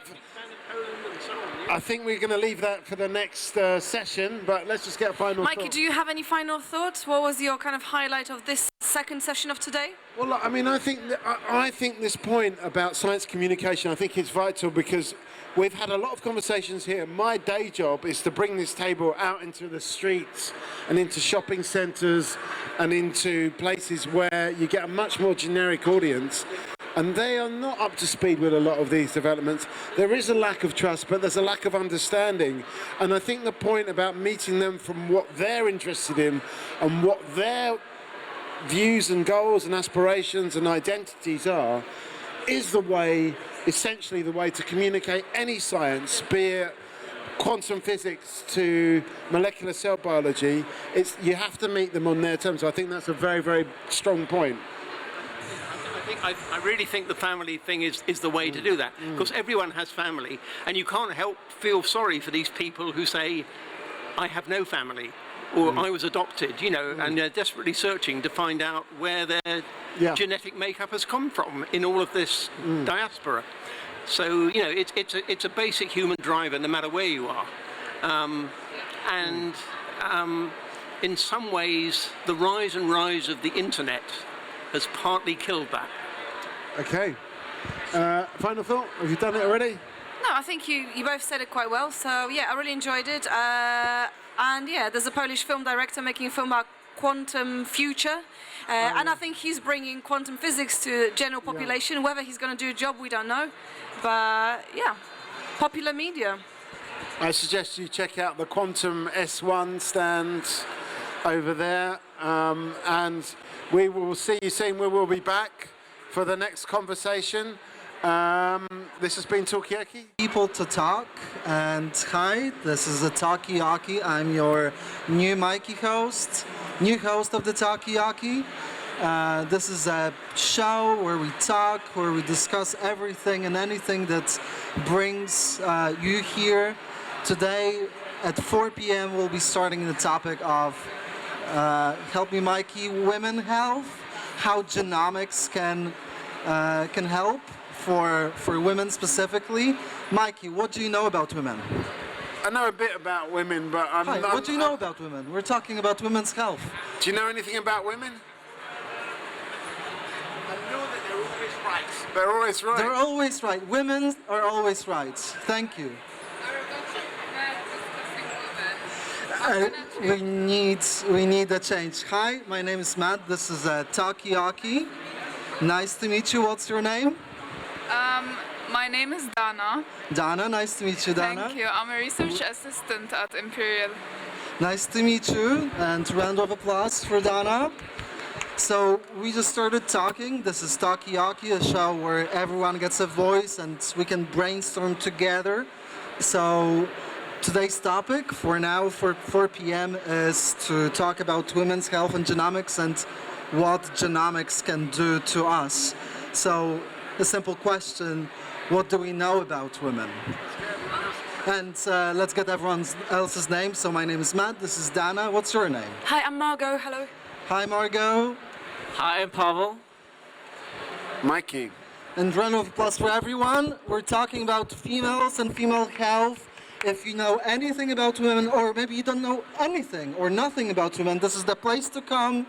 And we'll be talking about genomics and what we can do. I just want to say that's at 4 o'clock, so we've still got 15 minutes where we can just, we don't have, I mean, we could start on that if someone's got something to say, but we could start on anything because we've got 15 minutes before we have to neatly segue into the question of women's health. But I already started. You can start it now, but I'm saying Are we you don't saying you have don't to. want to talk about women? No, but Talkaoke, yeah, I want to suppress the discussion about women. Yeah, I want to suppress the discussion about women's health, and I want to explain what people should talk about. Round of applause for Mikey. No, we shouldn't applaud. I'm just curious because like this morning, like up until now, since this morning, I've been just around the Talkaoke table, and I know what we've been talking about, but I just want to know what people have been seen, what's the chat out there, because we kind of feed on what's out there in this whole festival. So yeah, what are the kind of highlights or lowlights? I don't know, of what people have seen. What is the low light? What is the highlight? Do you like genomics? Do you like? I do. I accidentally stumbled into genomics. So my background is in medical neuroscience. Wow. And then for my master's project, I stumbled into a genomics lab. And ever since then, I kind of saw it as like one of the few sciences where you don't have to look at a finding and say this finding suggests that. You can actually look at the sequences and say like this finding tells us that. So it was like it's giving us facts, which is what I loved about it, and now continuing.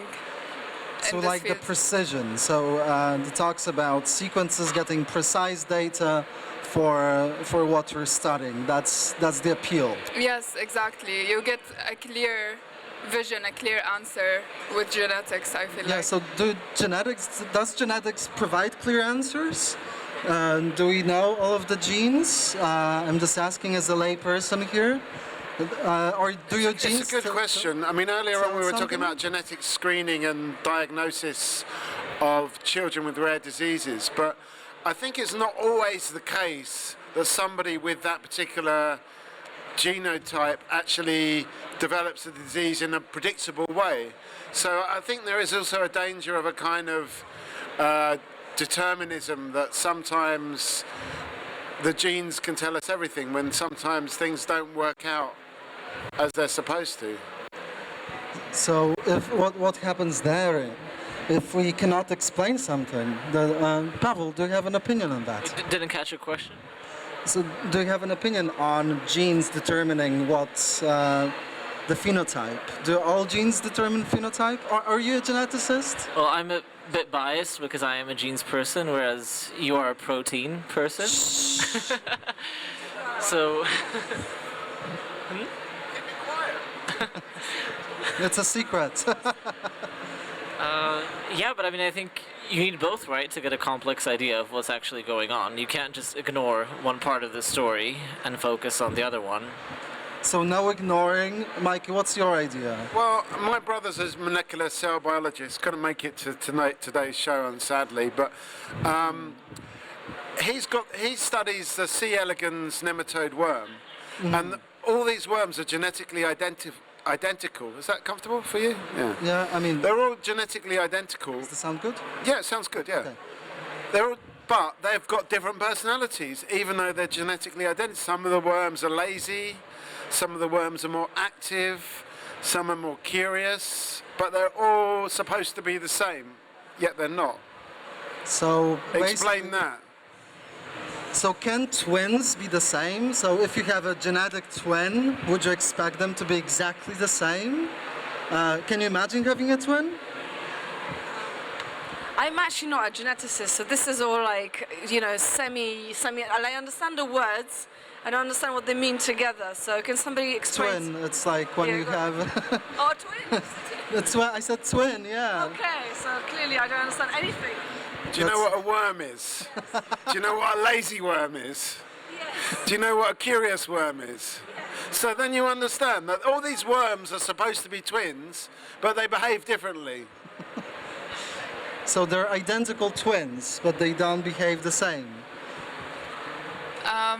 I think like environmental factors can affect your epigenome, which in turn affects your genome, which is something I learned recently when I went into genetics.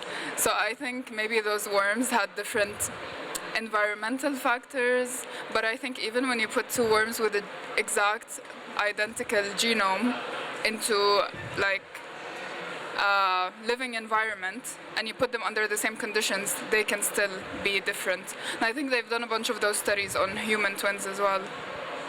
So epigenome, is that the answer to all of the variation? Do you know what epigenome is? Well, it will come as no surprise to you, but I don't. I don't. But it just makes me think of, you know, is it in any way similar, and is it a segue to the women's health? It's like, you know, when women can be of different walks of lives, but if they're menstruating, but they spend a lot of time together, the cycles, you know, coordinate. Okay, it's just a small aspect of these women's lives. There's personality and everything that could be completely different about them, but there's that one little thing that they can synchronize on. So I wouldn't be too harsh on the identical worms. You know, they don't have to behave in the same way. And maybe they synchronize on another level. I don't know what worms have got going. Do they have menstrual cycles? Probably not. But I don't know enough about worms, but Mikey. Well, the worms are hermaphrodites, so I don't know if that means if they have menstrual cycles or not. They may have a particular sort of period of egg laying, that they may lay their eggs in a kind of menstrual cycle, in that they lay them regularly. But I'll have to text my brother on that one, and I'll get back to you. So just a quick phone to your friend. Yeah, let me phone a friend. Show. Yeah. Let me phone a friend on that one. Or we can ask the audience. This is another chance to have a go. We're talking about females. We're talking about female health and genomics. What can genomics do to us? Please join us, because we're discussing that, and not only that, but hi. I am Matt, this is Talkaoke. This is a show where we talk and you can have your voice, but first, what is your name? Noor. Noor, nice to meet you, Noor. A round of applause for Noor. Well, don't clap with the microphone. Oh, I'm sorry. I'm not gonna clap with the microphone anymore. Anyway, So we're talking about female health. We're just talking about worms. There can be lazy worms. They can be identical worms. They behave differently. And we've been talking about menstrual cycles and how females synchronize. But Margot, No, I was just wondering because previous to this session we were talking about different genetic diseases and like rare diseases, and I'm just curious. Do people know what is? Oh, it's just a talk show. You're welcome to join and then say something or listen or both. I'll just listen. Yeah, that's all. Okay. I'm a master's student studying MSc in Bioinformatics at the University of Liverpool, and I'm here to. Nice to meet you. Hi. Hi. Nice to meet you all. But yeah, I was just saying that I was just curious, like, is there a percentage of rare genetic diseases which affect more females than males? I mean, is it like evenly distributed, or is it, well, if it's a genetic disease, then it affects all genders? But I do think that there are some which specifically affect women. So I just wonder what the percentage is. Who's more disadvantaged in that sense? Does anyone know, or does you can guess? I'm sorry, Mike. I'm gonna. I think men are more because we have two X chromosomes. So even so, for us to get any disease, both the chromosome have to be dominant in those area.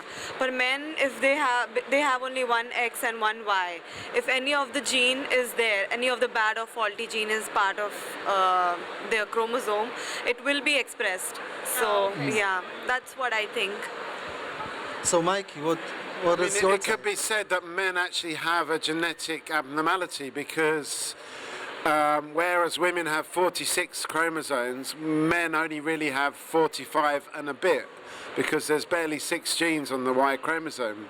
So actually it's men that suffer from way more genetic abnormalities, and you might even argue they're genetically incomplete. Are men genetic losers in that way? Does anyone agree, or are females the winners of the genetic lottery? Nor? Trying to think. I'm not sure, but I know for like complex diseases, men generally have it worse. So like with disorders that affect intelligence, you'd find more extreme cases with the men than women. But then I guess it just depends on the disease we're talking about. You know, if it's affected by hormones, like breast cancer, you would see it more in women because it's hormone dependent, or, you know, if they're taking HRT or menopause. So I think it just depends on the condition. But I think overall, maybe I'd give the win to the men for that one. Well done, man. Can I just add, I completely agree, but also for psychiatric disorders, like schizophrenia, OCD, autism, it's been found more in men. So I think in the neuropsychiatric genetic world, men are more, they suffer more. So, men winners? Who's winning? I wonder, so on that topic, I wonder if it's because like they say it just presents differently, and because men it's presented so obviously that you know it's easier to diagnose. But then I know like women for autism, they're more likely to be diagnosed for UPD, like misdiagnosed as UPD than autism. And there was even like a study about like heart attacks that women, like men, when they experience heart attacks, the terminology they use is like, oh, an elephant is sitting on my chest. But women would be like, oh, my arm's hurting. They use much lighter words to describe it. So we're less likely to catch when women have heart attacks because of that. Because sometimes we use the framework of men and their symptoms and things like that. Oh, Margot? You've got the point. That is literally amazing because, you know, like that's really interesting about the language because, you know how they say, oh, man flu, right? I wonder whether that's got something to do with it. Like when men have a flu, it's like the worst thing in the world. Whereas women maybe are a bit more resilient. But it's interesting about the language. I think I'm going to go away and think about that. But yeah, I think you want to say something. So is it really all about changing our language and implanting this into genomic science as well to explain everything that we see? I mean, I don't think you can take away the cultural context ever, and I think in that sense, I think just because the culture of medicine has been male dominated, not always, but for the last few hundred years. And so male conditions or male complaints of the male way of talking about the body has kind of dominated also the symptoms as well as the treatments. So we still have a lot of work to do in terms of the science and medicine. What are the ways that we can bring it forward? Is there more? So I study as genomic counselling, and a big thing is patient empowerment. So you always want to get the patients involved, just so you know how they would describe it, what they feel, what's necessary for them. So just getting the patients involved with medicine, empowering them, sort of getting rid of that hierarchy between like the doctors here and the patients here. The doctor tells what the patient wants to do. More like the patient should inform sort of how they want the treatment to work or how they're feeling, and that informs how we treat these patients. So it's about patient-centric approach. We have a new person at the table. Hi, I'm Matt. This is Talkaoke. What is your name? I'm David. Nice to meet you, David. Here, well, I'm hearing a welcome back, but welcome from me. We're talking about health, women health, genomics, but we don't have to stick to it. Just this is a disclaimer. If you want to raise a point that's important to you, this is a perfect place to do so. And I think Margot really wants to do that. No. It's just interesting because you were talking about hierarchy, like the doctors, the medical experts are there, patient is there. I wonder where the AI is, like where is the ChatGPT, where are all those kind of, where is then a hierarchy? I'm just curious, asking for a friend. Asking for a friend, what's the hierarchy what's more important, ChatGPT, doctors, patients, what comes first? I mean, we had a conversation earlier on, we were talking to some young medical students, and one guy, Addy, who'd basically done all of his exams and dissertations using ChatGPT, said that he was ready for the role of a medic or a doctor to actually change, and he would just be the person that feeds the sample into the computer and then reads the result, and it's, the AI is doing more of the work, and his job became more of a kind of almost like a companion or an explainer rather than actually having to think about the diagnosis and stuff like that. So is ChatGPT going to replace doctors? Is that what you're saying? DeepSeek? I don't agree. I feel ChatGPT can't replace anyone, and humans cannot replace them. We need to get the optimal or 100% or the better results. We need both AI and humans. Yeah, so we need both currently, right? And I feel like it's different to imagine AI replacing them now because everyone has a distrust of just an AI generated content right now. So you'd want like a human to give a point of view on that.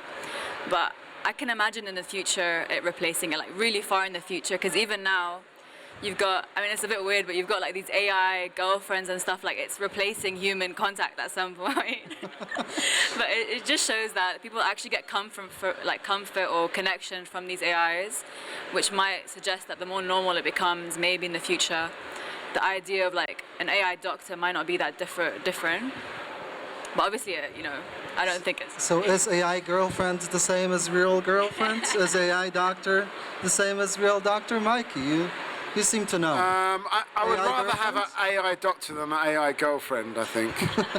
I would trust the AI better on the medical side. But I didn't say replace, I said work together. So I was just rephrasing. Yeah, you were just headlining what I was, which is fair enough, that's your job. But I think it's just going to change the role. I'm a strong believer in AI, and there's so many medical things that doctors don't do now because it's just tedious and pointless, like responding. I know this because my dad's a doctor, and I'm always asking him about all minor health complaints, or like, should I be eating sunflower oil or saturated fat? And it's very tedious for him, but because I'm his son, he has to answer that. But it would be great if all of that could be automated, because that's not what really doctors want to do. They want to do more important kind of things. I don't know what, we may probably need a doctor here to find out what doctors really would like to do, but I'm sure it's not talking to patients about tedious stuff. Hi, David. Hi. So I suppose it depends where the AI is getting its information from, right? So if it's thinking about oils, for example, plant-based oils, you know, there's a lot of conflicting information in newspapers, magazines, on the internet itself, and that's where a lot of that information's coming from. So it's fine if doctors are being trained using AIs that have been built using a corpus that's actually, you know, solid. I suppose that's the only thing I'd say. I think AI will be really important in training doctors, because that's one of the really hard things, actually. So AI is important. That these are conclusions that you're reaching, but I just want to add that even though the doctor you mentioned has like, you said he stopped reading or like working as hard just so because the AI was helping it. I think we can look at AI as a tool, because as humans, no matter what field you're in, whether you're a doctor, a girlfriend, or anything, you're limited by time. And also by resources. Like if I wanted to go to the library, I might find a lot of good resources, but it won't cover everything. So I think what AI has done is that it brings different perspectives. And also if you ask it about a certain topic and you ask it to explain it from perspective from someone in the Middle East, or sometimes there's like a sentence you can say, explain it to me like I'm 5, and it could be like a really complex topic, and it could really like simplify it for you and broaden your understanding. So I think that's been really transformative. so ChatGPT and AI is helpful, and we've got a new face at the table. Hi, my name is Matt. This is Talkaoke, a show where everyone talks, hence Talkaoke. And what is your name? My name is Bing. Bing, nice to meet you, Bing. Well, a round of applause for everyone, and let us remind each other our names. I'm Dana, but I have to run now. Thank you, guys. So, nice to last meet you. thoughts before you leave us? What are we taking from Talkaoke and Genomics? That I'm gonna rent out a karaoke room with my friends and do this exact thing, because holding a mic and delivering your point feels like Feels really important. Feels nice, yeah. Please take. I did. I have one. Thank you so much. Thank you. So, thank you. Round of applause. Thank you, guys.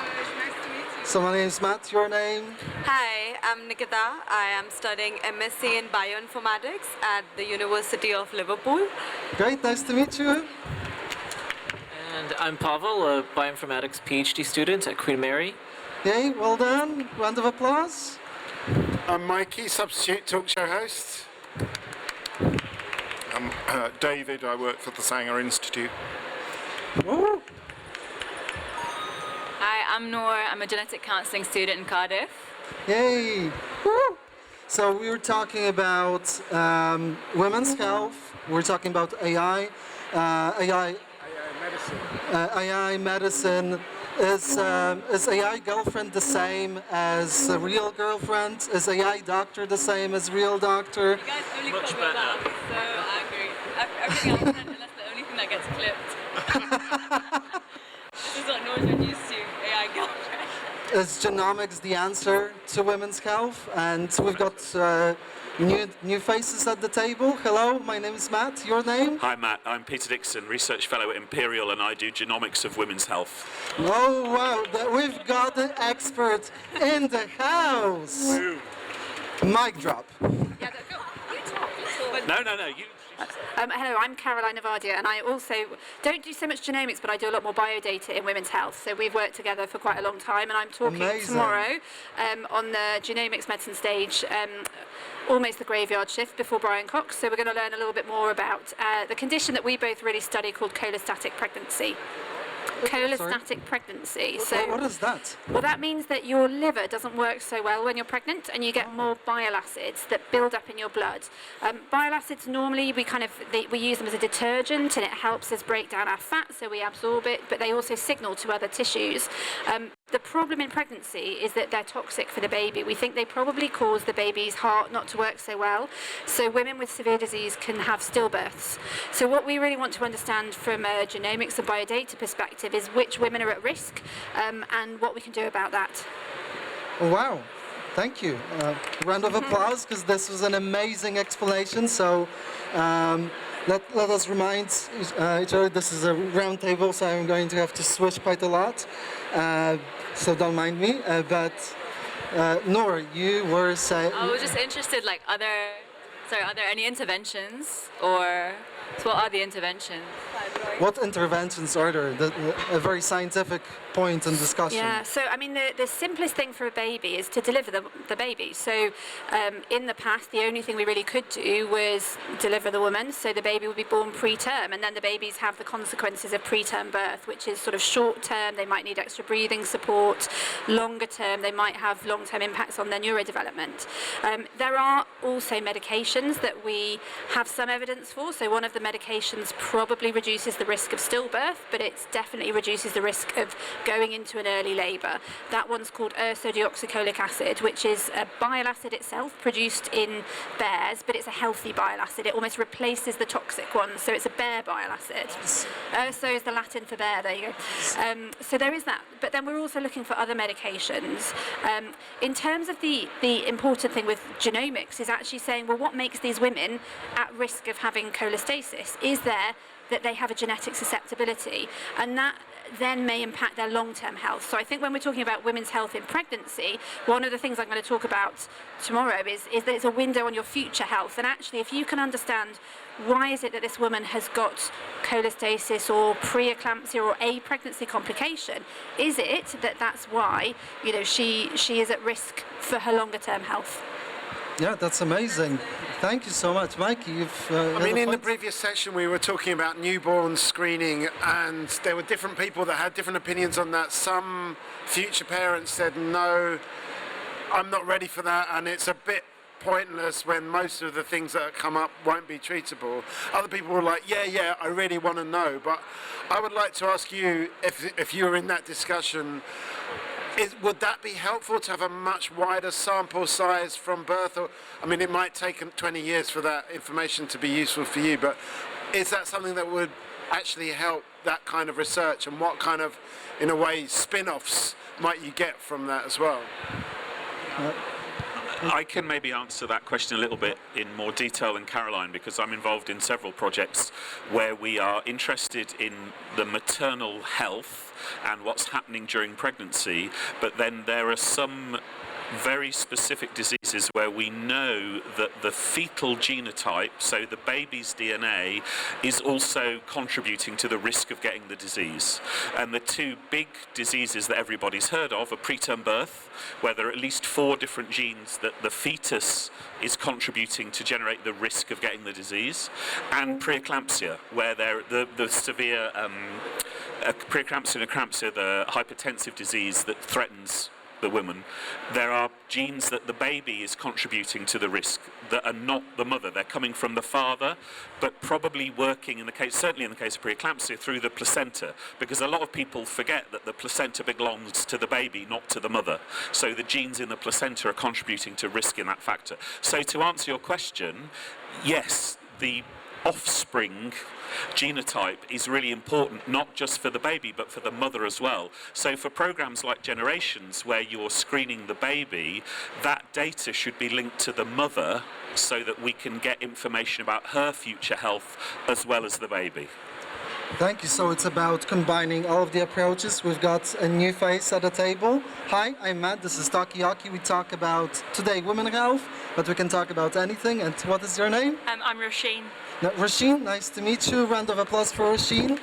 So we just talked very briefly about genetic screening and the importance of health. Oh, and there is another face at the table which I have not noticed. I'm really sorry. Hi, I'm Matt. Your name? Hi, I'm Dale. Dale, nice to meet you, Dale. Nice Round of applause for Dale. Hi, please join us. There is still 2 spots available at this highly contested and popular place of Talkaoke, where we talk now about women's health. We talked about AI girlfriends, AI boyfriends. I really need to reiterate, is AI going to replace doctors? But we just talked about pregnancies and what pregnancies mean to women's health and how genomics can impact on this. So any points are welcome.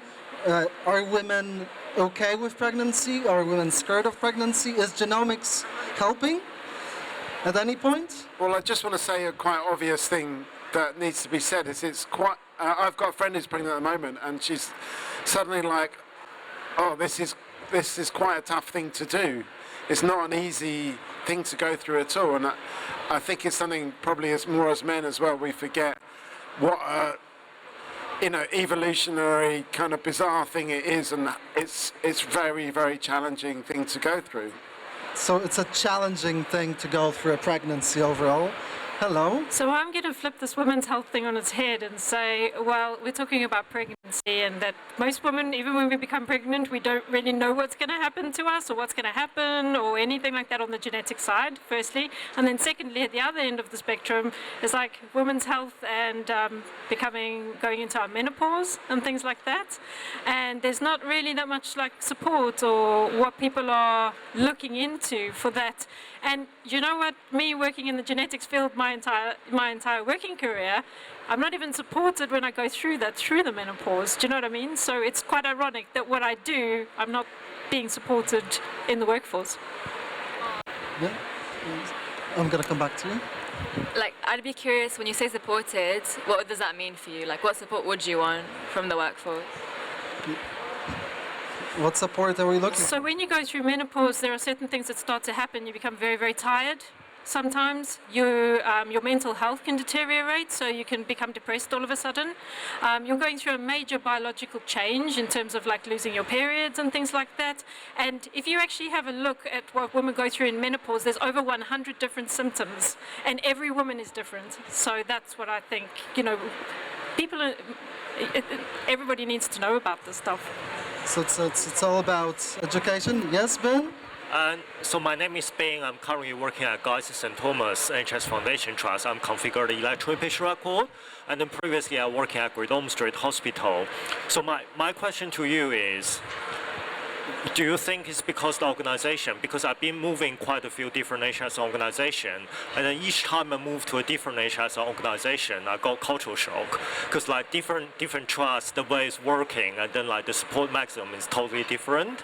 So I just kind of wondering, have you moved around, or you thinking, because it might just be the specific employer not like supporting menopause. So like in the trust I worked for before, they talk a lot about menopause.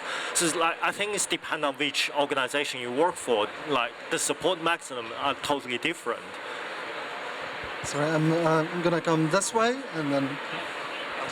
I think it is quite well recognised that menopause research isn't funded. And if you look at when I want to do some research, I go to a panel, and historically that panel was made up of 90% men with a token woman. And what gets funded is what's interesting.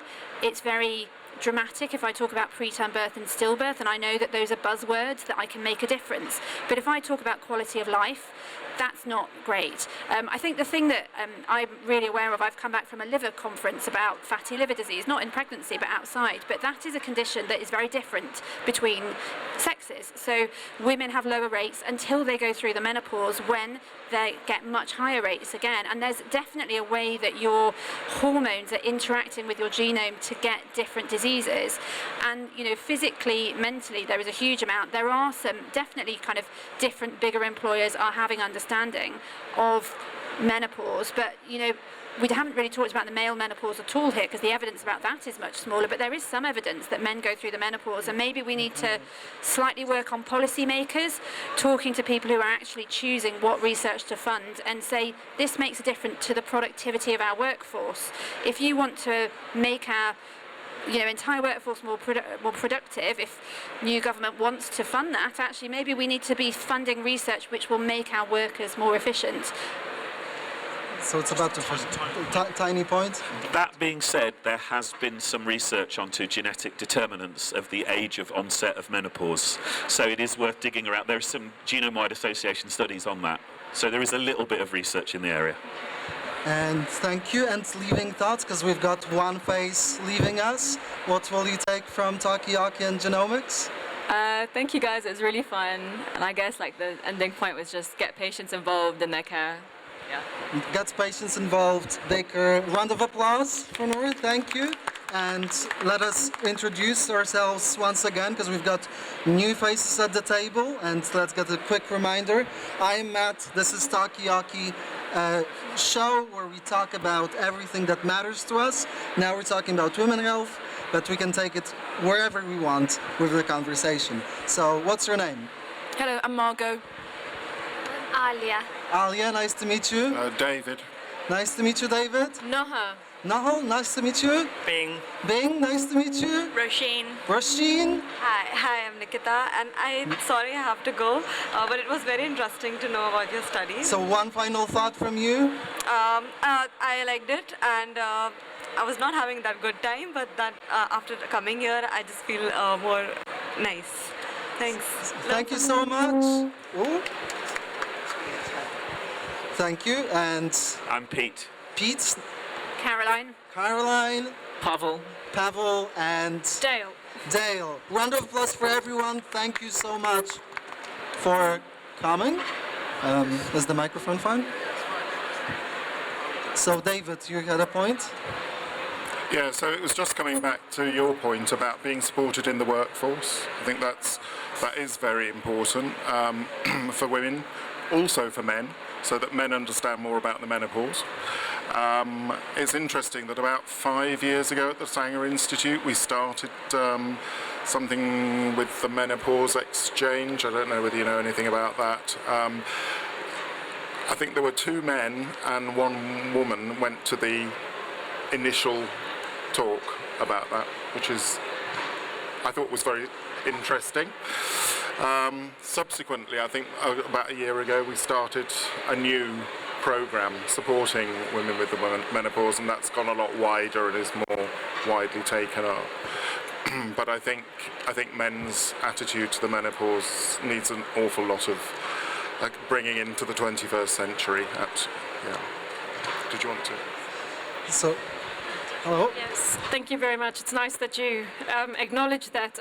So the reason why I bring this up as well is because I work predominantly on or have done always in the IT side of things, and in every single role I've been in, it's just been me and men. So, trying to explain my pregnancy when I went through it twice, trying to explain to the department that I'm driving for an hour and a half and I'm 8 months pregnant, I'd like to work from home, was a very difficult challenge. And now going through the menopause, also having children, all of this type of thing, when you're trying to compete in like a bioinformatics role and stay at the top of technology and understand everything that's going on, then you get tired and you take it out on your family at home, and none of this is seen because no women talk about it. And I just thought I'd like to talk about it and tell people what I went through. Thank you. Yeah, thank you so much for sharing this with us. So it's important to share what we go through. And we're sharing things about pregnancies, things about women's health and genomics. And Mikey, you have a point. I mean, I just want to ask the question, is it, it's something that I asked before, is it about the culture that we have where we do have a kind of culture of youth, and it's both for men and women. When they get older, they almost, like turning 50, I almost feel like getting older, you become sort of less valuable in terms of like how you're culturally valued. Whereas you go to other places in the world, and I think that being older is a bit more respected for both men and women. So is being old valuable? Is it good to be old? It was my birthday on Monday, so I'm feeling a little bit old today, but Happy birthday. Thank you. I think the thing that I think is quite interesting is that we talk a lot, I'm a doctor, so in medicine we talk about flattening the hierarchy, which I believe in. I believe that if you're young, you should be able to approach the seniors. But the negative side, we don't talk about that. And actually it is that respect of your elders, the wisdom and valuing that life experience and work experience that older people have compared to younger people. So maybe our rush to make everybody, I mean, I'm really bad. I introduce myself as a first name. All of my patients call me by my first name. I hate hierarchy, but actually maybe I'm wrong. Maybe I should go back to saying, well, maybe there is a value to having that, you know, respect for our elders, that I'm going to become the elder one day, not that far away. So is becoming the elder the answer? We need hierarchy and structure? I'm not sure, because our workplaces are a natural reflection of the society around us, and the society around us is obsessed with looking young, and so that I think that is going to be always going to be a challenge when every day people are presented with the image of perfection is youth, not age. It's certainly in the West, I totally agree, in Japan and in other African societies, age is much more respected, but Hollywood has no respect for age. So it's about youthfulness and keeping up with Hollywood, keeping up with Kardashians? So I think I'd just challenge that, because I think the workplace isn't a reflection of our society, and that's the problem. I mean, you mentioned that your informatics group or IT department, I can't remember, was largely men, I think, you know, and that is still largely the case, actually. We've got probably a few more women in ours, you know, but and therefore it's not really a reflection of society. And actually, you might have expected that an informatics, software development, bioinformatics role would be more appealing to people for flexible working from home and all that kind of thing, but it doesn't seem to quite work like that. And interestingly, I mean, I recently had a birthday as well, so I'm now 62. Happy birthday. There we are. So once you get over the 60, you know, it's the youngsters look at you and they think I'm 75, you know. Sorry, Mike. And final thought from Bing? I think if you find somewhere like majority of men, maybe just need to find somewhere else majority of women if you want to talk about that. So that's one of my suggestion, my final thought. And then the other thing I think of is we're not talking about enough of mental health, and like basically last year, like because of change of government, so I was deploying AI in the electronic patient record at Great Ormond Street, and basically they not renew my contract, and there's no mental health support at all from the organization, and like I'm working for the NHS, there's no mental health at all, like it's just really frustrating. Like I think there should be enough mental health support for NHS workers as well, not only just menopause. That's my final. Yeah. More mental health support. Thank you so much. Mikey, you want to make a point? No, just because we take Talkaoke everywhere, and like about 2 months ago we were at a fridge convention in Nuremberg called Chilventa. And Chilventa. Yeah, and it was mostly men there because most engineers are men. And there was one woman that said, can't we just mix this up a little bit?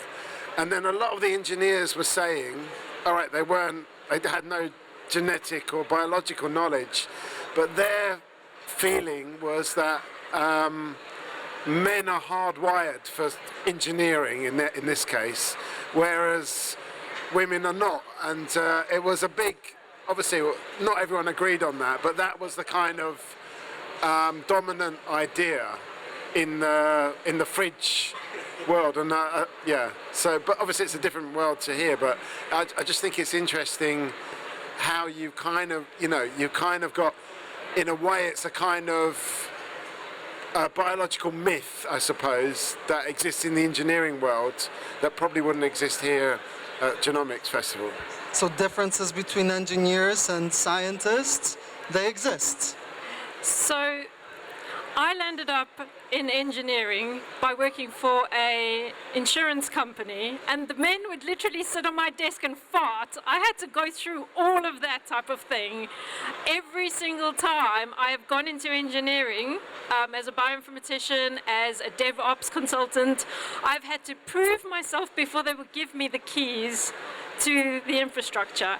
When the problem needs to be solved, I'm the one that ends up solving the problem. So I don't think that there's any difference between men or women. I just think that it's just the way that we are set up at this moment in time.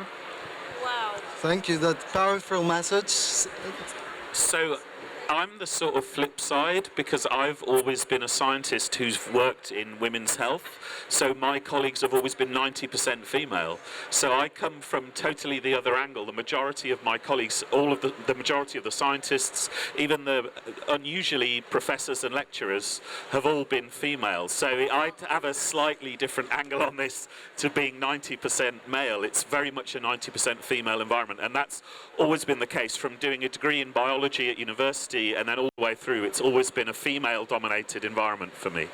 So it's about flip sides of different professions. Are men hardwired for anything? Are women hardwired for anything? We've got a new face at the table. Hi, I'm Matt. This is Talkaoke. We talk about women's health, but not only today. What's your name? My name is Hamish. Hamish. Nice to meet you, Hamish. Round of applause for Hamish. So we've been talking about many different things. We talked about AI. Can we have AI girlfriend? AI doctor. Then we switched over to pregnancies. We talked about a really important disorder and preterm births, how we can avoid this, genomics. And then we started talking about the workforce and workspace. And how we can combat issues with mental health and menopause. So this is really an open space for anyone to talk about the issues that matter to all of you. Thank you, everybody. I'm going to have to leave. What I've learned is... final thoughts. What I've learned is that everybody has different opinions, and that's okay. And it's really wonderful that we have a safe space to actually talk about this. So thank you. It's amazing. Thank you. And also, final thoughts from you? I mean, I came quite late, but it was interesting to hear everyone's insights on the workforce. I mean, I myself come from quite a predominantly female place of work, which I must say is definitely reassuring to know that I'll be understood should any particular issues come up. But no, yeah, this has been great, so thank you all so much for sharing your inputs. Thank you so much. And Can I just ask you before you go, are there any disadvantages to a female-dominated workplace? How do I say this without digging myself a hole? No, it's fantastic in every shape, way, and form. So no disadvantages. Mikey, your question was answered. It's fantastic. Final thoughts. It's been lovely to hear the different perspectives on women's issues. Closer? Yeah. Sorry, we didn't hear you. If you don't mind repeating what you said with final thoughts. It's lovely to hear everyone's perspectives on these issues, and I didn't really have anything to add. So that's okay. Thank you so much. Round of applause. So we're talking about female health and AI girlfriends. I'm repeating myself a little bit, so you need to, I'm getting stuck on the topics from the past. You need to help me. You know, we're sort of moving on into kind of, I feel like the conversation now is about workplace culture. And yes. Apparently there are no disadvantages to a female-dominated workplace culture. And I mean, I guess there's a question that's hanging there, which is how do you actually improve your workplace culture? Because we've heard a lot of different complaints, maybe about mental health support, but also about different attitudes based on different dominances in the workplace. So for me, I would like to ask the question, what actually makes a productive workplace culture? Yeah, what is a productive workplace? What makes it? What makes productivity? Because I think that that can be measured in different ways. Like, you know, what I consider quite productive by standards of X, Y, or Z company may be like, oh no, because you didn't give yourself a mental health crisis. Clearly, you weren't working hard enough. You know, and then there's that link between, you know, your mental health and the work and productivity. And I just absolutely hate that. I remember you were just saying earlier about, you know, we were talking about menopause, and maybe we need to make some kind of case for, you know, productivity levels being higher if we invest more in menopause research and stuff. And I'm just like, I don't know if I like that as a thing. The productivity is just such an important measurement somehow. And yeah, like what is productivity? What is productive? What is productive? Pete? It's a really good question to think about because I think it's somewhere where the goalposts have moved massively because of COVID. And suddenly everyone proved, or an awful lot of people proved, they could work from home productively. And so that changed the goalposts for a lot of people. It changed their work-life balance hugely. And I think a lot of people benefited from that, but also a lot of people were disadvantaged by that.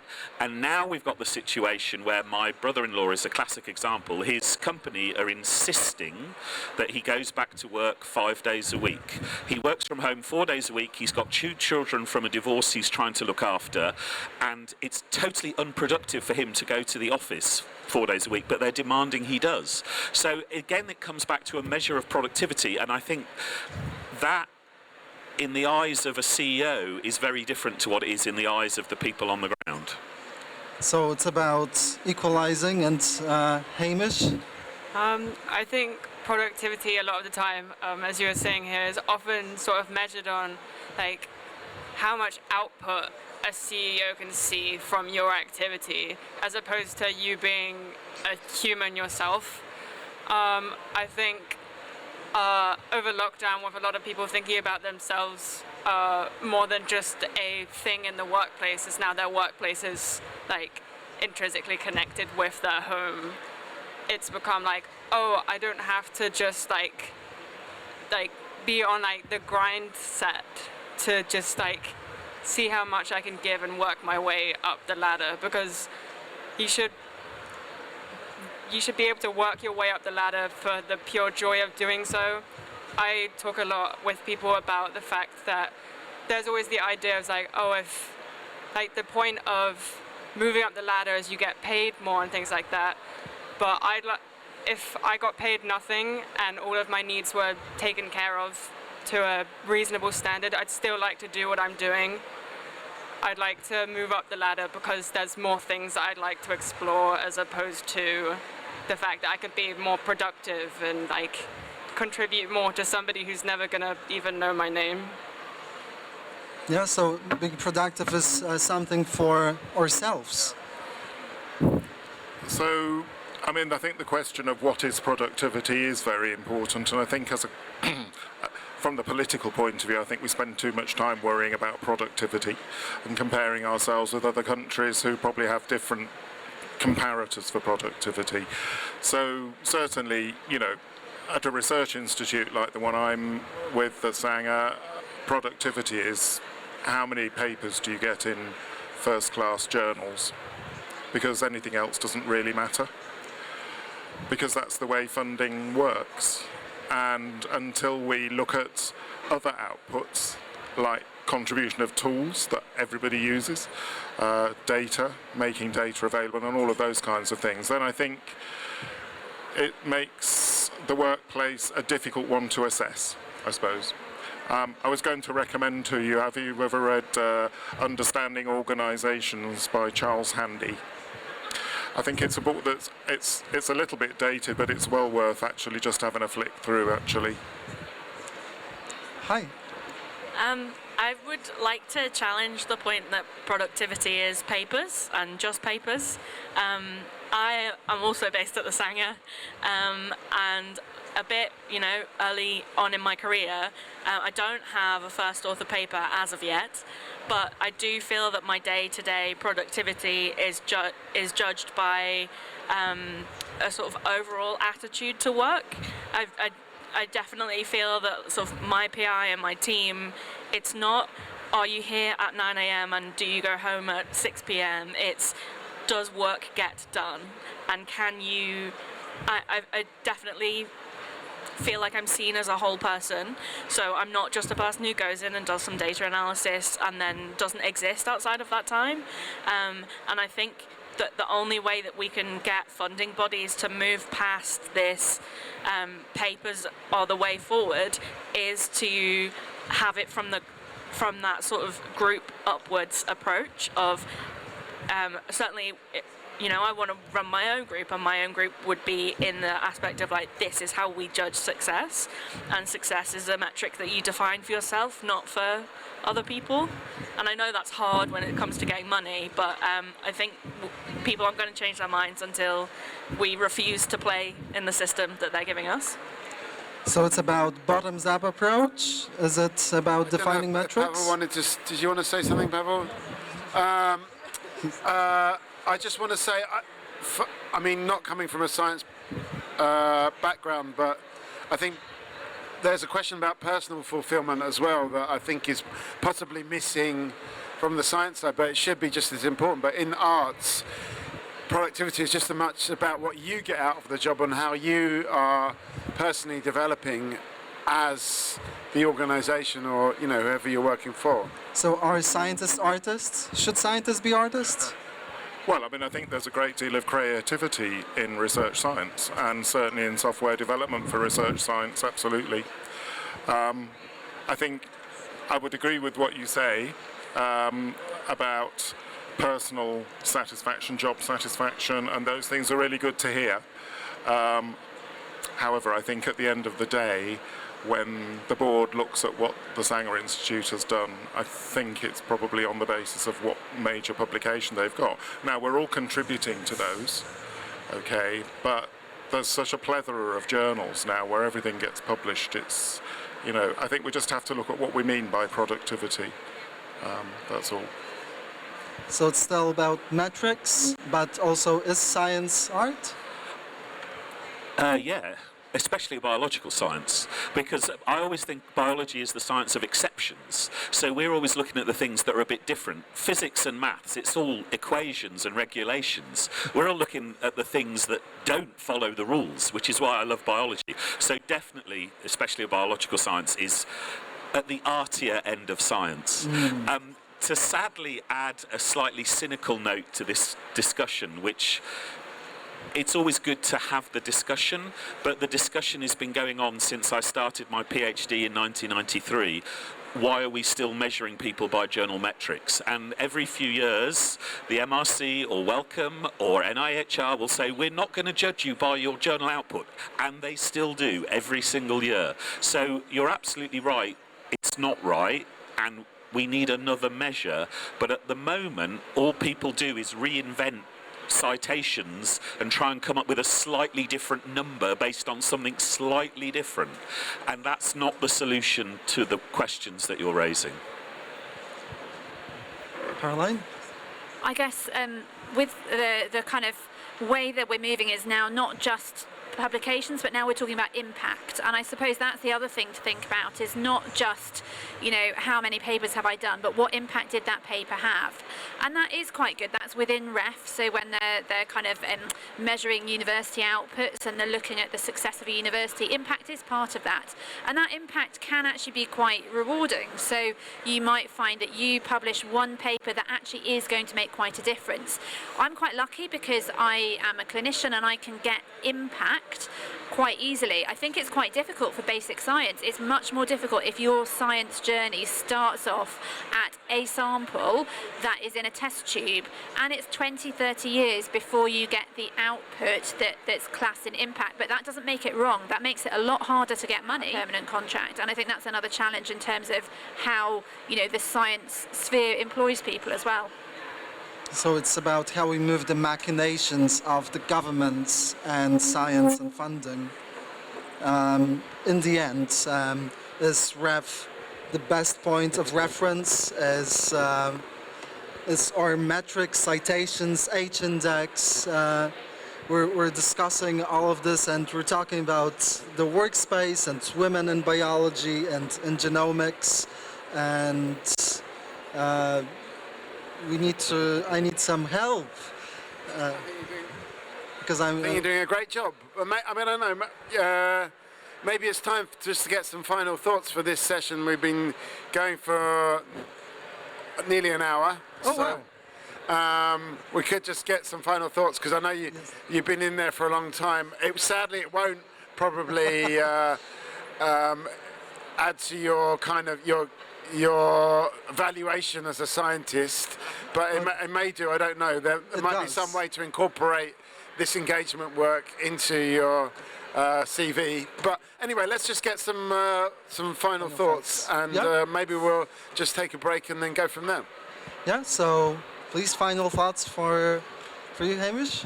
I wasn't here for much of the talk, but it was interesting to hear from people who, like my seniors in the field, as I'm still very new in my science journey. I'm only doing my master's at the moment.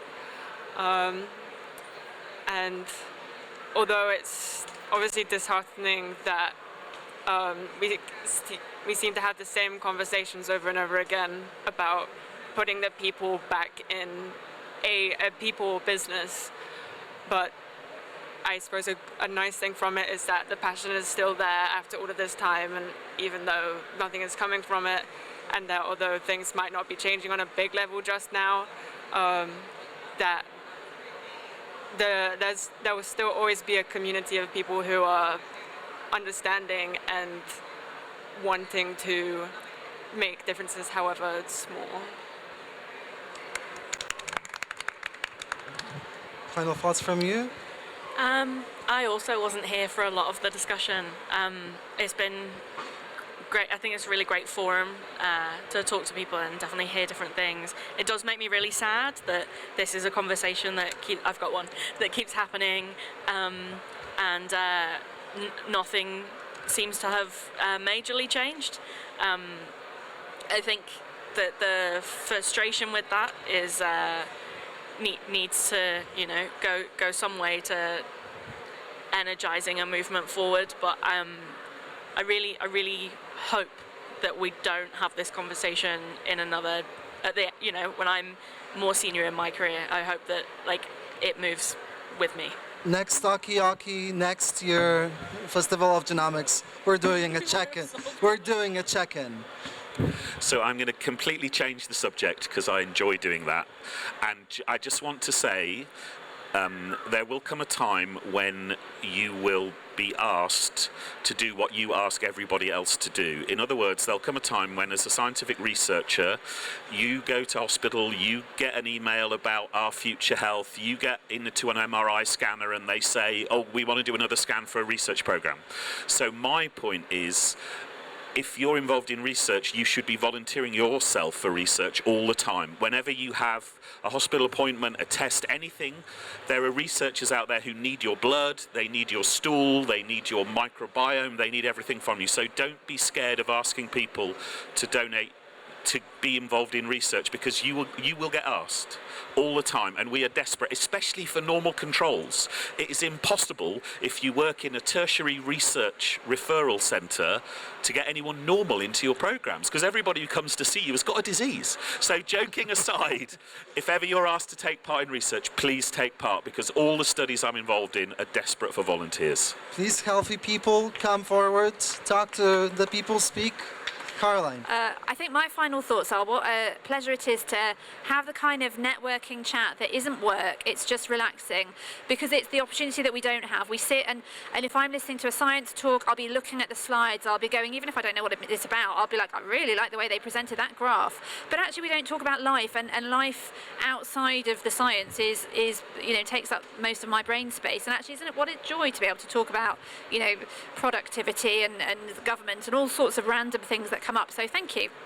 Thank you. Rounds of applause. Pavel. I mean, as someone who just deleted Instagram 2 days ago, I really appreciate speaking to actual humans around a round table. It's very unusual in the year 2025. And my final thoughts, completely random, but we are living crazy, strange times where we're undergoing a paradigm shift in society, politically, sociologically, in all sorts of ways with AI. And yeah, I'm just interested how all of this is going to end up. If in 50 years we'll live in a utopia, or if we'll be pursued by humanoid robots that are going to want to wipe us out, we'll see. Oh,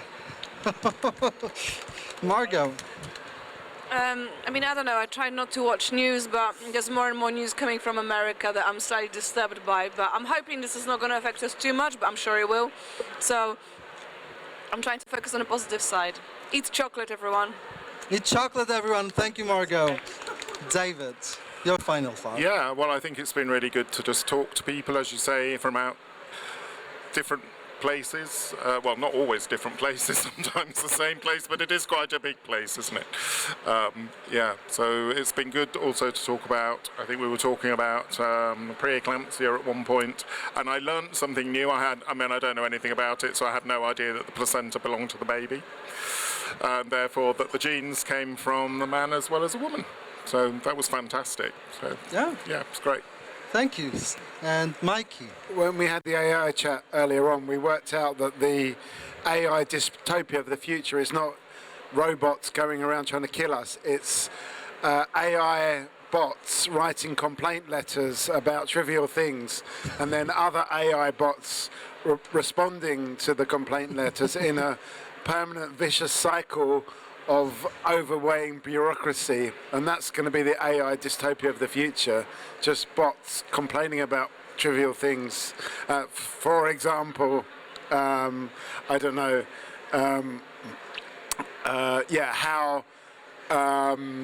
how scientists are measured and judged. I could see a whole flurry of AI bots writing letters to different institutions about that.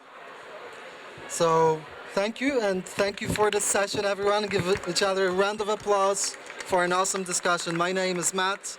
This was Talkaoke, the online and in-live show. I was really thinking about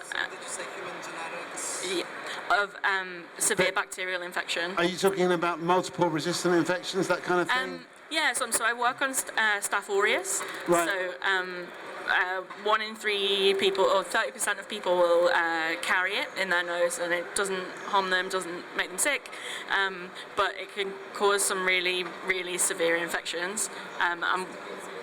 Staph aureus, it's the same bacteria that causes MRSA, but you can just carry it in your nose, and it doesn't really affect you. It just sort of lives there. But if you get an infection, it can be really, really bad. And we want to find out why some people can carry it and not be sick, and why some people get rid of it, and there are people in my team who are looking at the bacteria side, and then also I'm everyone else is bacteria. I'm a human, so I look at human stuff. Okay. Any sort of clues to begin with, or is it a bit early days to say? I think it's really early. Yeah. But I am more inclined to think that there's a combination of everything. But obviously, for my career, it would be great if there were human genetic causes. Right. So. Okay. But it might be one of those ones where you just do a lot of research and don't end up with anything at all. Yeah. Yeah. Okay. All right. So we have got Roisin, we've got Matt, we've got... I'm Margot. Margot, welcome, and who have we got over here? And people, come and join us. Have you ever had a bacterial infection? If you have, if you haven't, we still want to talk to you. Look, there's a person that's had a bacterial infection. So we've got Roisin, we've got Matt. I'm Mikey, what's your name? Paul. Paul, welcome, come and have a seat. Come get involved in this. Roisin's doing some crucial research into the genetics of bacterial infection. Why is it that some people can just walk around with copious amounts of MRSA up their nose and just be happy, whereas other people have got serious infection? That's what we're talking about at the moment. But this is Talkaoke, so we can go in any direction really you want to take it, Matt. Is it a matter of attitude? Because I've heard that happy people get sick much less. Right. Or they recover more quickly. There are some studies about the effect of attitude, so could that be that in all of the genetics that we're doing on people, we're skipping the important aspect of human behavior? Yeah, okay, so where do we stand on genetics of human behavior? Paul, have you got any views on anything so far? Well, I guess I assume that with something like MRSA, you're probably immune compromised. We all may have it, or you may catch it, but unless you're old or frail or ill or something, you'll probably just fight it off, and it won't be such a problem. Is it down to how effective your immune system is in general? I think there are some cases where that's definitely true, but I think in a larger population sense, if we're just carrying staph and it's not impacting us in any way other than it's just chilling out in your nose, then your immune system isn't going for it. It's not, because you have a microbiome in your nose and your gut, like it's not adversely affecting you. So it's called a common commensal, which is just things that live with us, and it's when something goes a bit skew-if that people can get an infection. But you're much more likely to get an infection from the strain that you carry than from something else. So something suddenly goes wrong and you are suddenly overrun with this stuff that's been living there happily. Yeah, say like you cut yourself, you touch your face, and then you touch the cut, and you've moved the bacteria from your nose to your cut, and the bacteria gets into your bloodstream, and then you've got a bloodstream infection. That is a very severe example, but it demonstrates the point, I think. Okay. Just out of interest, I'm going to ask a geneticist. Do other animals, like mammals, have Staph aureus? So Staph aureus, has it evolved to live on mammals, primates, humans? Can we model this just on mice? Okay. We do know it's evolved to live with humans, and we know that if you have a dog, you are a lot more likely to be a carrier. So it's one of those things where, like, your environment and the lifestyle factors that you have play a massive role. What about one of these mammals? Come and join us. Are you a mammal? We're talking about mammals.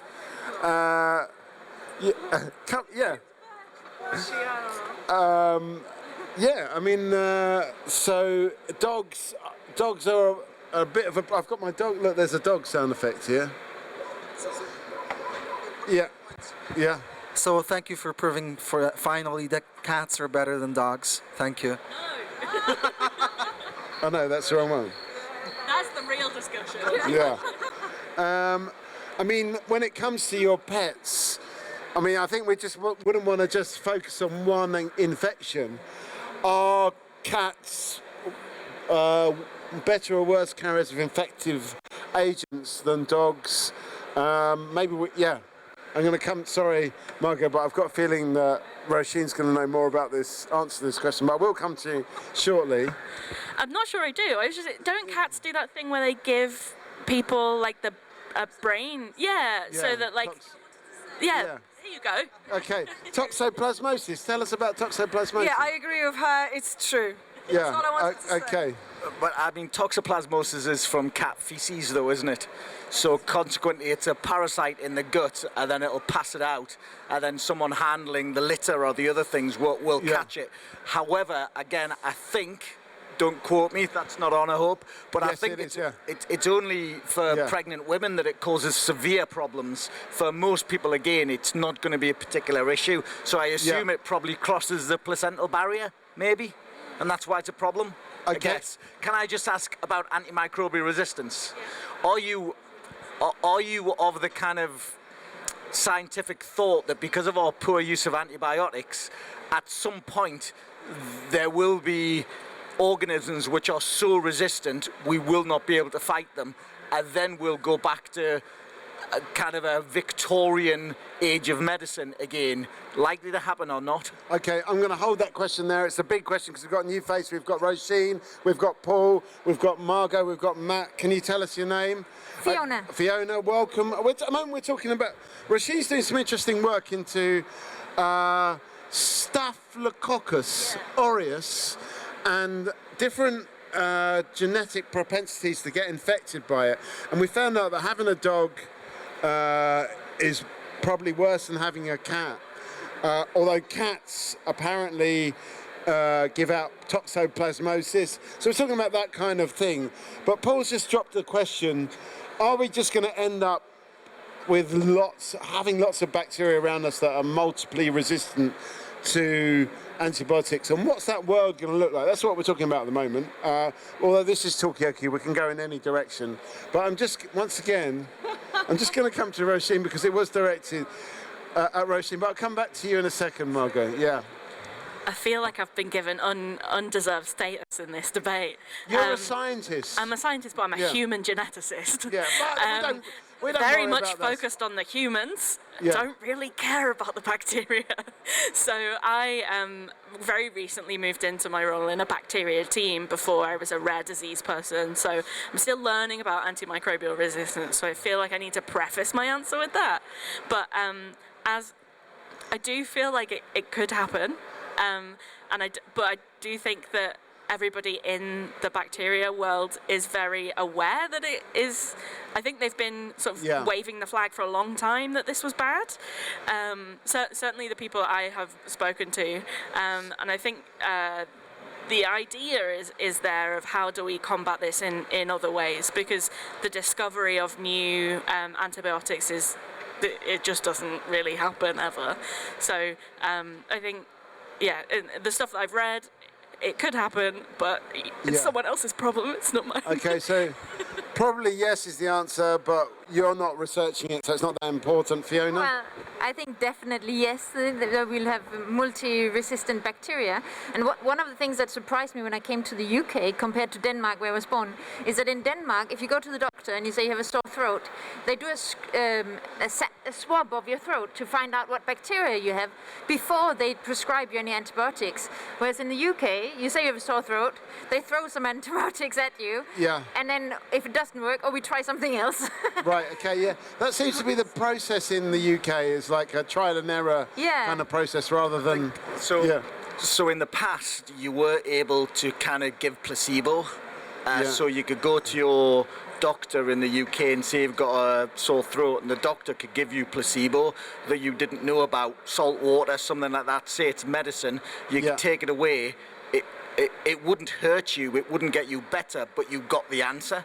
And when they banned it, then it was easier for people to give a drug. So the antibiotics have been prescribed as a kind of placebo replacement? Not as a placebo replacement, but you're not allowed to do placebo anymore. So they don't do the testing, so they either say, go away, you're not getting anything, or they give you an antibiotic, which is why it'll have written on there, use it for its full course, because you get the resistance being more created when someone takes it for you a few days, go, I feel better. Don't take it for the full course, then the bacteria live and develop the resistance. But the other big contributor to antimicrobial resistance is that within farming, all the livestock are given lots of antibiotics in order to make them grow faster, which is also ridiculous, because you know that you give them lots of antibiotics and you know the effect is that you're going to get lots of resistant bacteria, and still it's the common way of exactly. Sorry, I was just surprised of seeing that cow walking by. No, I mean, it's not just humans that are invited to the Festival of Genomics, but does agriculture play a part as well in this build-up of resistance, Matt? Any views on this? Just a quick question. Is it because you said that we cannot find new antibiotics? Is it true, or is it just we don't want to fund finding new antibiotics? Because my fair understanding of the field is that there's plenty of antibiotics around, and they can be found. They can be. I think they can be mined from. They can be mined from bacteria in some weird marine sediments and soil and whatnot. It's just people don't want to spend the money because private equity thinks that it's okay, the governments will solve this problem for us. Okay. Maybe. Okay. I'm asking, but I see people are very emotional about it on the other side of the table. So, is it about antibiotic resistance, or is it about inadequate funding model that does not fund that kind of research into antibiotics? Go ahead. John, Rashid. I think if you found a new antibiotic, you would have so much money. Like, everyone is looking for new ways to treat these things. I think also, like, an antibiotic broadly that you would like mine from the bottom of the ocean, you can't just give to a person and it'd be fine. Like, I'm assuming that there are a lot of antibiotics that if you gave them to a person, yes, they'd kill, the bacteria, but they'd also really harm the person. Right, so the balance there is how much harm are you going to do to the individual before you do too much harm that there's no point clearing the bacterial infection because they're dead already. Okay, so there's a lot of sort of semi-effective antibiotics that are maybe quite harmful. Paul, I'll continue. And then I'll Yeah. pass on, but yeah, most of the antibiotics we have today are based around the same kind of chemical backbones, so they're all incredibly related. So the people who are probably doing the research are trying to find a chemical that's incredibly different, and therefore the same resistant mechanisms shouldn't apply. It's not an easy task, and you're right, if someone found one, their patent in that area would be enormously, I mean, capitalism would take over, they'd be very wealthy. Okay, so it's not a question of that, antibiotics are not fundable. I disagree. I think it is a problem about them being fundable because they don't fit into the normal therapeutics funding scheme where you have some investors, they put some money in, then you develop a drug, and then you give it to so many million people, and then you make the money back. It's basically these blockbuster drugs, because that's not what you want. Basically, if all your bacteria end up being antimicrobial resistant, you want to be able to give this drug to everybody. In other words, it needs to be cheap. Yeah. In other words, you need to be able to sell it to the medical systems that are providing the care for all these people, and they are not the ones who are funding the research to create it in the first place. So you have this weird system where you have the traditional investors for therapeutics. They don't invest into antimicrobial resistance. Antimicrobials. And you have a number of people who are trying to work out different funding models for this, for exactly this reason. Okay, I mean, is it a question of being more creative with the funding models? I mean, is that, and that maybe just doesn't apply to new antibiotics, but research in general? I'm just gonna follow up on one point that you've made. Yes, a lot of antibiotics that we commercially sell have the same chemical backbone. Like, for example, penicillins. You know, we've had so many variations of them, and you're absolutely right. But again, it's sort of following up what you said. It's about funding the new research that's gonna just find these new targets that are not gonna be shared with humans, right? Because like, we could give chemotherapy, you know, for antibiotic resistance, right? Because chemotherapy should kill like both bacteria and humans, but that's not the point, as you say. But it's the problem of giving money, and I think the problem with research is that we are way too fashionable. So if something is in fashion, so for example, now if you apply for a grant, you somehow need to manage to squeeze in AI into your grant application, and suddenly the money's pouring in because there is this hype coming from the Western US, just because if it has AI, it means it's good, it's new, and it's valid. But when you want to develop something actually new, something actually groundbreaking, everyone's just like, oh my god, this is so risky, we don't have money for risky things. Guess what? In capitalist society, if you're not